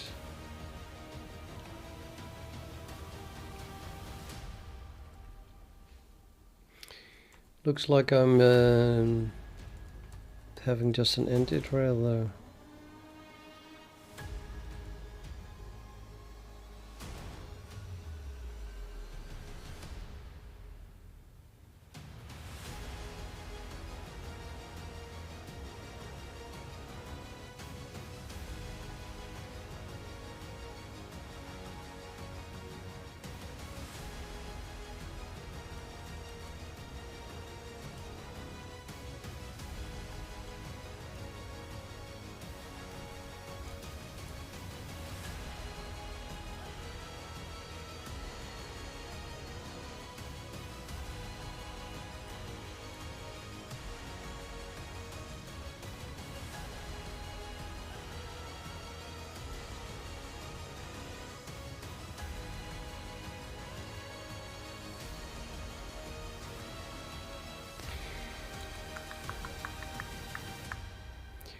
think that using less than is nonsensical here. Cannot compare it with undefined. Isn't that true?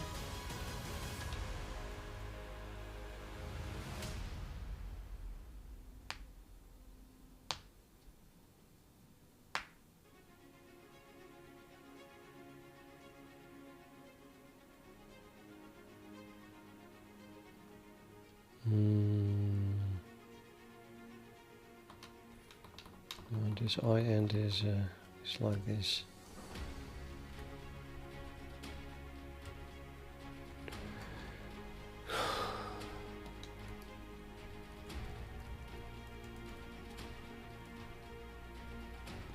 Undefined. Why is it undefined?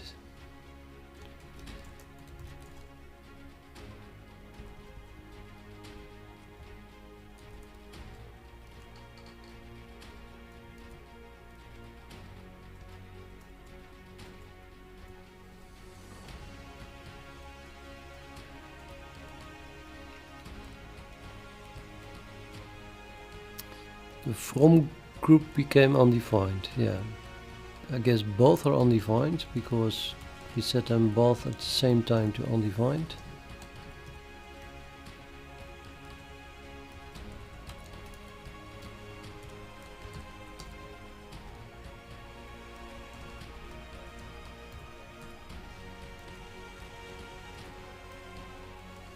So why would it be dereferencing in end iterator? That's a problem.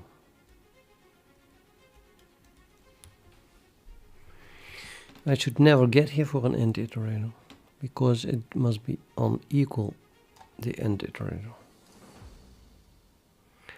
So apparently whatever this returns compares unequal to what you have now here. And what we have is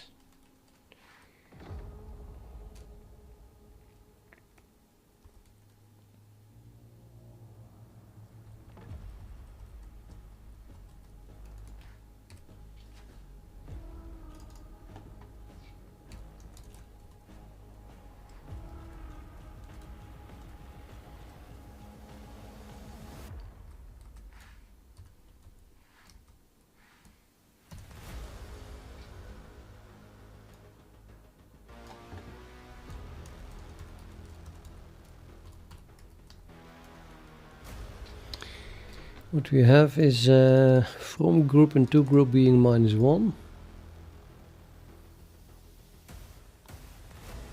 but base is still set. I'm defining my end in two different ways.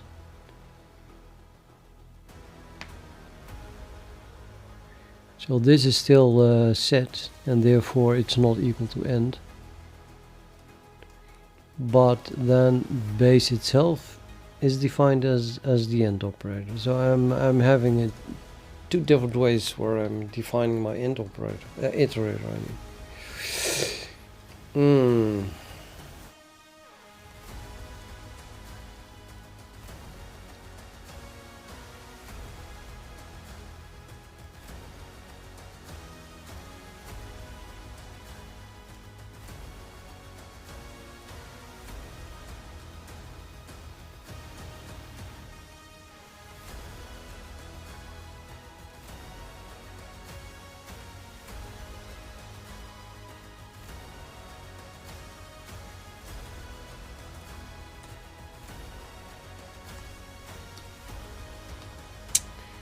Right, I probably should always just have a base class or not. It's a nonsensical.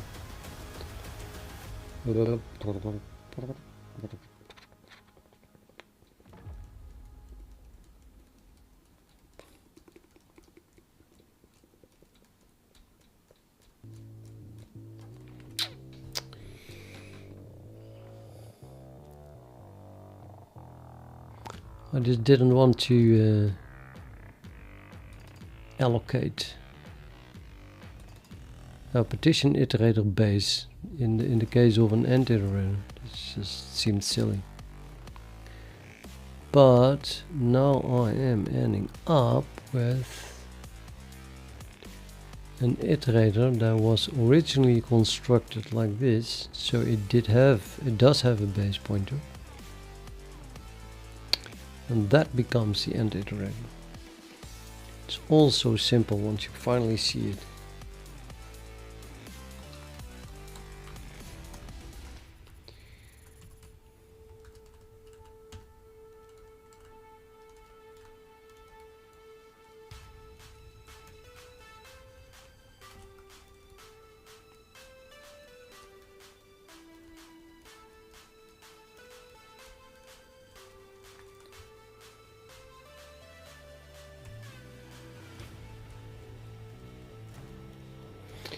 I could reset base at the moment we reach the end operator here, because I have not implemented a decrement. So once we reach end, there's no way we can need base again, right? It's a partition iterator. This was an abomination to begin with. It's not really an iterator, just a hack.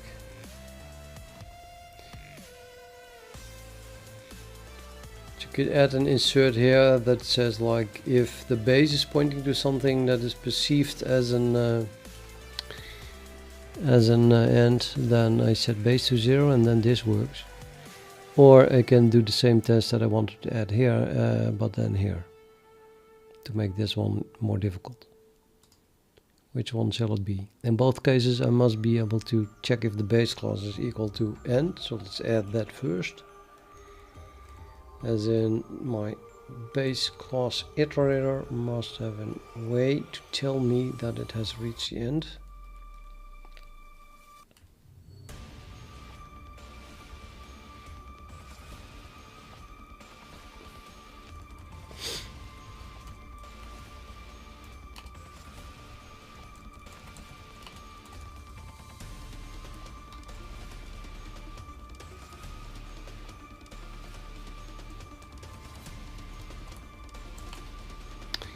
Well, reaching the end meant what? I was just setting these to undefined both, right?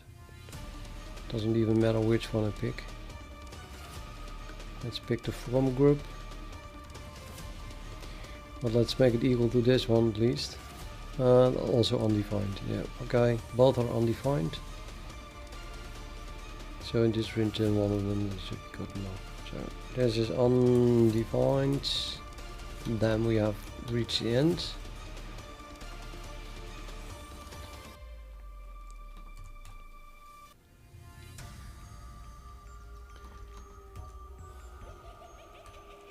Can I easily incorporate that into this?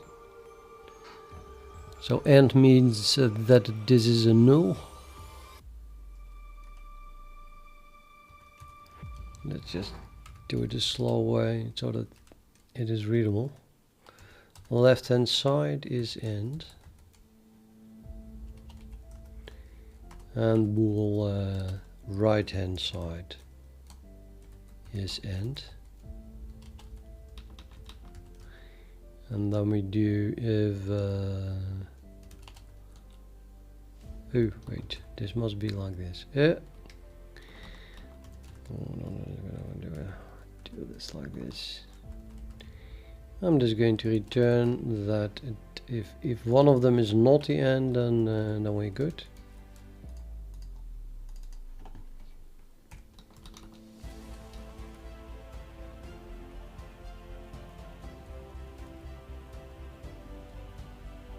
Yeah, I think this should work. Okay, it is the end when it is does not have a base pointer, or the base pointer says that it is the end.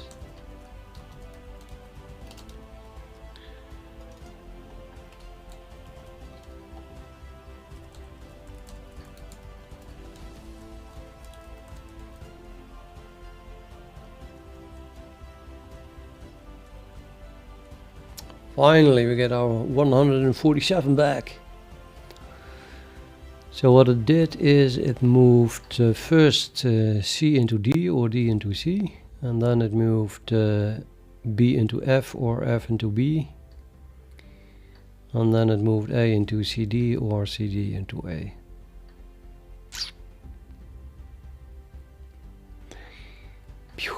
Now the trick of doing this is that it definitely will get rid of all the infinities, as in this does not have any negative infinity because the score is always 0, and this will not create negative infinities, but it would create all possible plus infinities, I think. Definitely. There's no way that it would not, right?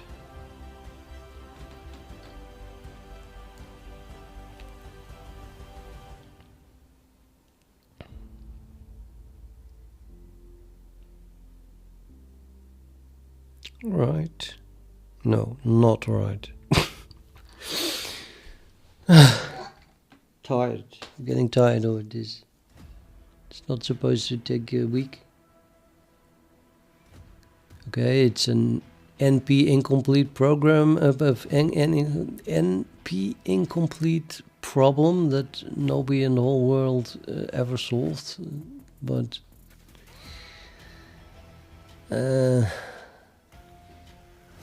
still shouldn't take long. Don't have time for that.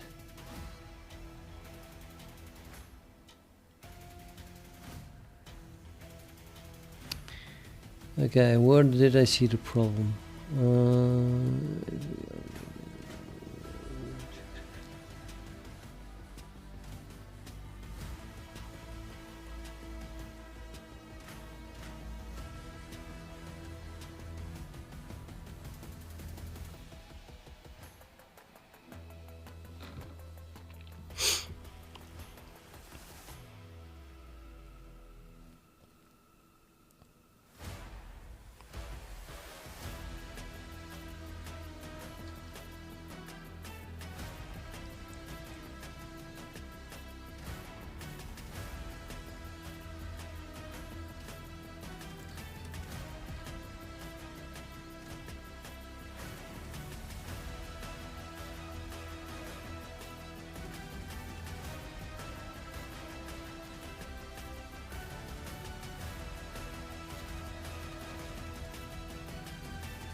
But seriously, I have subscribers. How many? I think I'm gonna quit for today again.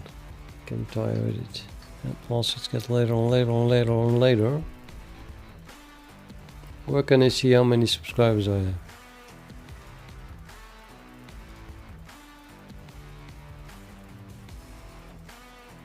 Nah, 3,000. I think a week ago I had 3,300. Only 500 more. The extreme growth has stopped.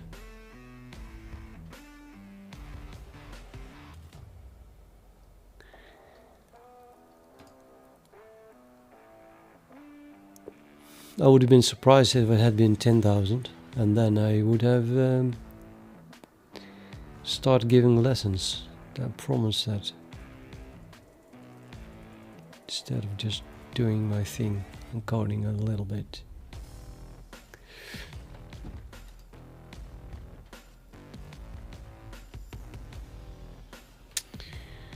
Okay, I'm not getting this problem at all. It's really evading my attempts.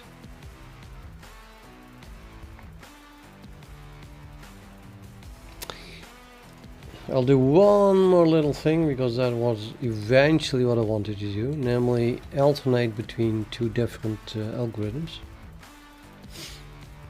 So now it's using this algorithm here and then runs until this is no longer giving a higher score, right?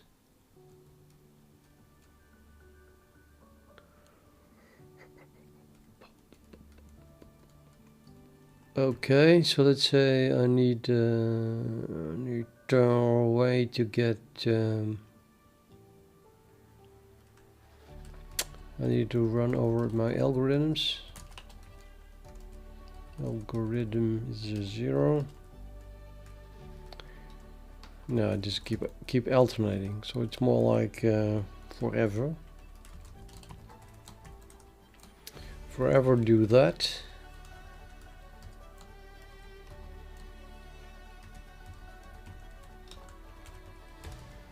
Well, or not, of course.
I don't think we are gonna get to 10,000 subscribers.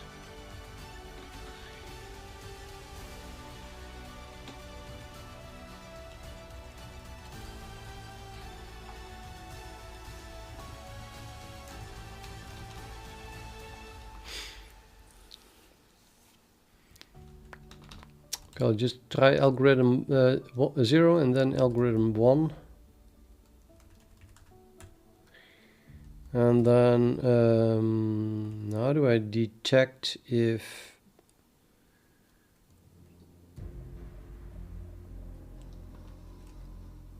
we did not get a higher score at all?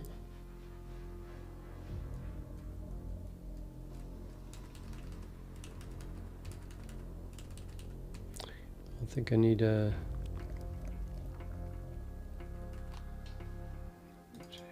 score.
Is that just the last score to the current score, and then we do run algorithm 0 and then we run algorithm 2, both of which run until score does not increase anymore. And then if Yeah, let's put it like that. If then after this for loop the current score did not increase above last 2 score, then both algorithms fail to increase it, and now we stop.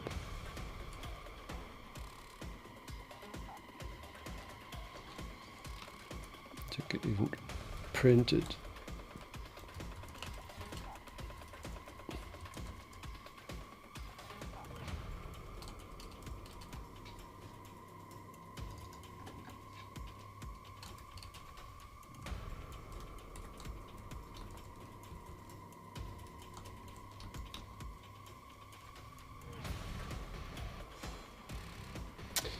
And then I still have to be able to create a different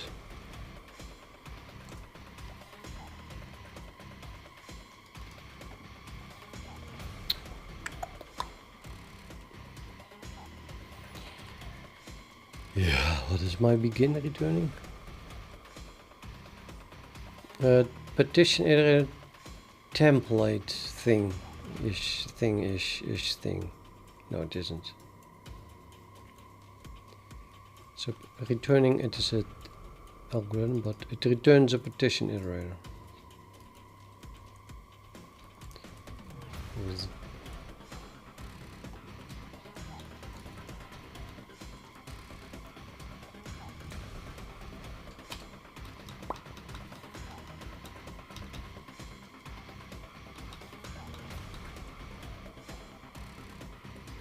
Well, it isn't even necessary. I think I can keep my auto.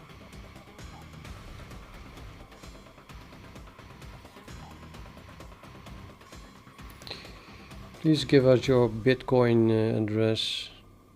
I'd use on this channel. It's another option. There are scammers. I bet I didn't do it, but I bet if you go to any of those websites, the first thing they ask you is to your credit card number, because yeah, it's 18 plus. We need to have your credit card number. Don't worry, we won't charge you.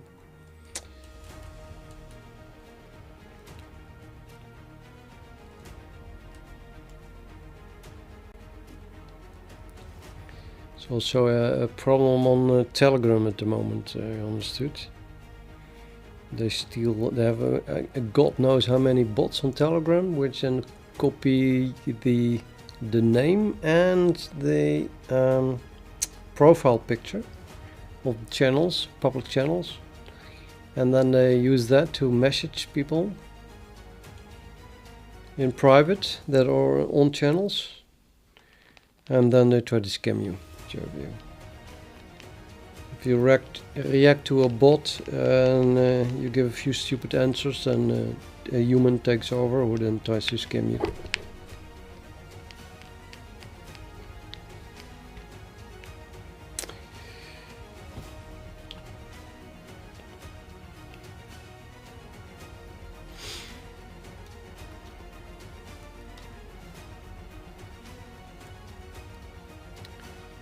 Partition. Yeah, I think that this should work if we just do algorithm is equals 0. Then we do that, and otherwise we do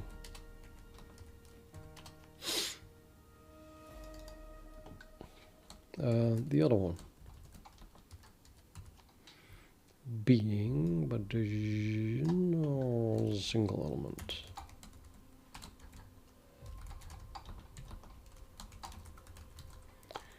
I still don't know.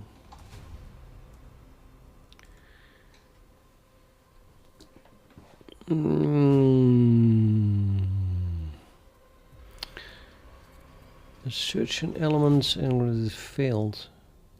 Why?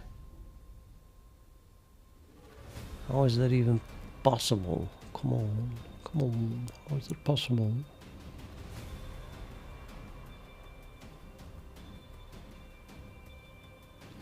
But so far so good. We start with everything in one group, and then it moves stuff until we get to 147, and then we start running algorithm 1 on that one. The proof that it is algorithm 1 is that it fails. Well, the previous one did.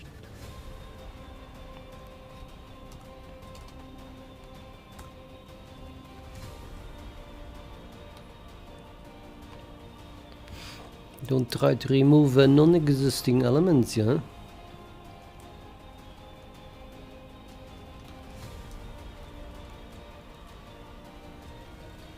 No, I'm going to stop.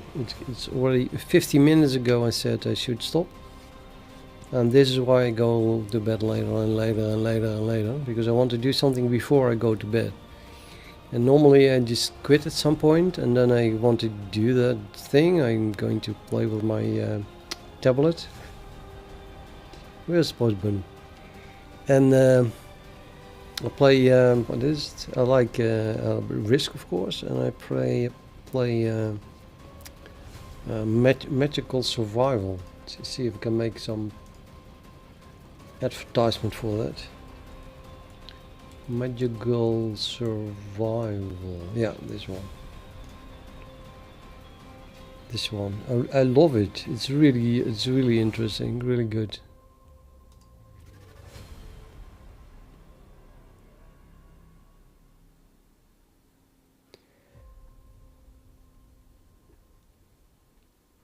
It has lots of graphics and lots of special effects, basically. Hey, I never see those colors. Yellow and orange? What the fuck is that?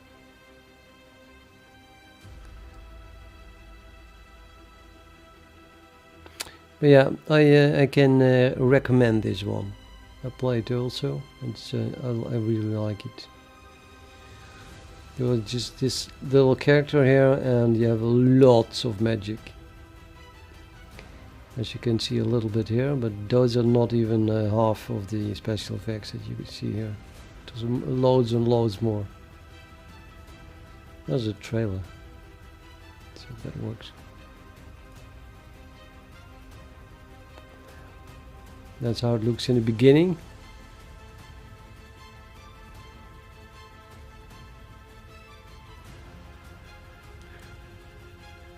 Looks pretty much like the same thing as we just saw in the GIF, isn't it? Yeah, it's not even. But yeah, it's addictive. So okay, I'm gonna play that.